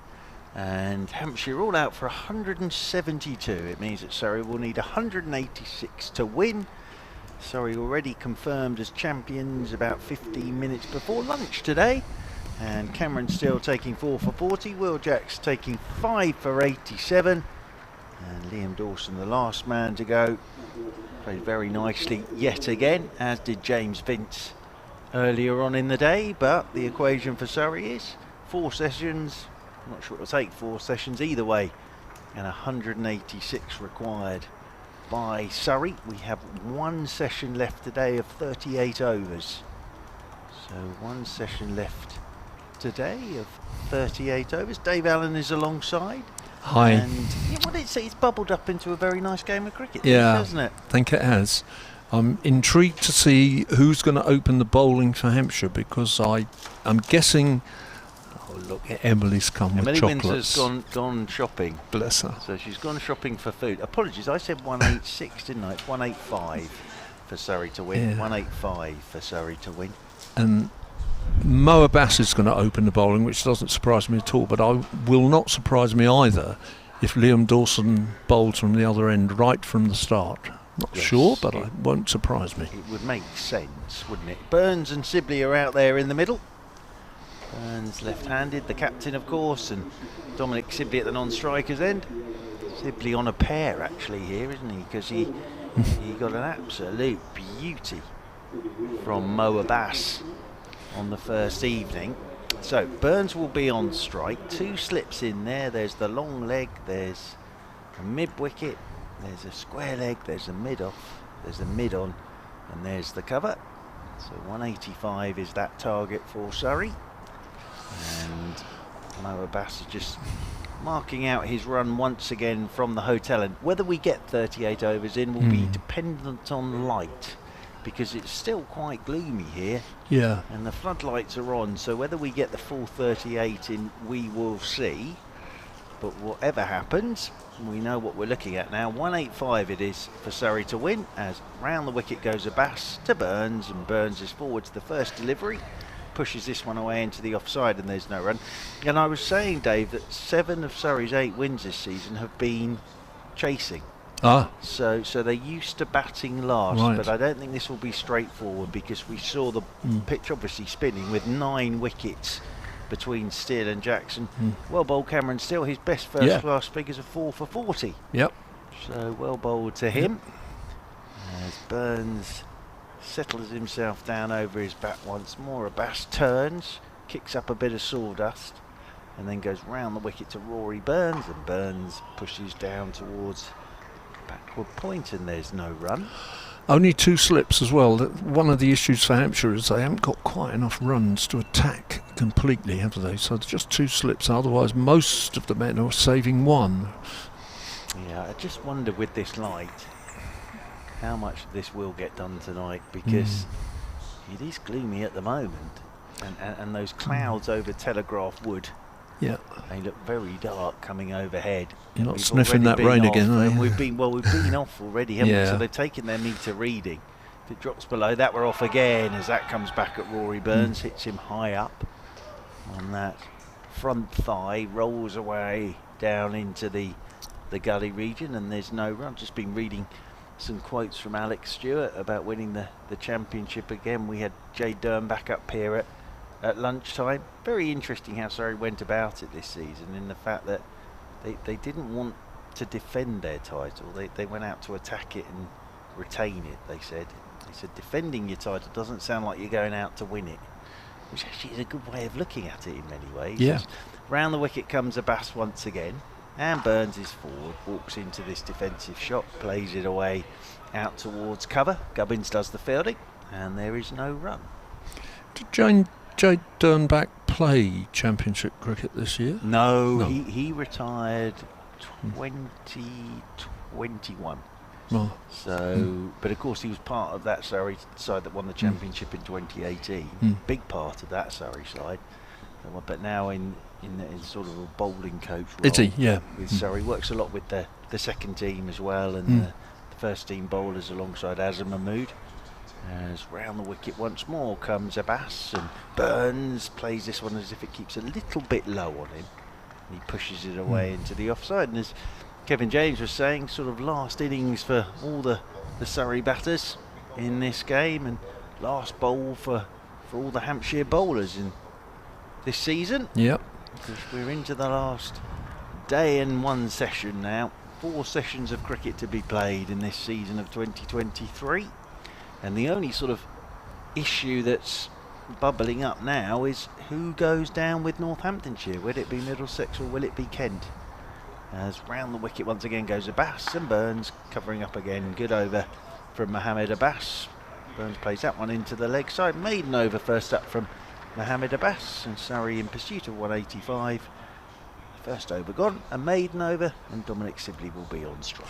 Looks to me like Middlesex are the likeliest at the moment, assuming Kent don't lose that game, and Lancashire are still 110 behind Kent, even though they've got all 10 wickets in hand.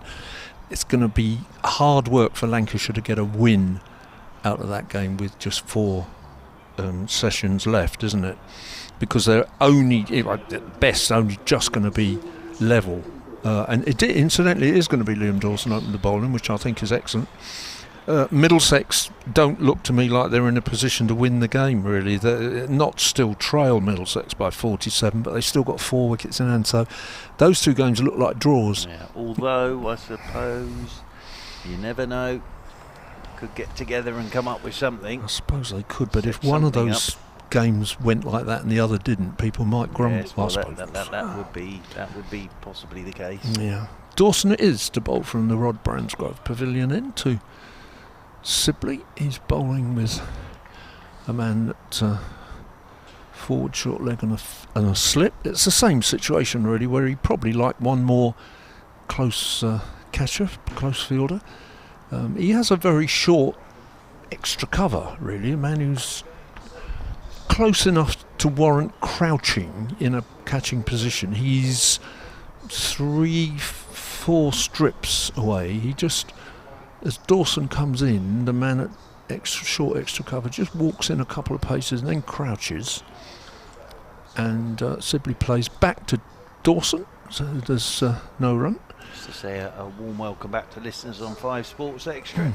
Surrey in pursuit of 185 to win this final game of the season. And Dawson, Liam Dawson, Hampshire's player of the season without any question, I think, although it hasn't been officially announced yet. He bowls, and Dom Sibley plays that out to the man at point. Well, he's been outstanding in this game. Yeah, he's I mean, he fell in the end in the 30s, but it was having a go because they were 9 down and not expecting Abbas to hang around for long. Bowls again, and Sibley just watchfully pushes out on the offside. I suppose it's fair to say that Burns and Sibley have not started many innings this season against the slow left arm. I was just thinking, actually, Rory Burns, though, on his Test match debut, did. Okay. Didn't he? Well, because it was in Sri Lanka. Ah. The short leg has gone across to Silly Point and just stretches out a hand there, but can't reach it. It goes out to the man at the orthodox point, out by the square leg umpire, who's actually a point umpire today. There's no run, so 2 maidens to begin the Surrey pursuit. Which shows that Surrey want to win this game as well. Good bowling from Abbas and Dawson, but nothing given away by Messrs Burns and Sibley. We've had the news from Wantage Road that Northamptonshire have beaten Essex by an innings, so that game already done and dusted at Wantage Road, and that's sort of the news 15 minutes before lunch here, that the final Essex wicket in their first innings had fallen, which meant they hadn't achieved the batting point in the 400 that they needed to sort of take it into tomorrow. But they were all out following on for 119, and Northamptonshire won by an innings and 39 runs. At one point they were 19 for 5 following on, as Abbas comes round the wicket to Rory Burns, and Burns first runs for Surrey as it comes off his thigh guard, looking to flick down towards fine leg, and they will pick up a leg bye, and Surrey are 1 without loss in pursuit of 185. So we were all speculating on whether Essex could get to 400 and make a game of it. They didn't get to 400 with 20 wickets. They didn't, no, and sort of you can understand it in a way, can't you? That sort of the disappointment of at not the end, getting there, and at the end, and sort of the championship was done and dusted. But here it was strange. Will Jacks was about to deliver a ball. There was a cheer from the crowd, and I think he worked out that was it, and put his arms up to celebrate. And then we continued playing as Abbas comes over the wicket to the right-handed Sibley. Oh, he's done him on the outside. That was the ball he got him with in the first innings. It's a lovely bit of bowling from Mohamed Abbas. This won't be easy against Abbas. Cloud cover, floodlights on. As I say, Sibley is sat on a pair. He's had a good season for Surrey. Surrey's leading run scorer in the championship. Dom Sibley, 744 championship runs. 100, that 100 against Kent at Canterbury. Surrey chasing down 501 450s. This is not straightforward this evening, as over the wicket comes Abbas to Sibley, and Sibley's off the mark. Turns it off his pads into the leg side. He'll pick up a couple. He'll feel better about everything now. He'll be delighted, Dom Sibley, as well, because of course his first season back at Surrey and has won the championship, so he'll be delighted with that. Surrey 3 without loss. But your stat is fascinating, that you've actually won the championship and yet nobody has made 800 runs. Nope, 746 now for Sibley. Folks started this game on 702. Burns 597. As in over the wicket once again comes Abbas, and this one's left alone outside the off stump by Dom Sibley. And I think it's the same with the bowling, that everybody's contributed. And this is exactly what Jade Dernbach was saying at lunchtime, and Kevin Howes has been saying on 5 Live, that it's not someone's gone and got 80, 90 wickets or 1,500 runs this season. It's just been that everybody who's played has contributed in some way, shape or form. And a lot of players have played, well, the squad, it's a big squad. But it has to be, because quite a few sort of head off to play for England as well. As over the wicket once again comes Abbas. Forward goes Sibley. Plays this one down into the leg side. Some of us at Hampshire have been talking nostalgically, because there's nothing else we can do these days, about the last time we won the championship was exactly 50 years ago. In that particular season we played Gillette Cup, Benson Hedges, John Player League Championship.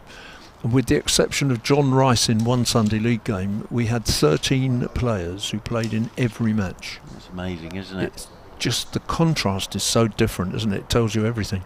Looking at that, actually, as forward goes Sibley, clips this one up towards mid-on, and there's no run. So Burns, Sibley, Pope, Patel, Folkes, Smith, Steele, Clark, Abbott, Roach, Worrell, Laws have all played. And then you can add Latham in there. Moriarty had a game. Atkinson, of course, had a game. And then Sudarshan has come in and had 3 games. So it's not a huge number of players in there, but it's been, and Jacks, of course. It's been shared around. Sam Curran had a game as well. Had 1 game. So 12th man rushing on with something, which is causing a little bit of a delay, and there are all sorts of people moving about in the field. I think what we've got is a helmet coming for a second, helmet and other protectors, which you can imagine what they are. So there's somebody coming in here to field close to the wicket.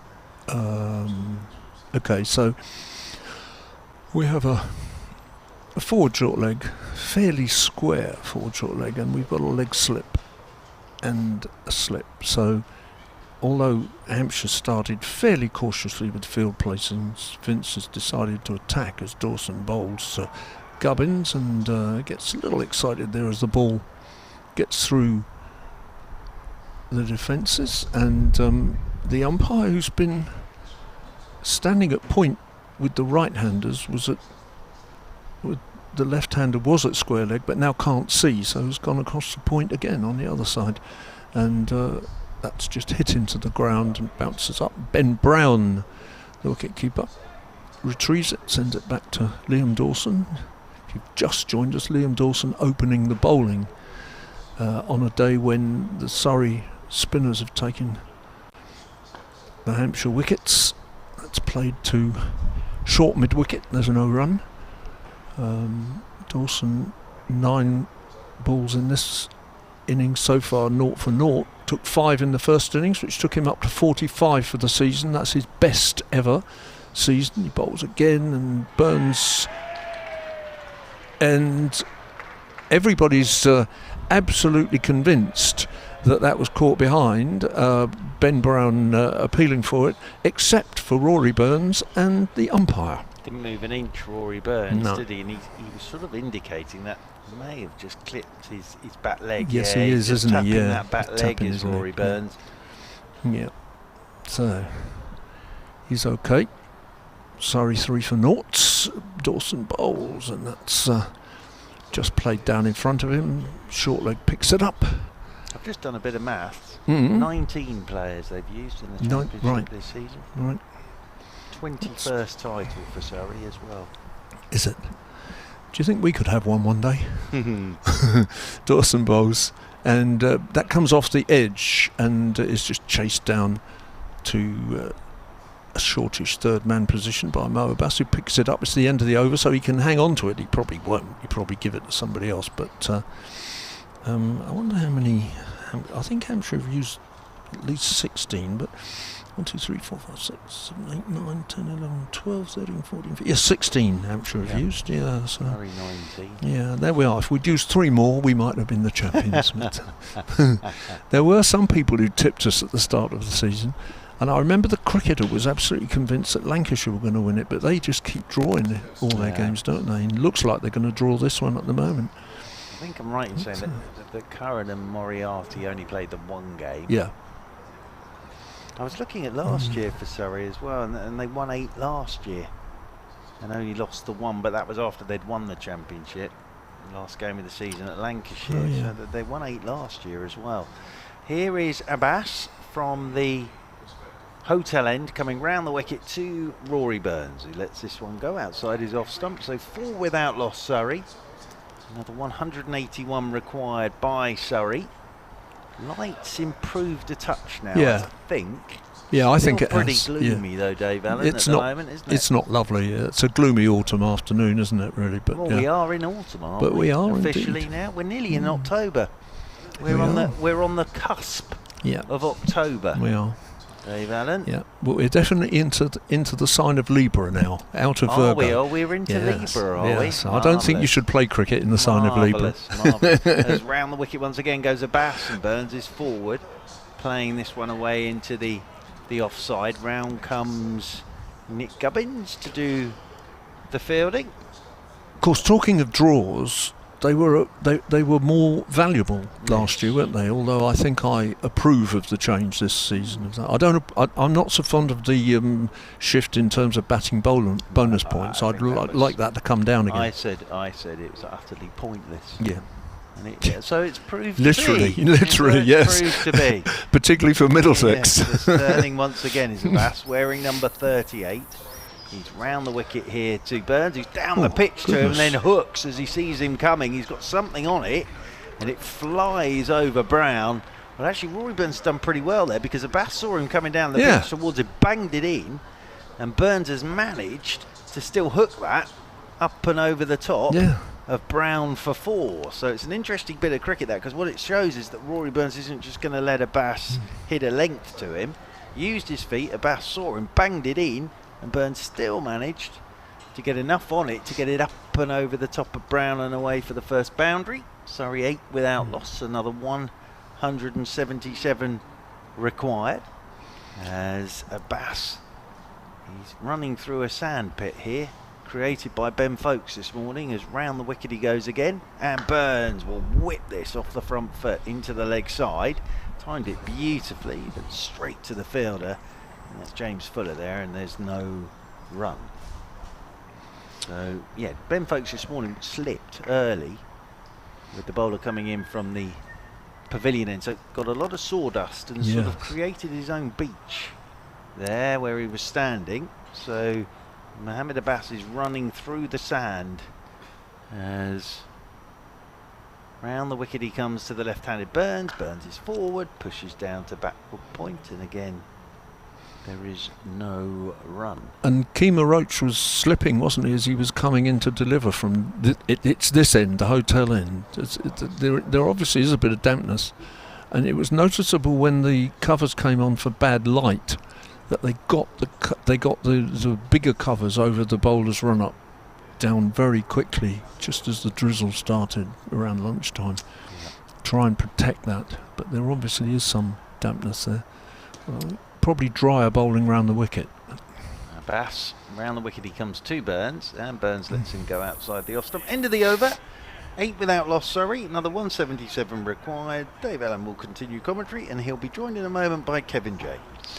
And it is just a little brighter again. I mean, it's not so much the weather as the light, which is really shifting during the day, but the floodlights are shining pretty brightly out there. Clearly this game, well, unless there's some awful weather tomorrow, clearly this game is going to come to a conclusion, and I don't think anybody will get too anxious if they have to go off, because there are still 30 odd overs remaining today and 96 tomorrow, so 130 overs to get 177, so one would expect a conclusion. And Kevin joined me now, and he's just plugging in one or two other things. You've got something to do. Dawson bowls and just pushed out defensively. For the umpteenth time, Mark Church has left his speed awareness course pen lying on the desk. Oh, what, the one he bought on eBay? Yeah, well, no, it actually was from the real thing. I know. Yeah. Dawson, left arm bowls, pushed out on the offside. There's a man at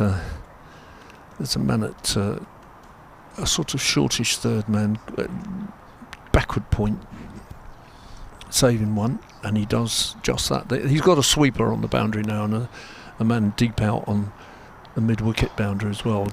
Sibley drives up to mid-on. There's no run.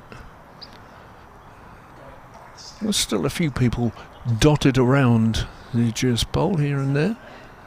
Quite a lot gathered around the Surrey walkway as Sibley drives again up to deepish mid-on, and there's no run.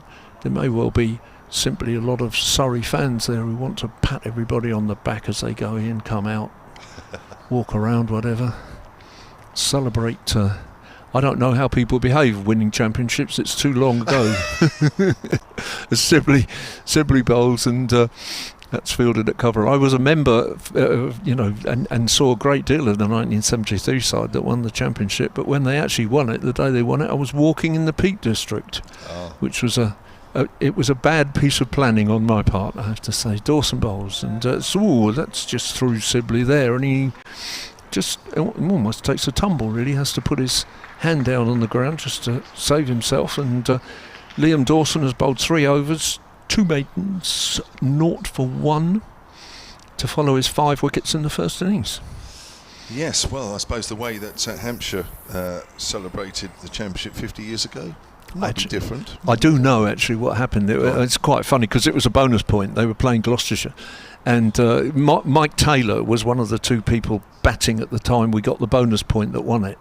And he said they kind of skipped and shook hands or something. It was him and Bob Stevenson, who have never been far apart since. I think they live next door to each other, in fact. So okay. Yeah, but they were in, and it was. And funnily enough, it was the only game of the 10 they won that season that they didn't take all 20 wickets. They took 19, and Gloucestershire declared, set them a target, and they won it. They didn't need to win it because they'd already got the championship by then. Abbas is round the wickets, and that's left alone outside the off stump by Burns. And the principal reason I've always thought that Gloucestershire declared was that this was a Friday, and on the following day Gloucestershire were playing their first ever Lord's final, and I think they just wanted to get away from Bournemouth as early as possible and get to Lord's and enjoy themselves, and which they did, because they went to Lord's the following. So they played Hampshire, who'd won the championship, then went off to London, and the following day they won. Well, I suppose, thinking about it, their first ever trophy, Gloucestershire. Here's Abbas again round the wicket, and that's straighter, driven by Burns up to mid-wicket. It does depend a bit on when you believe the county championship started, but the kind of orthodoxy nowadays is that it started in 1890, which was when it was all sort of formalised, and Gloucestershire have never won it since then. So now there are people on the other hand who say that, well, the press, who used to decide who won the championship before 1890, the press on a number of occasions did give it to Gloucestershire in the days of W.G. Grace. Yeah. So Gloucestershire people probably say, yes, we did win the championship in 1870, whatever, you know. Thank heavens they don't have the same hold over everything. Always playing a missing outside the off stump. Good delivery, just short of a length. Yeah, so I think probably in 1973 it was our second championship and our second trophy. We hadn't won anything else before at that point. There wasn't that much to win. But I think for Gloucestershire, if we do take 1890 as the start of the county championship, I think therefore 1973 Lord's final would have been their first ever trophy. Okay. Yeah. There you go. Whereas Surrey, of course, earlier, back-to-back championships confirmed. Won all kinds. Here comes Abbas again, and that's driven out towards point, and that's going all the way. A little bit full and a little bit wide there from Mohammed Abbas, and Burns picks up a boundary. I do get the feeling that with these two batting, Dave, I suppose it was always going to be a difficult ask to say this game would finish tonight, but you think if these two bat for a long time, we'll be a long way away from winning the game tonight. Maybe if Will Jacks comes out, it might be a different matter, but nice to see a boundary there. Burns moves on to 9. I've got an email here from Mark Moody, silentcricket@gmail.com. He says, I'm sat here whilst pondering some figures for work, listening and being thoroughly amused after the end of the Hampshire innings. I think I had the effects mic on a little bit, actually. That's pushed into the ground because you could hear some background chat about our commentary slots for the evening session and whether or not I was going to give Emily my PIN number to go and get some food. Did you hear all that? Right. It's a good job I didn't actually give it out, wasn't it? It's a good job, yeah. So thank you to Mark. I shall turn it down next time. I usually do most of the breaks, but obviously completely forgot that one, so thank you. Well, sort of thing. I'm just pleased I didn't give out my PIN number. I'd have had to have logged on and seen my bank account being empty. It wouldn't have taken long, to be fair. Sweet song, Kev. There's a bit more. Here comes Abbas, bowls and left alone. 2 bounces through to Ben Brown. End of the over, so 12 without loss sees Burns on 9, Sibley on 2, and Surrey from here need 173, and we may just, who knows, get 31 overs in between now and the end of play. Yeah, I did suggest that they could even, if they got close, I don't think they will get close, but if they could claim an extra half hour, but I think it will just not be bright enough by that point. James Fuller was limbering up, but he's now rushing off to the sweeper position on the cover boundary, so I think he was, as much as anything, perhaps just keeping himself warm, because it's just got a bit chilly, hasn't it? It's not been particularly cold, but it's just a bit chilly now. Now there are just 2 close fielders again now, no short leg for the right-hander. Dawson bowling, and Sibley just plays that down defensively. So there's just a slip and a silly point, both on the side that the ball will be spinning from a slow left armour, away from the bat on the offside. Dawson bowls, and this time, it looked to me as if Sibley was on the walk. I've seen a couple of LBWs today where people have given themselves out. We're just having a look on the replay there. That was a catch behind. And it's and that would explain differently why Sibley's on the walk. And Surrey are 12 for 1, and Liam Dawson has another wicket, 46 for the season.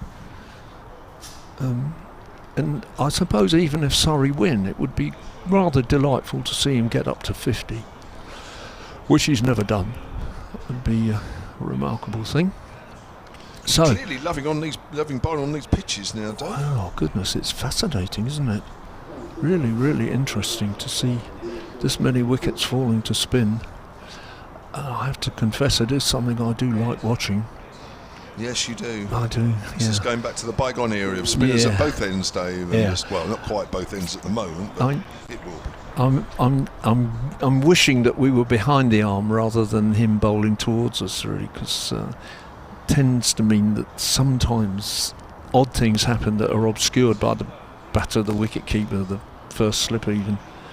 But it's still a delight to watch. So it means that the second Surrey substitute, who hasn't really had any part to play in the game so far, James Smith, who is the second man to have come back from the England side and come into the Surrey side, and he's replaced Patel, hasn't he? Yeah. So he's into bat now at 12 for 1.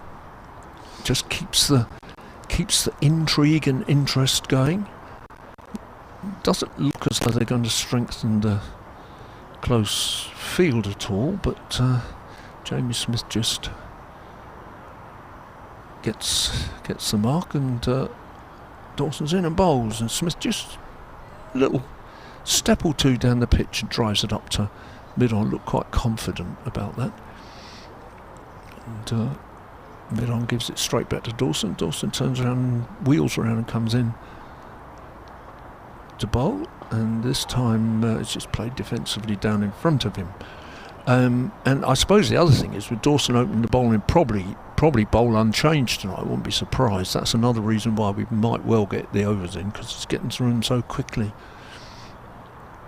So, here he comes again, bowls, and James Smith gives himself some room, plays it out only into the covers. It's fielded. We've had so far, this is the end of the 8th over, and been playing about 25 minutes, haven't we? So there'll probably be 9 overs in the first half hour, which is a pretty good rate in the modern game. Almost unheard of. Dawson bowls and James Smith forward, defensively fielded by the man at City Point. End of the over. Applause for Dawson, not for the first time this season. 4 overs, 3 maidens, 1 for 1. Got an email here from John Skews, solentcricket@gmail.com. He says, as an ex-wicket keeper, I have been watching most of today's play, but missed Folkes' stumping of Gubbins. It was down the leg side. It was a good take. Yeah. He's an excellent keeper and no mean batter. Surely he should be playing for England on a regular basis. I'd be interested in knowing who the team reckon Hampshire's best keeper over the last 70 years or so would be. Folkes keeping to spinners throughout this match has entranced me.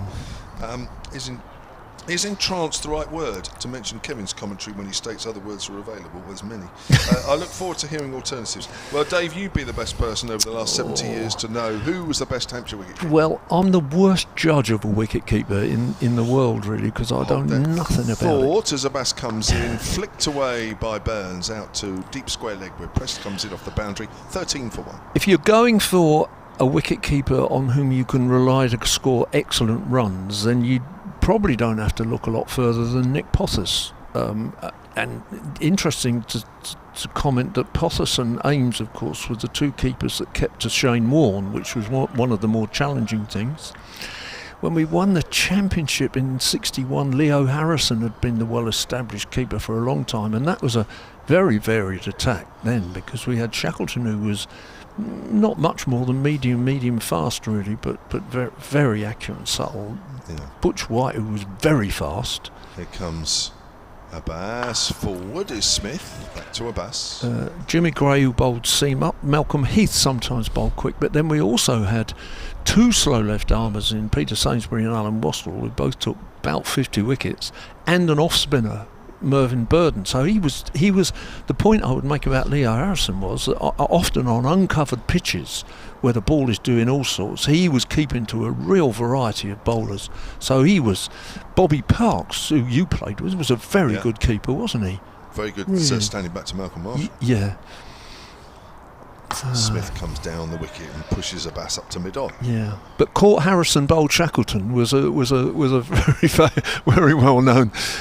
So yeah, I'm a lousy judge of wicket keepers, to be honest with you. I think at the time Nick Pothas was invaluable in the Hampshire side, because he would come in at number 6 and score terrific runs, and often open in one-day stuff. He'd open in one-day finals and things. And So they've all been very good, really, when you think about it.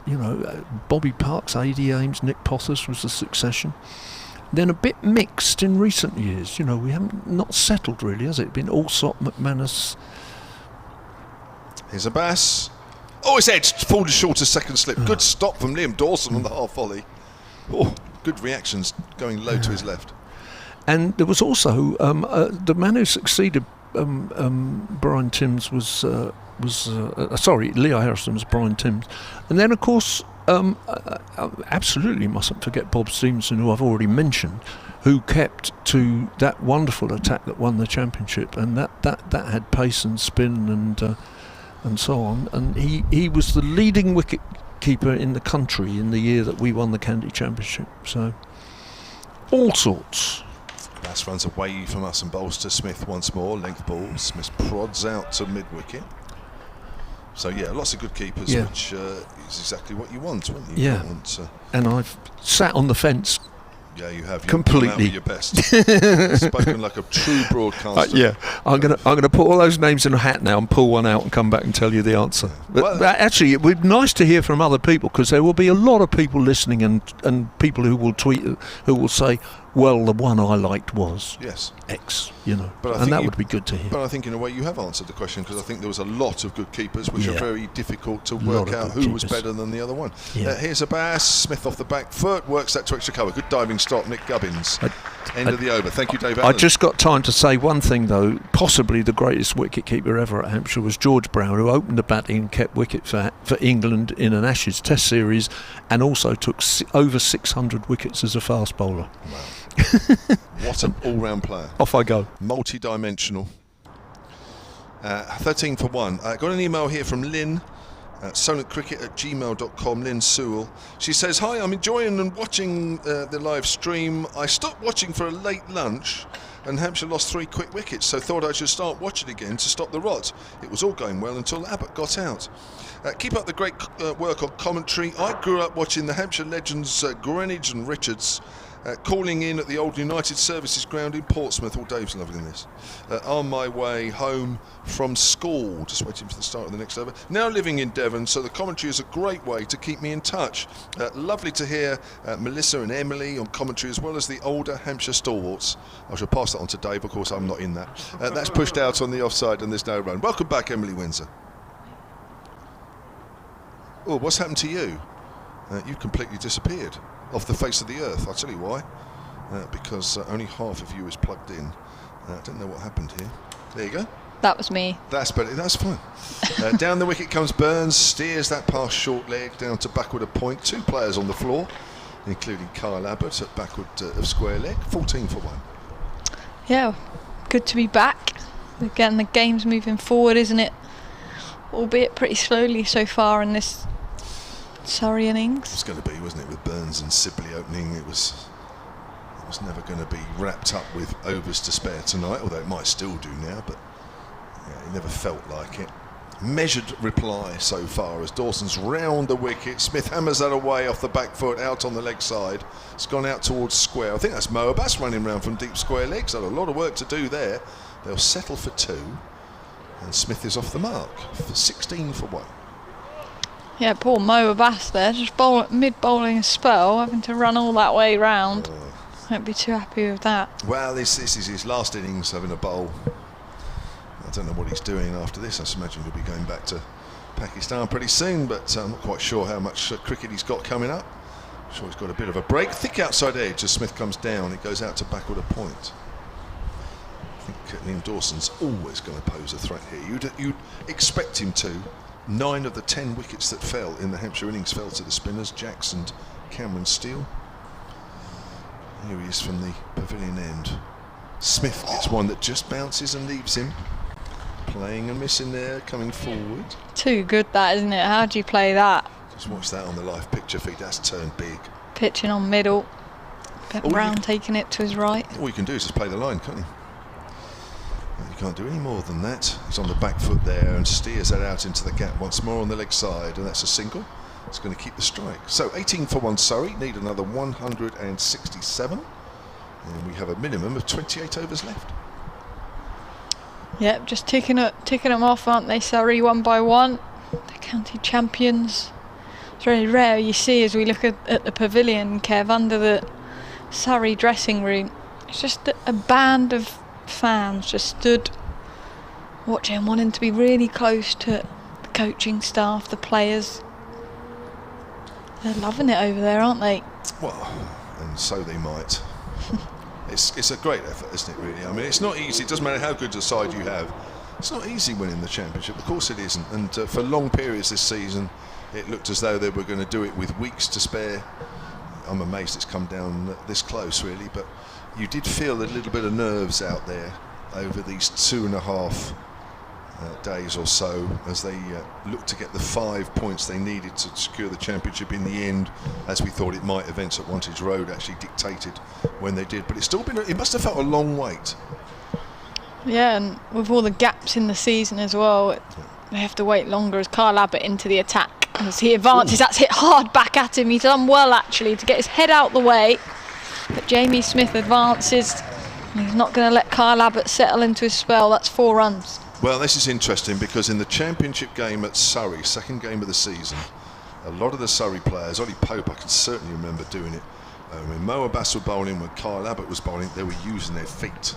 And both bowlers found it very difficult to contain the Surrey batters. Didn't really have an answer.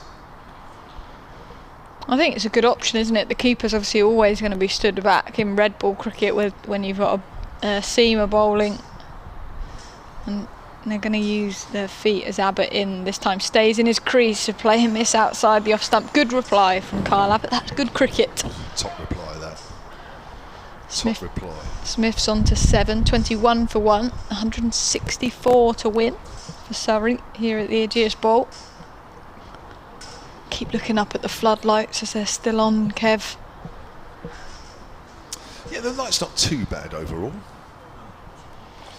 High cloud today, isn't it? Yeah, it's okay at the moment. I wouldn't like to say what it might be like as we get through these 27 overs, but at the moment we're okay. Abbott into Smith. That's racked on the pad. Appeal for LBW and given. Umpire had to think about that one, but that just nipped back and hit Jamie Smith in front of the stumps as we watch the replay. But good wicket this for Hampshire. 21 for 2 Surrey. Surrey requiring another 164. 8 wickets remain. Well, that's a big wicket. That is a very, very big wicket indeed. And that's been a good 2-ball comeback. Because Abbott didn't look too pleased that first delivery. Smith using his feet and driving him hard, although it was in the air, back past him. But to Abbott's credit, he's come back well there. Yeah, absolutely. And we've got a cracker of a game on our hands here, haven't we? We've got Liam Dawson at one end at the moment for Hampshire, just turning it, almost beating the bat. Most balls he's looking threatening, as we're seeing on these turning pitches. But the Surrey batters then feel like they have to attack at the other end at that seamer end, and that brings wicket taking opportunities. 44th wicket for Abbott in the championship this season. I don't think he's going to sneak 50. I just think that if Hampshire are going to take wickets, Liam Dawson's the main man, might be supported a little bit by Tom Prest. Will Abbott pick? Well, Abbott's got to pick up 7 for. You wouldn't put it past him? Well, I wouldn't put it past him. He hasn't taken more than 4 wickets this season. So it would be a big turnaround for him. Is it the sort of conditions and the sort of wicket that a seamer is going to take 7 wickets? You wouldn't think so, but you just never know with Kyle Abbott. You just never know. There might be one big spell in him, and we might have had to wait till the end of the season to get it. We might, but Liam Dawson for me is the man of the moment on a pitch like this. But the incoming batter for Surrey, Sai Sudasan. Now, you didn't see him bat in the first innings. Looking forward to this. Yeah, just have a look. Abbott round the wicket to the left-hander then, and in defence just pushes into the offside, and he's off the mark straight away. Big stride down the pitch. He's a tall man. 163 required for Surrey. Yeah, in the first innings, he was top scorer with 73 off 129 balls with 9 fours. And as we've mentioned several times, in case you've just joined us and haven't been really with us in the game, hit 96 in the IPL final. on a losing side. Not a bad player then. No. There's Kyle Abbott again from this hotel end into Rory Burns this time. Pushes it into the offside. Will be no run. 2 left-handers out there at the moment. One of a lot of experience with Surrey. And do you know how you can tell that, Kev? Say again, sorry. Do you know how you can tell how experienced the Surrey players are? Go on. The colour of the helmets. Rory Yes. Burns is maroon but looks that little bit worn, like it's had the sun beaming down it all That's season. true. And Sai, it's like a brighter maroon. Almost look different colours as you look at them from up here, but it also could just be my eyesight. There's Abbott round the wicket into Burns again. That's driven lovely through the offside. It's skipping on over the square, but will slow up. There's a fielder chasing after it. Does very well. Flicks it back. 2 youngsters in there. Fletcher Middleton and Toby Albert. Burns picks up 3. He's on to 14. 160 required to win. 11 overs into this innings. I think you're right. Sudharsan's helmet looks like it's come straight out of the club shop. Club shop. Can you buy a Surrey helmet? They're more prestige than that, Kev. I don't mean... No, I see what you mean. Oh, You yeah. can't buy a helmet. Can you not? No, it's like a cap. Oh, right. You can't just go in and say, I want a Surrey helmet. No. I suppose you You can. get given those. They're prized possessions. That's true. Yes, so he's obviously been... But fresh out the box. Fresh out of the box, that's probably what I meant. Yeah. 25 for 2, 160 needed, 27 overs minimum left in the day. Hampshire earlier bowled out for 172. They actually lost their last 8 wickets for 90. James Smith's top score with 56 past 1,000 championship runs this season. Down the leg side, bounces and turns. Good take, Ben Brown. Goes down the leg side of Rory Burns. We've actually got 2 left-handers out there at the moment. I don't think Liam Dawson will mind this too much. Has a bit of rough to play with here, and he got Sudharsan with one that leapt out of the rough. Can he do the same to Burns in this innings? Burns allows that to go through to Brown. This is a very interesting way that he's playing that, isn't it? He's getting right across over to the off stump, and then he's left it down the leg side. He's lifted his arms up and said, yep, you're turning too much and missing. Yeah, I suppose what you don't want to do is get bowled round your legs here, off stump. Be the left-hander's leg stump, wouldn't it? It would, yeah. It's going to be an interesting battle. Dawson's in again, bowls down, the wicket comes, Burns go up in the air, and there is a catch, but that's off the pad. As well there, Fletcher Middleton, great athleticism. He's taken that on the cut strip outside off stumper Rory Burns. Definitely, he didn't quite know where that had gone. Rory Burns there. It's going to be hard work for the left-handers here against Dawson, no doubt about that. Dawson bowls again. Burns gets one that keeps low, turns that past square leg, and will pick up a single. I think any of these left-handers won't mind being up the other end for a little while. Over to you, mate. Yeah, your turn, Mr. Sudharsan. You're the overseas player, you deal with it. 26 for 2, 159 needed. He Good. swept well in the first innings. I was going to this say, time, yeah, sorry. how he plays it coming from India, used to the Yeah. conditions. I think that's right. He would have plenty of practice in these situations. As Dawson bowls, Sudharsan's forward. Plays that into the ground, goes behind square. So he's on 1, Burns on 15, Sibley for 2, Smith for 7. The 2 wickets that have fallen. We've had quite a few wickets today, and we've had 12 so far. Forward is Sudharsan. There's a gap there at extra cover. Picks up a single. Good stride in there. Moves on to 2 and will keep the strike. 27 for 2 now. Surrey in their second innings. He certainly looks like he's got a present and commanding at the crease, Kev. He's a tall man, getting right to the pitch of the ball.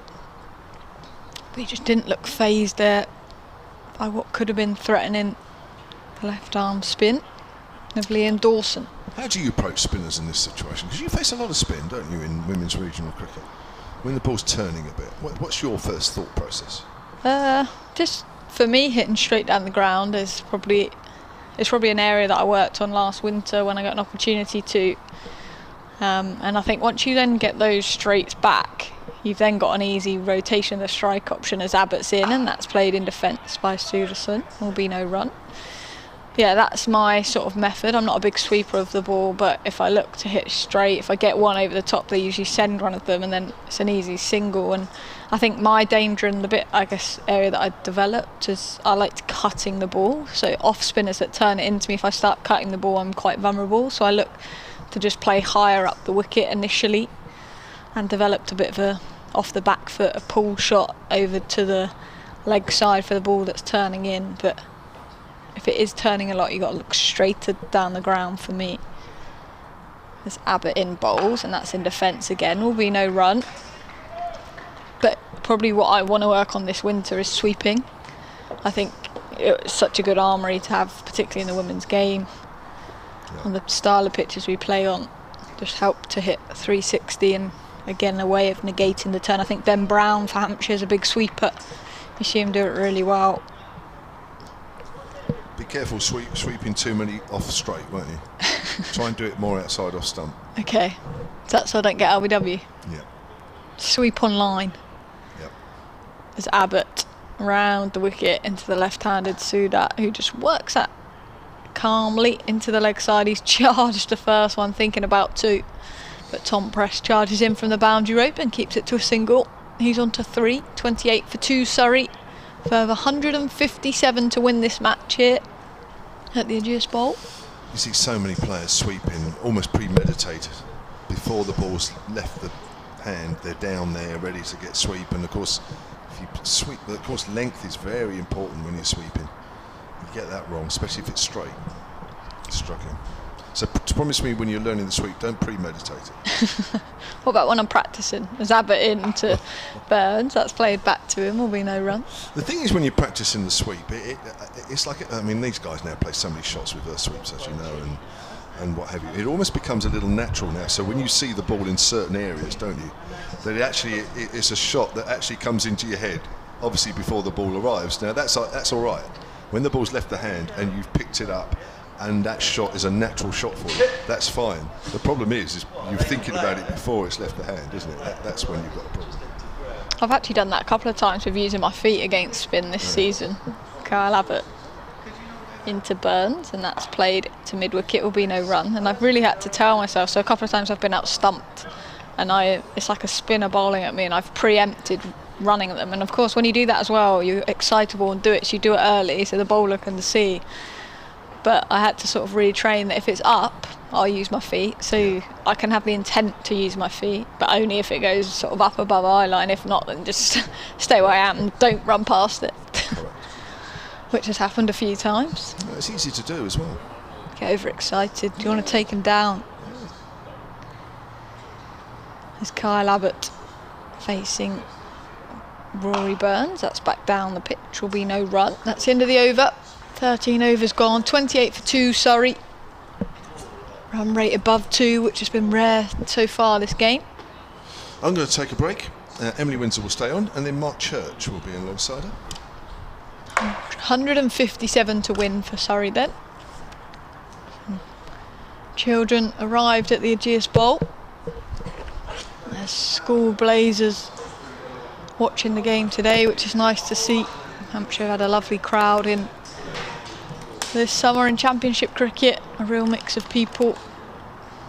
But Hampshire fans, Hampshire members wanting to make the most of this last game of the summer.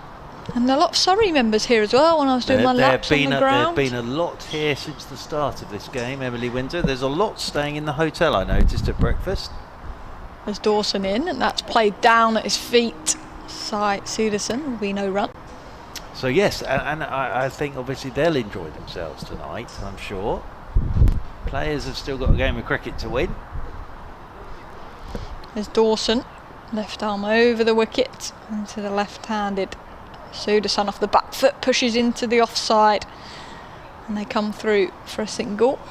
So yes, and I think it was a funny old way for it all to get confirmed, but it was all done. But what I like about this is we've still got a game of cricket to be won, which I like this. You know, tomorrow, if we do, although the light's all right at the moment, I'm not sure we'll get all the overs in tonight, but I think tomorrow will be very interesting. Dawson into Burns. That's off the back foot, pulled away into the onside. James Fuller does really well out there, throwing his arms up. It was almost like a goalkeeper's save, and that's applauded by this crowd. Just keeps it to a single. Yeah, very good bit of work from James Fuller. Good from your eyes as well there, Emily Windsor, because he's a long way away, James Fuller. And he was moving at speed, wasn't he? One of the most agile athletes of the Hampshire dressing room, as that's in defence, right by his feet, Hewderson to Dawson. I'll tell you what will be interesting is obviously the morning conditions. We tend to see more wickets fall. Obviously this is more of a pitch that we've seen spin being effective, so it may be less prominent, but the 10:30 start, could that benefit Hampshire in obviously needing to bowl Surrey out here as Dawson in and forward in defence by Suderson, no run. Yeah, he's started again very nicely here, hasn't he, Sudarshan? Just looks in control. Well, he is. He's obviously a very good player of spin bowling as well. We saw that in the first innings. Still a very young man. I mean, his 10th game of first-class cricket, this. Played a lot of T20. Suderson faces up to Dawson. Again, just pushes into the onside. That's the end of the over. 30 for 2 then Surrey needing a further 155 to win.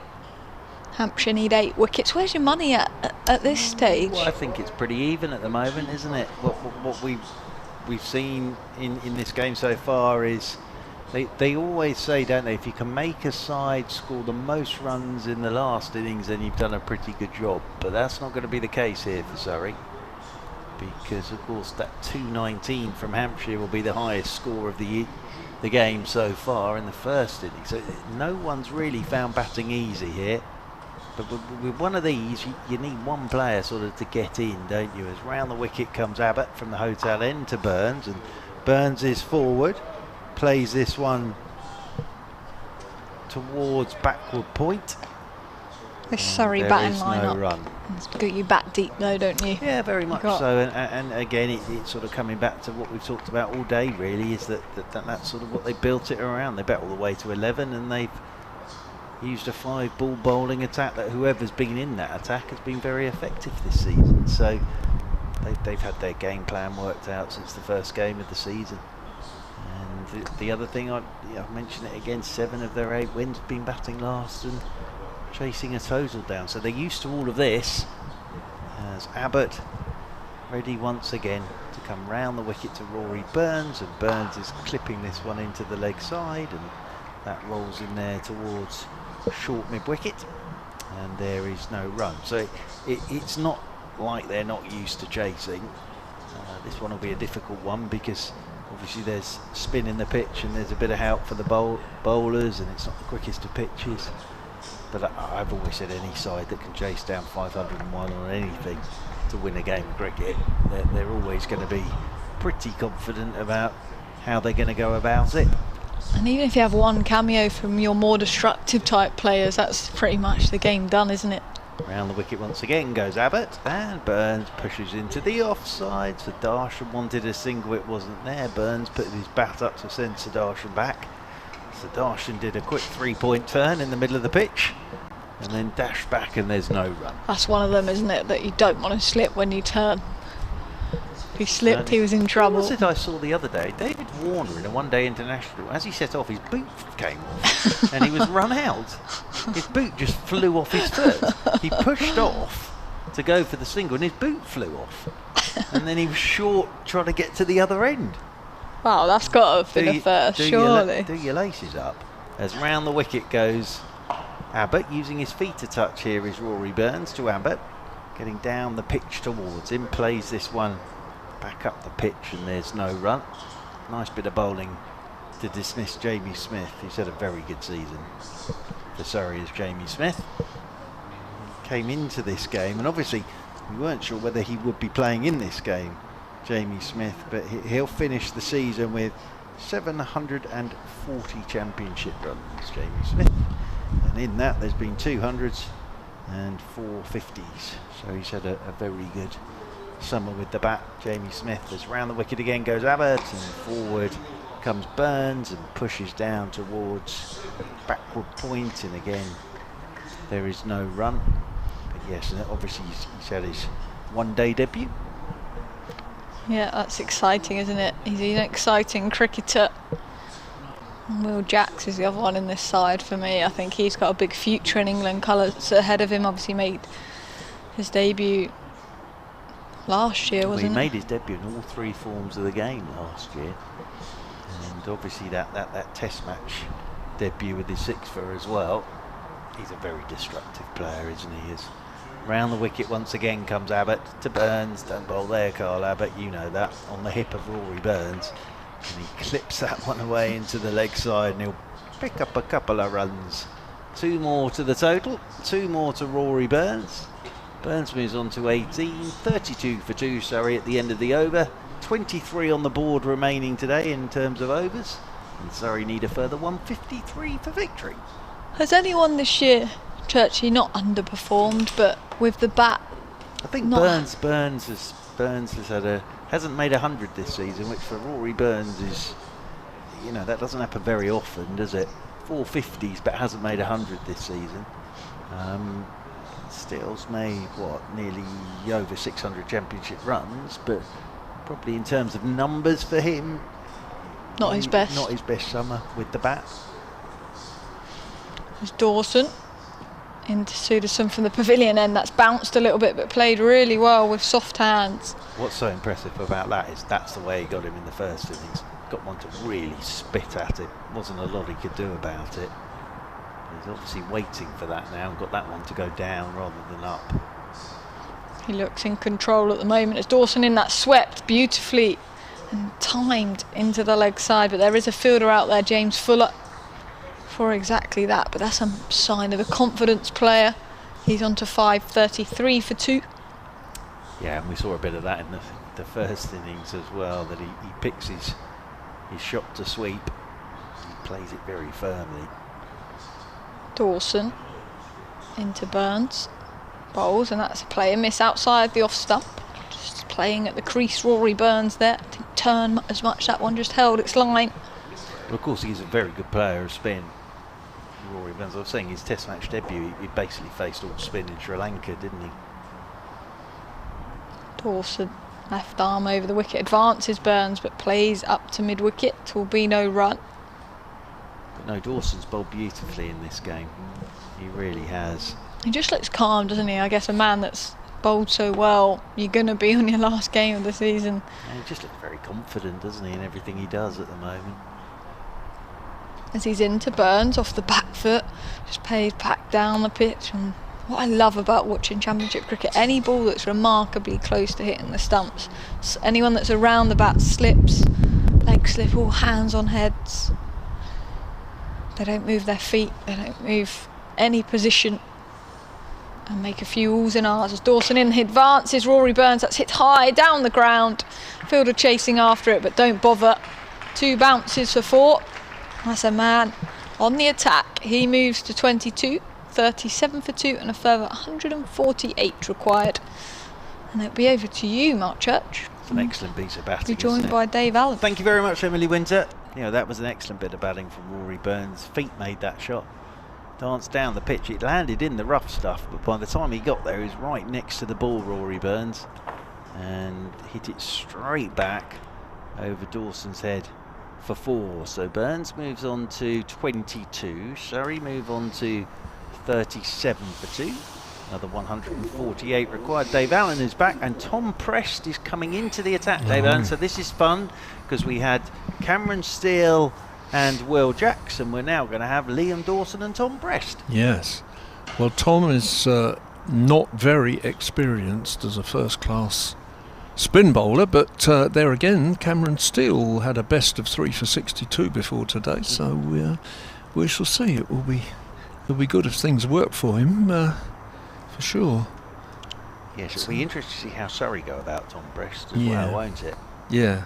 But he's got an opportunity here to bowl on a pitch that is helping the spinners as well, which is always a good start. It's not bad, if you're is a it? spin bowler. Yeah, is it me? Thank you. Okay, so he's bowling right arm round to, well, probably both of them because they're both left-handed. So Sudarshan is, who just looks like a very good batter. What a good shout that was from he plays that out on the leg side. They're going to come back for 2 as the man runs in from the mid-wicket boundary and just throws it at Tom Prest, who recoiled somewhat from now. Who was it recommended him? Vikram Solanki, I think. Yeah. Who of course was the Surrey head coach, now the director of cricket at the Gujarat Titans. So yeah, very good recommendation from Mr. Solanki, who knows his onions. Oh, well, that just bounced and turned. Of course, off spinners will enjoy bowling at left-handers, but that bounced and turned, and there was a leap, salmon-like leap by James Vince, but he didn't quite get at it. There is some bounce and turn there for Prest. In again, he bowls, and Starson gives himself room there, and off the back foot hits it out to cover, where it's fielded. There are 2-men at cover. There's a sort of close in, 4 or 5 strips away, and again it's just played out this time to the sweeper on the cover boundary. There's a man who's 1, 2, 3. He's on the 4th strip away from the strip they're playing on, and he's just adopting a static catching position. Although as soon as I spend a little bit of energy and time telling you about him, he moves to mid-wicket, which is really because they took a single, and again a sort of shortish mid-wicket, about the mirror position actually. Prest bowls, that's 2 legs side, and that man does come round and field, and there's no run. I was just going to look up, I mean, Prest's first class bowling record is modest, and he's a neophyte without any doubt, but I just wonder what I can tell you. I know he's certainly taken a wicket or 2, maybe. Well, he's taken one for 118. Right, so there you go. So he's got 1 first-class wicket, but he's got a good opportunity here to have a good long bowl. Yes, he has. That's the other thing. Yeah, he's bowled about 30 overs in his career, first-class career. Well, there are 21 left on the board today, and it's Liam Dawson from the pavilion end. To Sudarshan, and that has really bounced because he lay back to cut it, and it's just gone vertical at him, and it's beaten everybody, I think. Did he get anything on that? He did get something on it, glove perhaps, but that has just taken off. Yeah, that's hit the glove of Sudarshan. But that is a horrible delivery from Liam Dawson.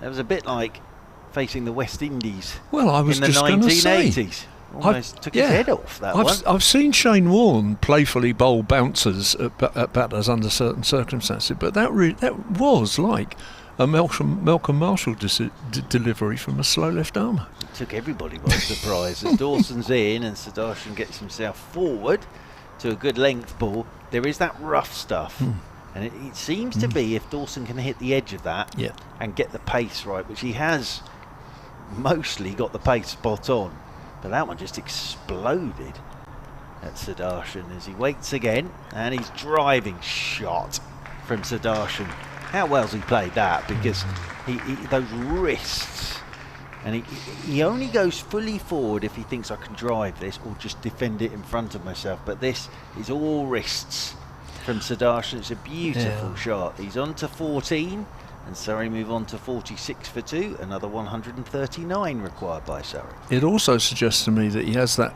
maturity, even despite being a young player, and that he puts out of his mind the difficult ball of 2. Just okay, fine, but you give me one there and I'll hit it for 4. And Dawson changes his line of attack. Just got a bit of movement there, and Sudarshan was just waiting for the mid-on to drop back to a long on, so he just held Dawson up a touch as Dawson then in, and Sudarshan just on the back foot again, plays it straight down in front of him. It's an exhibition of how to play spin bowling, this, from both Burns and Sudarshan, because this is not straightforward in the slightest.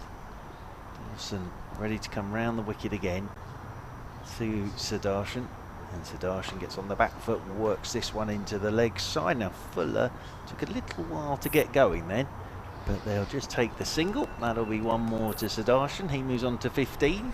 Surrey moving on to 47 for 2. And that target for Surrey now down to another 138 runs for victory, and of course we have a full day of cricket to go tomorrow. As Dawson comes in over the wicket to Burns this time, and Burns waits for this to spin back into him and then tucks it into the leg side. It rolls in there towards short mid-wicket. End of the over, 47 for 2. Then Hampshire all out today for 172. Will Jacks with 5 wickets. Cameron Steele with 4. A 50 for James Vince, who went past 1,000 championship runs. And Surrey in reply have lost Sibley off the bowling of Dawson, caught behind, and Jamie Smith LBW to Abbott for 7. But Burns is on 22. Sudarshan has 15. And it's all bubbling up very nicely. This 47 for 2, Surrey.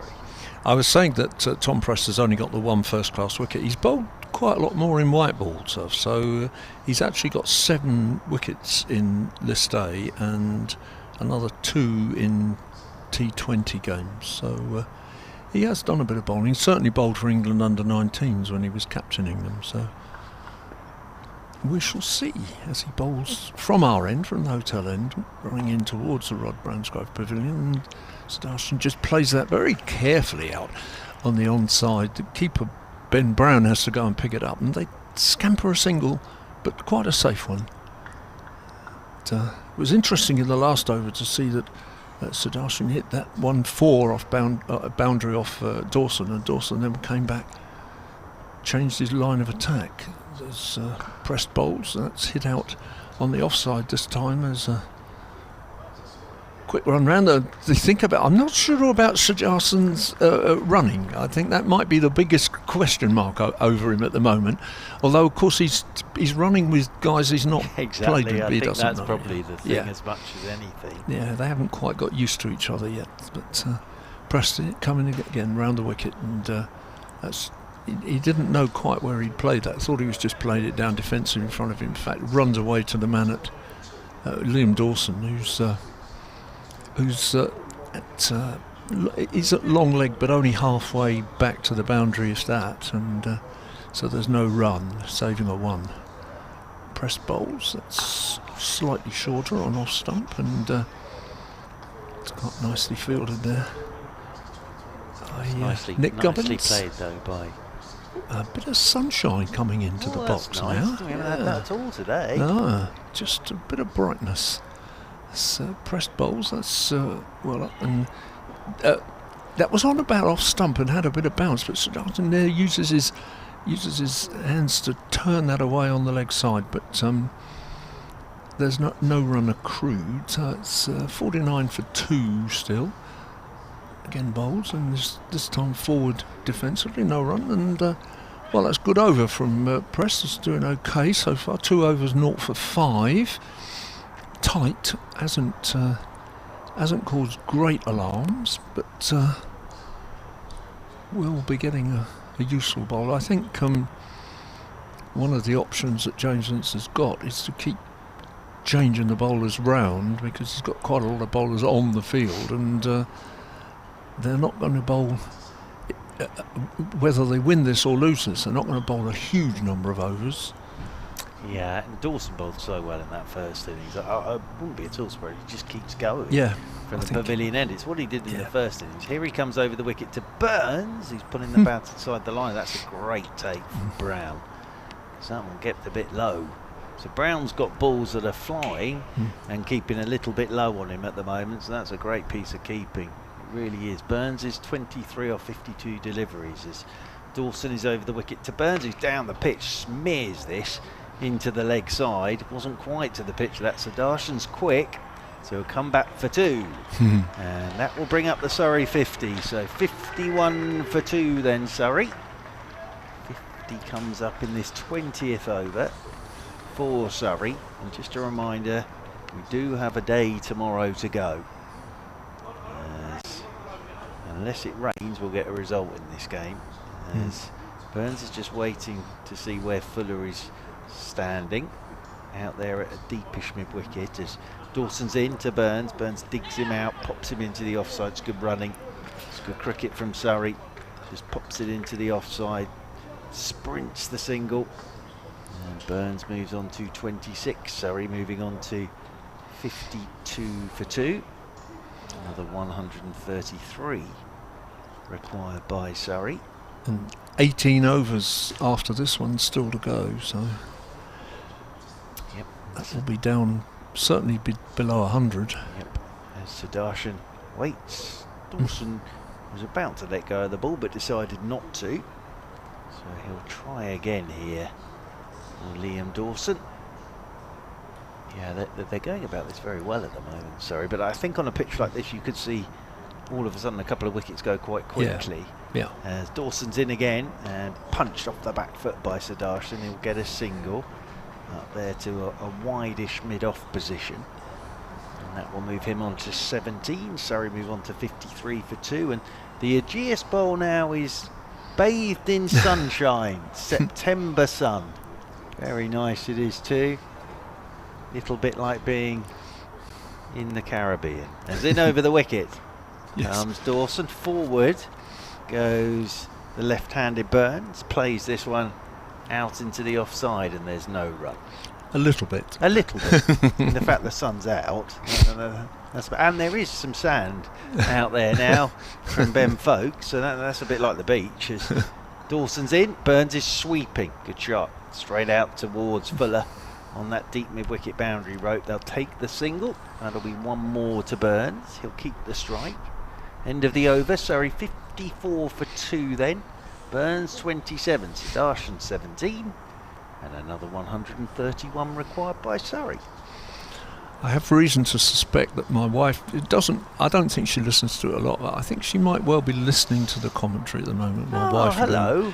And I once took her on a cricket trip to the Caribbean. Did you? Well done you. How long did it take for Mrs. Allen to decide to come with you on that trip? Not too long. Had it been do you think if it had been a trip anywhere else, she might not have been quite as keen? That might not have been. Tom Prest has done him. Bowled him. He's just bowled it. Extraordinary. I didn't see that coming, but it was an absolutely perfect off spinner's delivery from a to a left-hander. Just a bit of loop, pitched about middle and leg, turned. Looks to me like it's just hit off stump, which is certainly the one that's askew.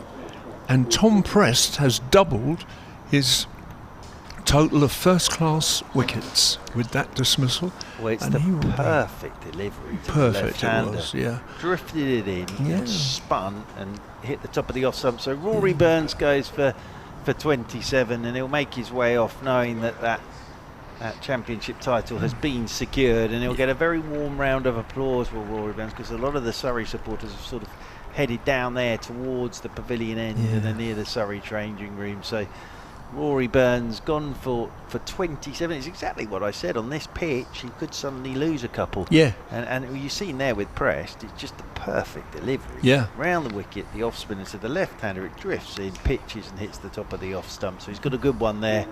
Has Rory Burns gone for 27, and Ben Folkes will make his way out to join Sudarshan. Folkes has had a terrific season, really. Never got going in the first innings, but 300s this season, 708 championship runs. Bit of job to do here with Sudarshan. Yeah. Well, he has got a job to do now, because I think that will give Prest considerable confidence, and Dawson will nag away at the other end, and you suddenly think 54 for 3, you suddenly think, well, okay, 85 for 5, and there will be a bit of concern. It's interesting this, isn't it? Because it's always harder as the right hander or the left hander with the ball going away from you. It always makes life tricky. So they've now got a right hander. Yeah. So logic would say Folkes has to see as much of Prest as possible. That's correct, yeah, and vice versa. Yes. Yeah. So, and I suppose that will be another bit of the test of the young overseas guy. He might be. Folks might talk him through it, but will he at his age have worked that out? Will he realise that that's the case? But you're quite right. Pressed in bowls, and Folkes drives quite confidently and by sets, mid on and mid off. There's a chase all the way down here. It's retrieved by Ian Holland down in front of us, and they come back for 3, don't they? I was Yes, paying indeed. so much attention to three more there, and a nice Holland. way to get started for Ben Folkes. And sort of that shows that it is easier for the right-hander, doesn't it? Yep, certainly does. But now Prest has got another left-hander to bowl at, and Vince has decided that Sudarshan is going well enough that he's not going to put so much pressure on him. There's just a slip for Prest to bowl to. It's got a shortish cover and a shortish mid-wicket, but nobody really close apart from the slip. And that's just pushed out on the onside. Ben Brown comes round and retrieves it from behind the stumps. Can't pick it up at the moment. Ben Brown. No, those gloves are too big and cumbersome for him. It is Prest again. Comes in on the offside. It's played very easily out to the sweeper on the offside. He just has to trot in and return the ball, although he does it via fielders rather than back to keeper Brown, and so it's right hand, left hand, right hand, left hand, and field having to change over each ball at the moment. Yes, and James Vincent rather that he gets Sudarshan facing Prest and Folkes facing Dawson. Yeah, he's given Prest a forward short leg for the new batter, but we shall see how effective that is. That's very full. It's driven out on the offside, and a tumbling stop by Ian Holland at mid-off. Just the single, and so round they go again. Because that's the only thing we often think about. You have spinners at both ends, you get through the overs very quickly, but not so much if you've got a left-hander and a right-hander, and they take a single off every ball. Prest bowls, and that's just played defensively out on the offside. So good over from Prest, who's taken his wicket, and Mark Church is going to have a little bit of a break now. 3 overs, 1 for 10 from Tom Prest. Mark, who's still got lots of work to do, because there'll be Surrey people to talk to him this evening about this and that to do with winning the championship, and interviews to record, and sadly, not sadly that I'm joined by Kevin James, but I'm joined by Kevin James, who sadly doesn't have to go and interview people about how it feels to win the championship, which we rather hoped he might be doing back in April. I had it all rehearsed. Waste of time that was. Not the only time we've hoped for it. We were talking earlier, weren't we, about that day at Liverpool, 2 years ago. But that sort of crept up on everybody, didn't it? It did a bit. It was only about the last day or so that I think everybody wised up to the fact that, hang on a minute, we might win this. Yeah. Here's Dawson round the wickets and off the back foot is Folkes. Now, if I remember rightly in the first innings, Dave, that young Ben Folkes just struggled a little bit against Liam Dawson, didn't he? Got him in the end. Yeah, LBW. It took a long time to get a few runs. Well, 30-odd balls, I think, to get off the mark. It was somewhere around there. It's Dawson again, 2 men close in round the bat. Folkes is on the back foot, whips that away, but only as far as mid-wicket. So he's facing exactly the same challenges. Second time. What a ball from Tom Prest, can I just say? Absolutely. We talk about balls of the season. I mean, I suppose that's... Well, I don't know. I suppose it could be a candidate. It's pushed out behind square on the offside, and there's no run. It was a perfect off-break to a left-hander. Perfect, yeah. It was, wasn't it? And Rory Burns not that easy to get out, even on a turning wicket. Sure. And doubled his tally of first-class wickets. Certainly did, yes. Folkes is forward. Plays that quietly out on the onside. Yes, I think we all enjoyed that ball. Maybe Rory Burns didn't, and I'm sure Surrey supporters and listeners watching it wouldn't have done, but I think you have to appreciate that it was just a fine piece of bowling from a man who is still working on his off-spin, trying to perfect it. Dawson bowls. Here's a man who probably just about has perfected the spin bowling art, has driven up to mid-off, and there is no run. So 9 out of the 10 wickets that fell in the Hampshire innings fell to spin, and 2 out of the 3 in the Surrey second innings have also fallen to spin. As Dawson comes in again and bowls, Folkes plays well actually, just rides this turn, plays it behind square on the offside end of the over. So that's a maiden over there from Liam Dawson with Surrey 59 for 3. The target is 185. And I can't remember how many overs are left. I'll find out. Oh, 16. 16. Well, Yeah. there's a bit of sun out there, Dave. Yeah, it's light enough to keep going at the minute. I think we would be finishing. Well, I don't know. With the spinners on, we might finish by 5:45 even. 16 overs if the spinners keep going. I'm just tracking the. This is a matter really for the Hampshire fans rather than the Surrey fans that are listening. The situation with the Warwickshire game, because the situation is quite simply that Hampshire now have to match the Warwickshire result in order to finish third. If Warwickshire get a better result, in other words, if Warwickshire draw and Hampshire lose, or if Warwickshire win and Hampshire draw, whatever, there won't be a draw here, but Hampshire have to match Warwickshire's result and they will finish in third place. At the minute, it's pressed bowls, it's just slightly short of a length and played out on the offside. No run. At the minute, Somerset are 86 for 2 in the second innings. They're 28 ahead, 86 for 2. So pretty evenly matched. Warwickshire slightly on top of that. If another wicket or two fall quickly, pressed in again, similar kind of ball, and again played carefully out on the offside for no run. So Austin just comes down the pitch and clears up bits of debris from the pitch, just make sure nothing, that the ball can't hit anything like that and do something untoward. Similar kind of ball, but this time he uses that bottom hand and turns it away just backward a square on the leg side and comes through for a single.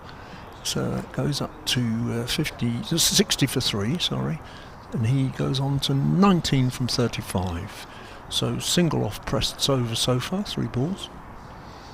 Yeah, so that's the key. The other key questions are whether Kent or Middlesex will be relegated. And Middlesex look to me like they have to win, and they're not winning at the minute, really. They're now behind. Notts are still ahead of them with 1 wicket to fall, and it doesn't look like there's enough time to get a victory out of that, really. How far ahead? They're not far ahead, about 10, but press bowls and folks. There was a shout for catch. I'm not sure that it was that uppish, really, but Prest fields off his own bowling. Middlesex are Notts rather, 18 ahead of Middlesex with 1 wicket to fall, and there's only really a day to go now. So Prest bowling and folks hits very well through mid-on, and Giles White, the Hampshire Director of Coaching, has to go and fetch the ball to save Kyle Abbott a job. As the umpire signals 4. So folks dealt with that quite savagely and decisively, and was now on 8 from 10 balls, which is a better result than yesterday. And fielders are moving about all over the place. There has been no change of ends. It's still the right-hander, but people are going everywhere. There's a man at short long leg. Kyle Abbott is being pushed wider at deep mid-on and Prest bowls over the wicket, and folks just plays out quietly on the offside, and I can't see, did they signal no ball and I missed it? Is that what that's saying? There's no balls up on the scoreboard, isn't there? Yeah. Press bowls again, and he's done him. Extraordinary thing. So just when it looked like folks was settling in there, he's gone. Yeah, and folks has gone for 8, and Prest has figures of 2 for 17, and Surrey are 66 for 4. There are 15 overs left, 119 to win. I think this is very much in the balance now, don't you? Certainly is, yeah. Caught behind by Ben Brown there. The one that just went on, really, didn't it? Didn't turn. Yeah. Good change, actually, because after being hit for that boundary, he came over the wicket. Yeah. So you've got the ball either turning from outside off stump or not turning at all, and that one didn't, and he just caught the outside edge. So I'm pressed. I was just thinking during that over, even though he got hit and even though he's got that wicket, I think generally slowly but surely, Tom Prest is actually turning into a very, has the potential to be a good off spinner. I know they've really worked on his action, sort of coming over the top of the ball so that you're not just turning the ball sideways, you're coming over it, so you're coming over the ball as well as turning it sideways, and that gives it a bit of dip. Yep. And that's where the good spinners, you just have the ball that dips a little bit, and you're not going to necessarily get that by just putting sideways turn on it. You need to come over the top of it as well. So I know, I've only seen him in the mornings before games practicing that. He will do it, of course, away from games as well. So I just think slowly but surely, when I've seen him bowl this season, that he's looking as though he's got better control. So good news for him. Yeah. And 2 wickets for him already. Good conditions to bowl in. I'm sure people like Mason Crane and Felix Organ are looking on saying, well, when we've usually bowled here, there hasn't been too much turn, but that's often the way. That's just the way the game he's now goes. got his best bowling in first-class cricket. Yes. We were talking about wicket keepers when we were last on, Dave, weren't we? Yeah, and, I said send messages in. Tell me we what got you one think. here. Okay. From Tony Wharton. He still signs himself former accountant of Hampshire. Now I think that was about 35 years ago, but he's still signing these emails as that. Dawson bowls, Sir Darson plays that into the ground on the left side. I saw him yesterday. Yes, he was here. Yes, he was. Yeah. So hello to you, Tony. Very good friend of the club. He says, my nomination is Bobby Parks, son of the great Jim Parks. Like his dad, was also a decent bat. And like his dad, that's what I'm sorry, I've just read that bit. I'm trying to keep an eye on the cricket at the same time. And played for England as a sub wicket keeper. I remember that. Yeah, turned up at Lord's, didn't he? Came as a sub. Saturday morning, yeah. And I think the steward said, no, you're not. Everybody says that. That's pushed away on the leg side by Sir Darson for a single. I think he turned up at the Lord's gates and says, I'm here as reserve wicket keeper for England. And they went, yeah, of course you are. Good one. Something like that, I'm sure. I opened the batting for Trojans Cricket Club in 1978 and 79, says Tony. That's a club just outside Southampton. And with Bobby, he opened with Bobby before he took over as Hampshire keeper. 80 Ames, ex-Hursley Park, that's another club near Winchester, took over from Bobby in about 87, who was also a very good keeper and bat. Yes, he was. He was, sure, yeah. I think Jim Parks, to be fair, was a better bat than Bobby Parks, because Jim Parks started as a batter who bowled a bit of leg spin and converted to wicket keeping. Here's Dawson around the wicket. Slog sweeper is a top edge. It's in the air. Mo Abbas isn't going to quite get there. As it goes out and it goes over the rope, and Will Jacks picks up 4 runs in the very first ball that he faces. Slog sweep across the line. Well, we knew he wasn't going to hang around, and already he's proven us right. I was going to say that. I mean, he will play that way, won't he? He will. It could almost be over tonight if he plays the whole 14 and a half overs. And immediately there was a response in the field with Kyle Abbott being pushed back at backward square leg, although he's sort of halfway back, so he's not saving 1, he's not saving 4. I think he's there for the top edge. So it's 71 for 4. Here's Dawson from the pavilion end. Jacks pushes forward strongly out to extra cover. So 114 needed. Sir Darson on 20.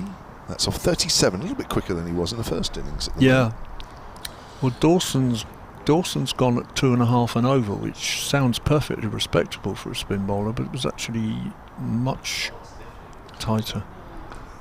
Plays that into the gap on the offside for a quick single. Jacks moves on to 5, 72 for 4. Yes, it's going to be interesting to see Jacks play Prest, because I just got a feeling that they might decide that if Prest is picking up wickets like he is, that somebody's got to have a go at him and take him on, and I would have thought Will Jacks would be the obvious candidate to do that. But we shall see. Could be a good contest. Dawson bowls, Sir Darson drives out towards extra cover. He'll pick up a single, or was a half stop. Sir Darson was thinking about 2. That is, I think, Ian Holland out there. So Sir Darson keeps the strike, and it is 73 for 4, and there are a minimum of 14 overs left in the day's play. We're coming up to 5 o'clock here at the Ageas Bowl on the penultimate day of the season. Who knows if Will Jacks and Smith get going Smith's already been in and out. What am I talking? He won't get going. But if Will Jacks gets going, who knows? It may be the last day of the season. It could be. Yes. He won't get going from the pavilion. No, you're right. Yeah. Well, I did keep saying that they could claim, either side could claim the extra half hour, and on the other possibility is that Will Jacks decides he's going to attack, and as a consequence the ball goes up in the air somewhere and off he goes, so who knows. Anyway, Tom Prest is to the left-hander at this point, but the ball is just played out backward and square on the leg side, and Moabas comes in, fields it single. So we shall see now. One or two people going out deeper in the field for Jacks to be facing Prest. There are 3 men on the leg side in particular. One at a squarish long leg, one not quite mid-wicket, a bit straighter than mid-wicket, and then right down here at long on in front of us there are 3. And actually the man who was at a squarish long leg is almost now like a boundary square leg fielder with a shorter long leg inside the field. And sure enough, Jacks hits out to the leg side straight away, tumbling stop for 1. So he isn't going to hang about, is he? No, it's interesting. I was looking at the field and I'm thinking, well, it's inviting Will Jacks just to sort of, get the runs in ones if he wants to, and I don't know, that shot seems to suggest that he doesn't really want to do that. He can't be bothered. Prest was about to bowl, but he's held up by Siddharthan, who's 22 not out still.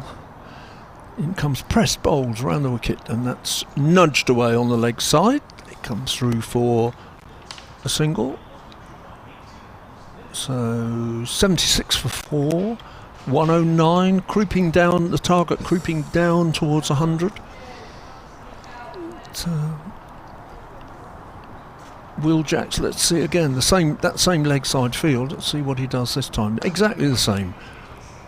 And Kyle Abbott poises himself to take the catch and then watches the ball sail over his head. So Will Jacks has stated his intent with absolute clarity. He's got 12 from 5 balls now. That was 6, and the target comes down to 103. The total to 82 for 4.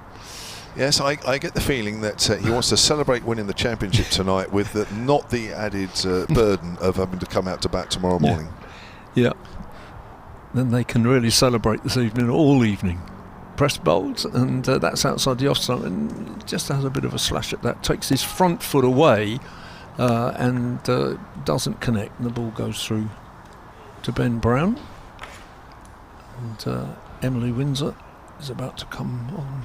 Place a knee, and Jacks tries to play the same shot again. It's a horrid hoik, really. Gets a bit of an under edge, doesn't time it properly, runs up to Kyle Abbott for a single. Not the most beautiful piece of batting I've ever seen, but that's the last piece for me for a little while, and I'll hand over to Emily. Thank you very much, Dave Allen, who supplied many stats today, as he always does, probably a few more today actually, on the day that Surrey claimed the championship. And 1 or 2 Hampshire players have passed a milestone, most notably James Vince with his 56, passing 1,000 runs in the championship. Now, it is the 4th time, if I remember rightly what Dave told me earlier, it's the 4th time he's done it in the championship, but the first time in Division 1, which I think surprises a few people. Maybe not surprising Emily. Not surprised. Well, no, it is surprising me. A player of his class, you just assume that he's smashed out runs every year, but I mean he always has, hasn't he? He's Mr. Consistent. Certainly is. Now it's Smith. It is Dawson to Jacks, who's just paddle sweep. I think that's a paddle sweep on the leg side. It was just a flat bat sort of help around the leg side, maybe. Jacks moves on to 14. I tell you what. Cool. Watching Will Jacks play, it's exciting, isn't it?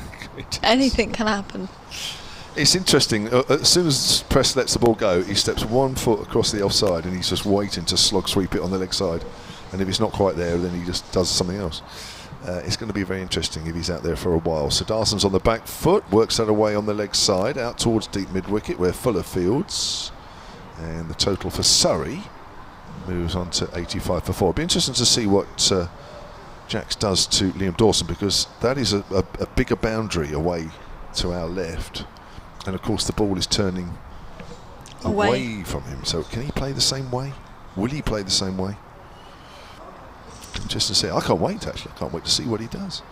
Here's Dawson from the pavilion end, a reverse sweep. And that's in the air but safe. It's going to back. Oh, he's gone for 6. He's gone for 6 over Fuller's head.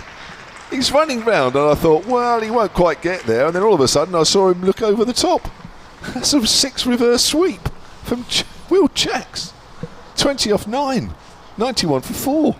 Doesn't matter who's bowling, Kev. He's going for it. He wants it done. 94 to win now for Surrey. I think he's got his evening planned out.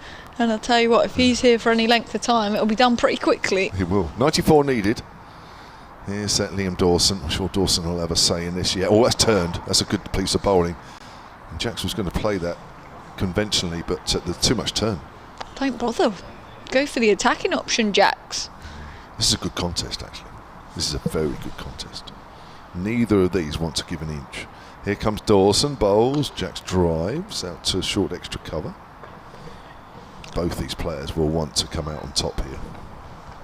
Dawson not giving any extra flight that time. That was quicker, wasn't it? Yes, just bowl it into the pitch. Pitch is helping him from time to time, more than time to time. Jacks drives pleasantly again. It's gone out to extra cover. And that is the end of the over. Now, Liam Dawson has completed 13 overs, 1 for 41. Surrey are 91 for 4, need another 94. And the overs left in the day, assuming the light holds, is 12.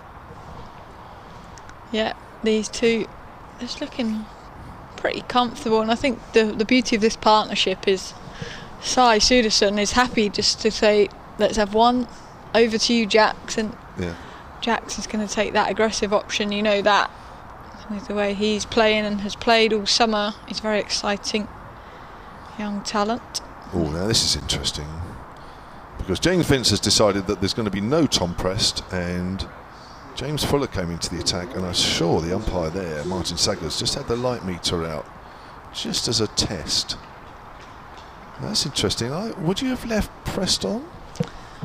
The thing is, I think, let's be honest, Prest is a good match-up to the left-handers, turning the ball away to Sai Suderson, but he's playing it pretty well. But bowling off-spin to that shorter boundary to Will Jacks, who just looks like he's going to take it on every ball. I think, let's be honest, a wicket could come, but at the same time, the game could be over pretty quickly if Jacks gets hold of it. So I'm not surprised. I think a bit of pace of James Fuller could ruffle these two up a bit, change a bit, I guess, a different dynamic. And whether the light holds now with Fuller on, I mean, for me, the light hasn't got to get too much worse, and I think we could be going off. Now, maybe James Vince is hoping for that as much as anything, I don't know. But the light was all right while the spinners were on. Now, all of a sudden, with Fuller on, you think, I don't know, it's a bit iffy. Probably want to bowl at 10:30 in the morning. Feel like they're be in a better place to get wickets. But let's see what James Fuller has to offer then. He's coming round the wicket to Suderson as Surrey, and that's in, that's driven, and it's up to mid-off, not timed, but Kyle Abbott comes round well. It looks like a stiff body trying to pick up the ball off the floor, and eventually a drop and roll. 93 needed to win for Surrey, 6 wickets for Hampshire, all to play for in this game, but not in the championship. Surrey, day 3 of this game, Essex not getting that 400 runs and eventually losing, and that Surrey's won the county championship this year, and rightly so. Deserved winners in my opinion. Yeah, they are, yeah, definitely. Light meters out. Led the championship virtually from start to finish, haven't they? Don't think anybody else has been top spot. If they have, a matter of 1 week at most, but I can't think of anybody. Minutes before their game's finished. Yes. Well, gee, that was like that last year with Hampshire and Surrey, wasn't it, really? If Hampshire finished a little earlier, they were top, and then Surrey would finish off whoever they did much later in day 4, and they go back top. There was a lot of that last year. 92 for 4 Surrey in their second innings as James Fuller in bowls, who advances. That's hit high down the ground by Jacks. He's not wasting any time. Bobbles over the boundary rope at long on, and Jacks has another 4 to his total. He's now on to 24 off just 13 deliveries, striking at 184 in county championship cricket, and Surrey need 89 to win. This is great. It doesn't matter who's going to bowl now, does it? He's just going to play the same way, and it won't be long before everybody's back on the boundary, I'm sure. I'm wondering if James Vince thinking, do you know what, I know these guys are going to have a good party tonight, they won't want to come back here tomorrow, but I'm going to make them. Fuller then. Just one slip in. That fielder is now deep on that long on boundary as Jacks gives himself room. He's hit that high up in the air. Everyone's running under it. Liam Dawson takes the catch. That man, Liam Dawson, and Jacks won't be finishing it tonight. Can't keep him out of the game, and he's gone for 24. A good cameo though from Will Jacks, and James Fuller has his wicket. 96 for 5. Oh, that was entertaining while it lasted. I think one or two players started to run for that, thinking, well, perhaps that's mine, and I think they would have been happy that Liam Dawson was under that one. I wouldn't be calling for that. I would have said yours. It's one of those as well that when it's goes up in the air for that length of time, you're like, come on, the bowler go for it, because then if they drop it, it's off their bowling, not moaning. But Liam Dawson was the one running in at mid-off, takes the wicket, takes the catch cleanly, safe pair of hands does Liam Dawson. 96 for 5 then, 89 to win for Surrey, 5 wickets for Hampshire. 11 overs remain today as the light just starts to gloom over. Will we get 11? Yeah, and do you know, any slim hope there was of finishing tonight, I think has just ended with that wicket. Well, Jacks looks like he was going to play, well, he was playing a shot of ball. He didn't seem to care really, did he? He was just having a net. He was having like a T20 or a 100 net, as you do before a game. That's the way you guys do that, isn't it? Just before a game, just tee off every ball. No. Anyway, 96 for 5. Well, you'd know because obviously you're involved in it, so that was complete rubbish from me. But even so, which not for the first time this season. I might try. Yeah. But it doesn't go anywhere. Well, it does now. Since you've come back the last month, hitting the ball like a rocket. Now, 96 for 5. 11 and a half overs left in the day. 89 needed, I think. Well, as I say. Well, Cameron Steele plays a few shots, but I don't think anybody's going to play as many as Will Jacks just has. Jamie Overton? Well, Jamie Overton would have been ideal coming out. Yes, you're right. But we'll have to wait. There's James Fuller charging in from the hotel end, but that's down the leg side. Great diving stop from Ben Brown and good awareness from Suderson. He takes a single. It will be signalled a bye. 88 required to win for Surrey. So, for the benefit of Sports Extra listeners who are just joining us, Will Jacks, a highly entertaining 24 from him has just ended. He looked like he was certainly trying to end the game tonight. Obviously has a big party planned. Didn't have batting the next morning in those plans. And currently we're 97 for 5. We potentially have just over 11 overs left in the day's play. 88 needed by Surrey. I think that may now just be beyond them for tonight.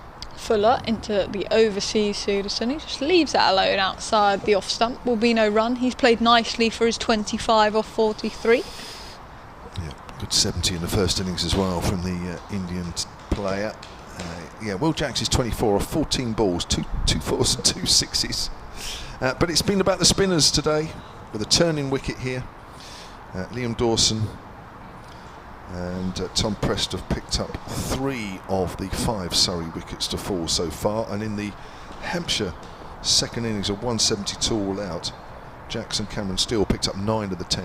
Fuller around the wicket, worked off his pads. He's running that first one hard. Moa Bass comes in, keeps it to a single. Suderson moves to 26 now. 87 required to win for Surrey, and it is getting a little gloomy, Kevin. The lights just seem to be taking hold that little bit more and become a little bit more noticeable here. And we're going to see the light meter on the stumps by the umpires at this stage.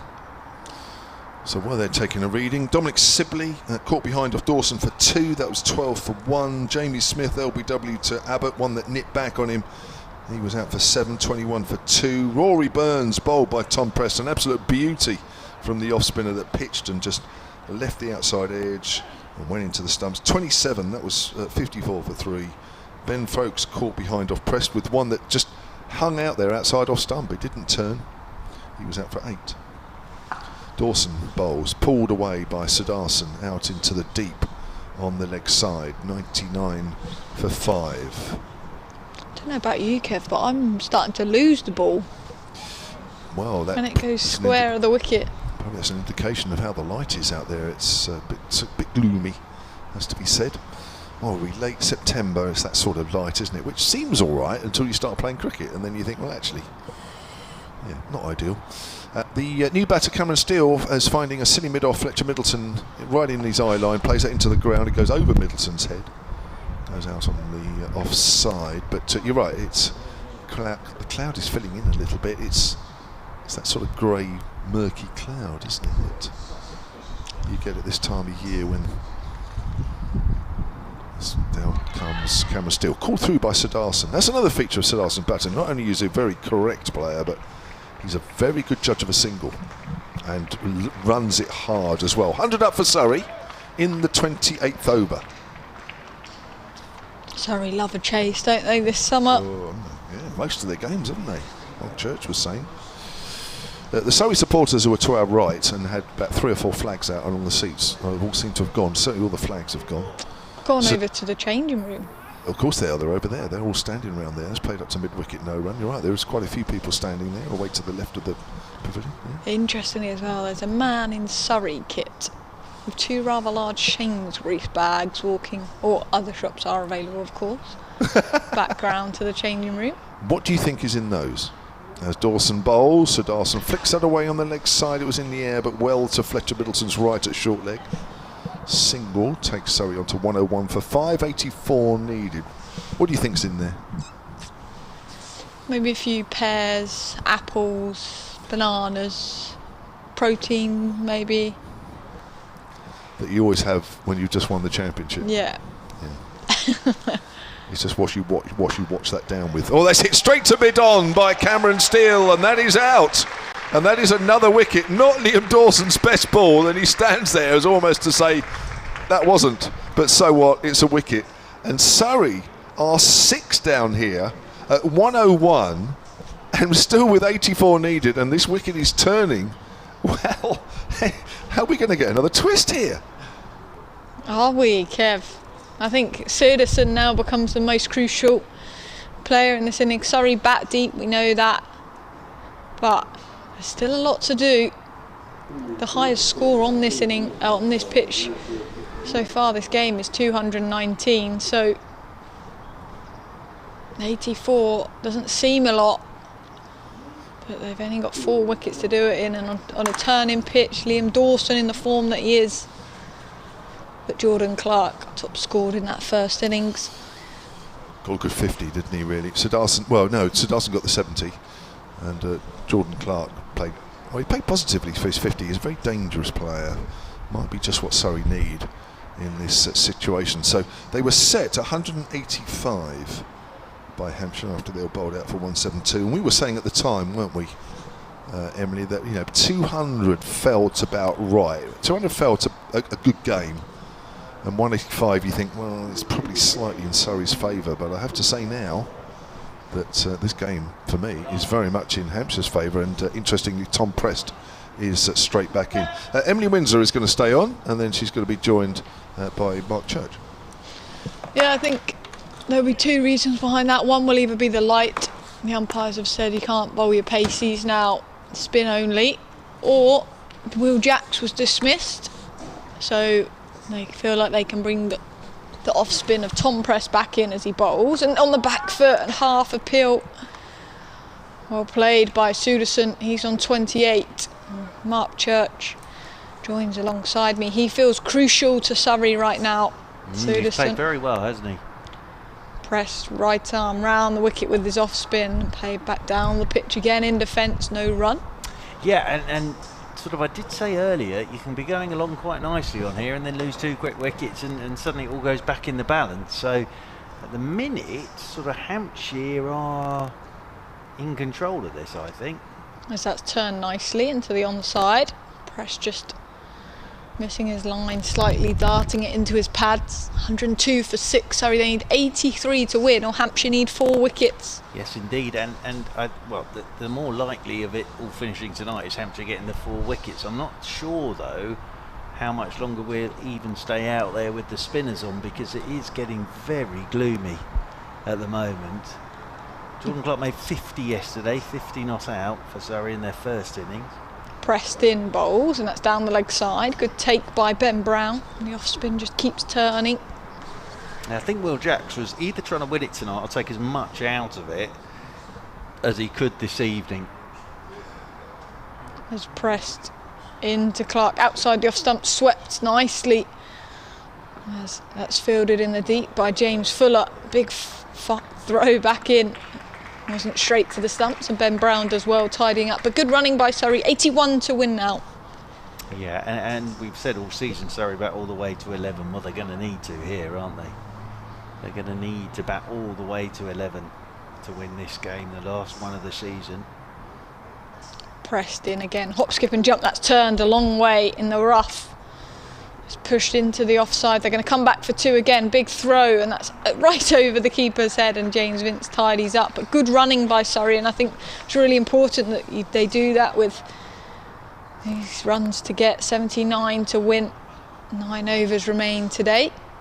Yeah, I'm just watching the umpires at the moment as well. It has got pretty gloomy, even with spin on, and we have got a whole day to go tomorrow. And it is the final game of the season, so I'm not sure it's one of those where, well, can we get it done tonight at the moment. I think it's along the lines of, if this light gets any worse, I'm not sure how much longer we'll be out there. But Surrey have just got to keep concentrating, as have Dawson and Prest. Prest has bowled very nicely for his 2 for 32. He's got a pitch that's spinning, but he's used it very, very well so far, as Dawson is in over the wicket to Siddharthan, who's pushing off the back foot out into the offside. He's very quick. They're coming back for 2. This will be very tight. Direct hit out. I think actually if the throw had been straight over the top of the stumps as well from Mo Abbas, he'd have been struggling there, because Siddharthan is so quick, and it's the first time these two have batted together, and I think Jordan Clark got the shock of his life there when he saw Siddharthan turning for 2. But the throw from Abbas was a bit wild, you have to say, as Dawson is in and Siddharthan playing this one off the back foot, and again he's kept a little bit low on him. But I think Emily Windsor, had that ball been one bounce straight over the top of the stumps to Dawson, Jordan Clark would have been struggling, and it's certainly got Jordan Clark's hamstrings going there. 108 for 6, 77 more required by Surrey, as Dawson is in over the wicket, and Siddharthan is pushing this one into the offside, and he puts a hand up to Jordan Clark just to make sure he knows that there isn't a run there, because it's always tricky, isn't it, when you haven't batted with someone before. The running between the wickets is always tricky. But I think Jordan Clark got the shock of his life when he saw Siddharthan turning and coming back for the second. As Dawson is in, and Siddharthan sweeps, gets himself outside the line of that off stump, hits the pad. I think it's one of those, Churchy, that, do you know when they just hit it out to the sweeper and it's just such an obvious single that you don't even run it? That's what Jordan Clark was doing for about his first 2 steps. And then well, yeah. Siddharthan was almost back past it, wasn't it? Yeah, but it was a definite lapped. Chance. He just got lapped. As this one he's letting go, and that's done Ben Brown as well. This will run away for 4 byes, because poor old Ben Brown, that's gone straight through his legs. It's not easy this for the keepers either. It really isn't. So that's away for 4 byes, and it's 112 for 6. So 73 more required, but it is very gloomy out there now. As I say, even with the spinners bowling, the thing is, they took a light meter reading yesterday. If it's dipped below that, then it's not this whole thing anymore of choice or anything like that. If it goes below that, it doesn't matter who's bowling, you don't stay out there. And what you don't want is this to sort of become a bit of a farcical end, as he's sweeping against Siddharthan, and it's beaten the edge, and it's beautifully taken by Ben Brown. It's the end of the over. 112 for 6 then. Be another 73 reading. more required. The umpires are looking at each other now. It has got very gloomy out there. I think we might be doing a meter reading. I think all the players are walking yeah, they're off. I think we're off a bad light here. I'm not at all surprised, and I don't know if we'll get back out there, because those clouds have come over Telegraph Wood, and it's always a concern when the clouds come over Telegraph Wood there in the distance, because the light tends to dim, and that's exactly what's happened. So Emily Windsor, if we don't get back out there, it means Surrey will start tomorrow morning 112 for 6 needing another 73 runs for victory. So that will be basically the first session of the game either way, won't it, you would have thought. And it makes for a very interesting final first session tomorrow morning. Yeah, absolutely. I think this game could go either way. I don't actually think there's a favourite at the moment. I think the way Sudarshan's played, he's sort of rallied the troops, if you like, but conditions tend to be harder at 10:30 in the morning, so can Hampshire get something out of the pitch? But it's also played for in this final championship game here at the Ageas Bowl, but Surrey are county champions. Will they be able to hold back the celebrations tonight, Churchy, to come and finish the job tomorrow? Well, yes, I think Sudarshan, Clark and whoever's to come will. The ones who've already batted, I think actually that we've seen here that Surrey didn't want to win this game. They made it perfectly clear at lunchtime. But it's been a fascinating day, it really has. Of course, we know that Surrey are the champions. That happened at 12:15 when it was confirmed from Wantage Road that Essex had been dismissed in their first innings for 211 off the top of my head, which meant they hadn't picked up a batting point. They needed to get to 400. So all of that was earlier in the day. And now I think we'll be back tomorrow with, as I say, a session of cricket to be played, with Surrey needing 73 more and Hampshire needing 4 more wickets. That's not officially it for the day though, of course, so that noise you can hear is the hover cover being dragged out there into the middle. So we'll leave you for the time being here on BBC Radio Surrey and BBC Radio London. We know that Surrey are the champions, and congratulations to them. If we do get back out there tonight, we'll be back with you. For the time being, we are off for bad light, and Surrey 112 for 6, requiring another 73 runs to win.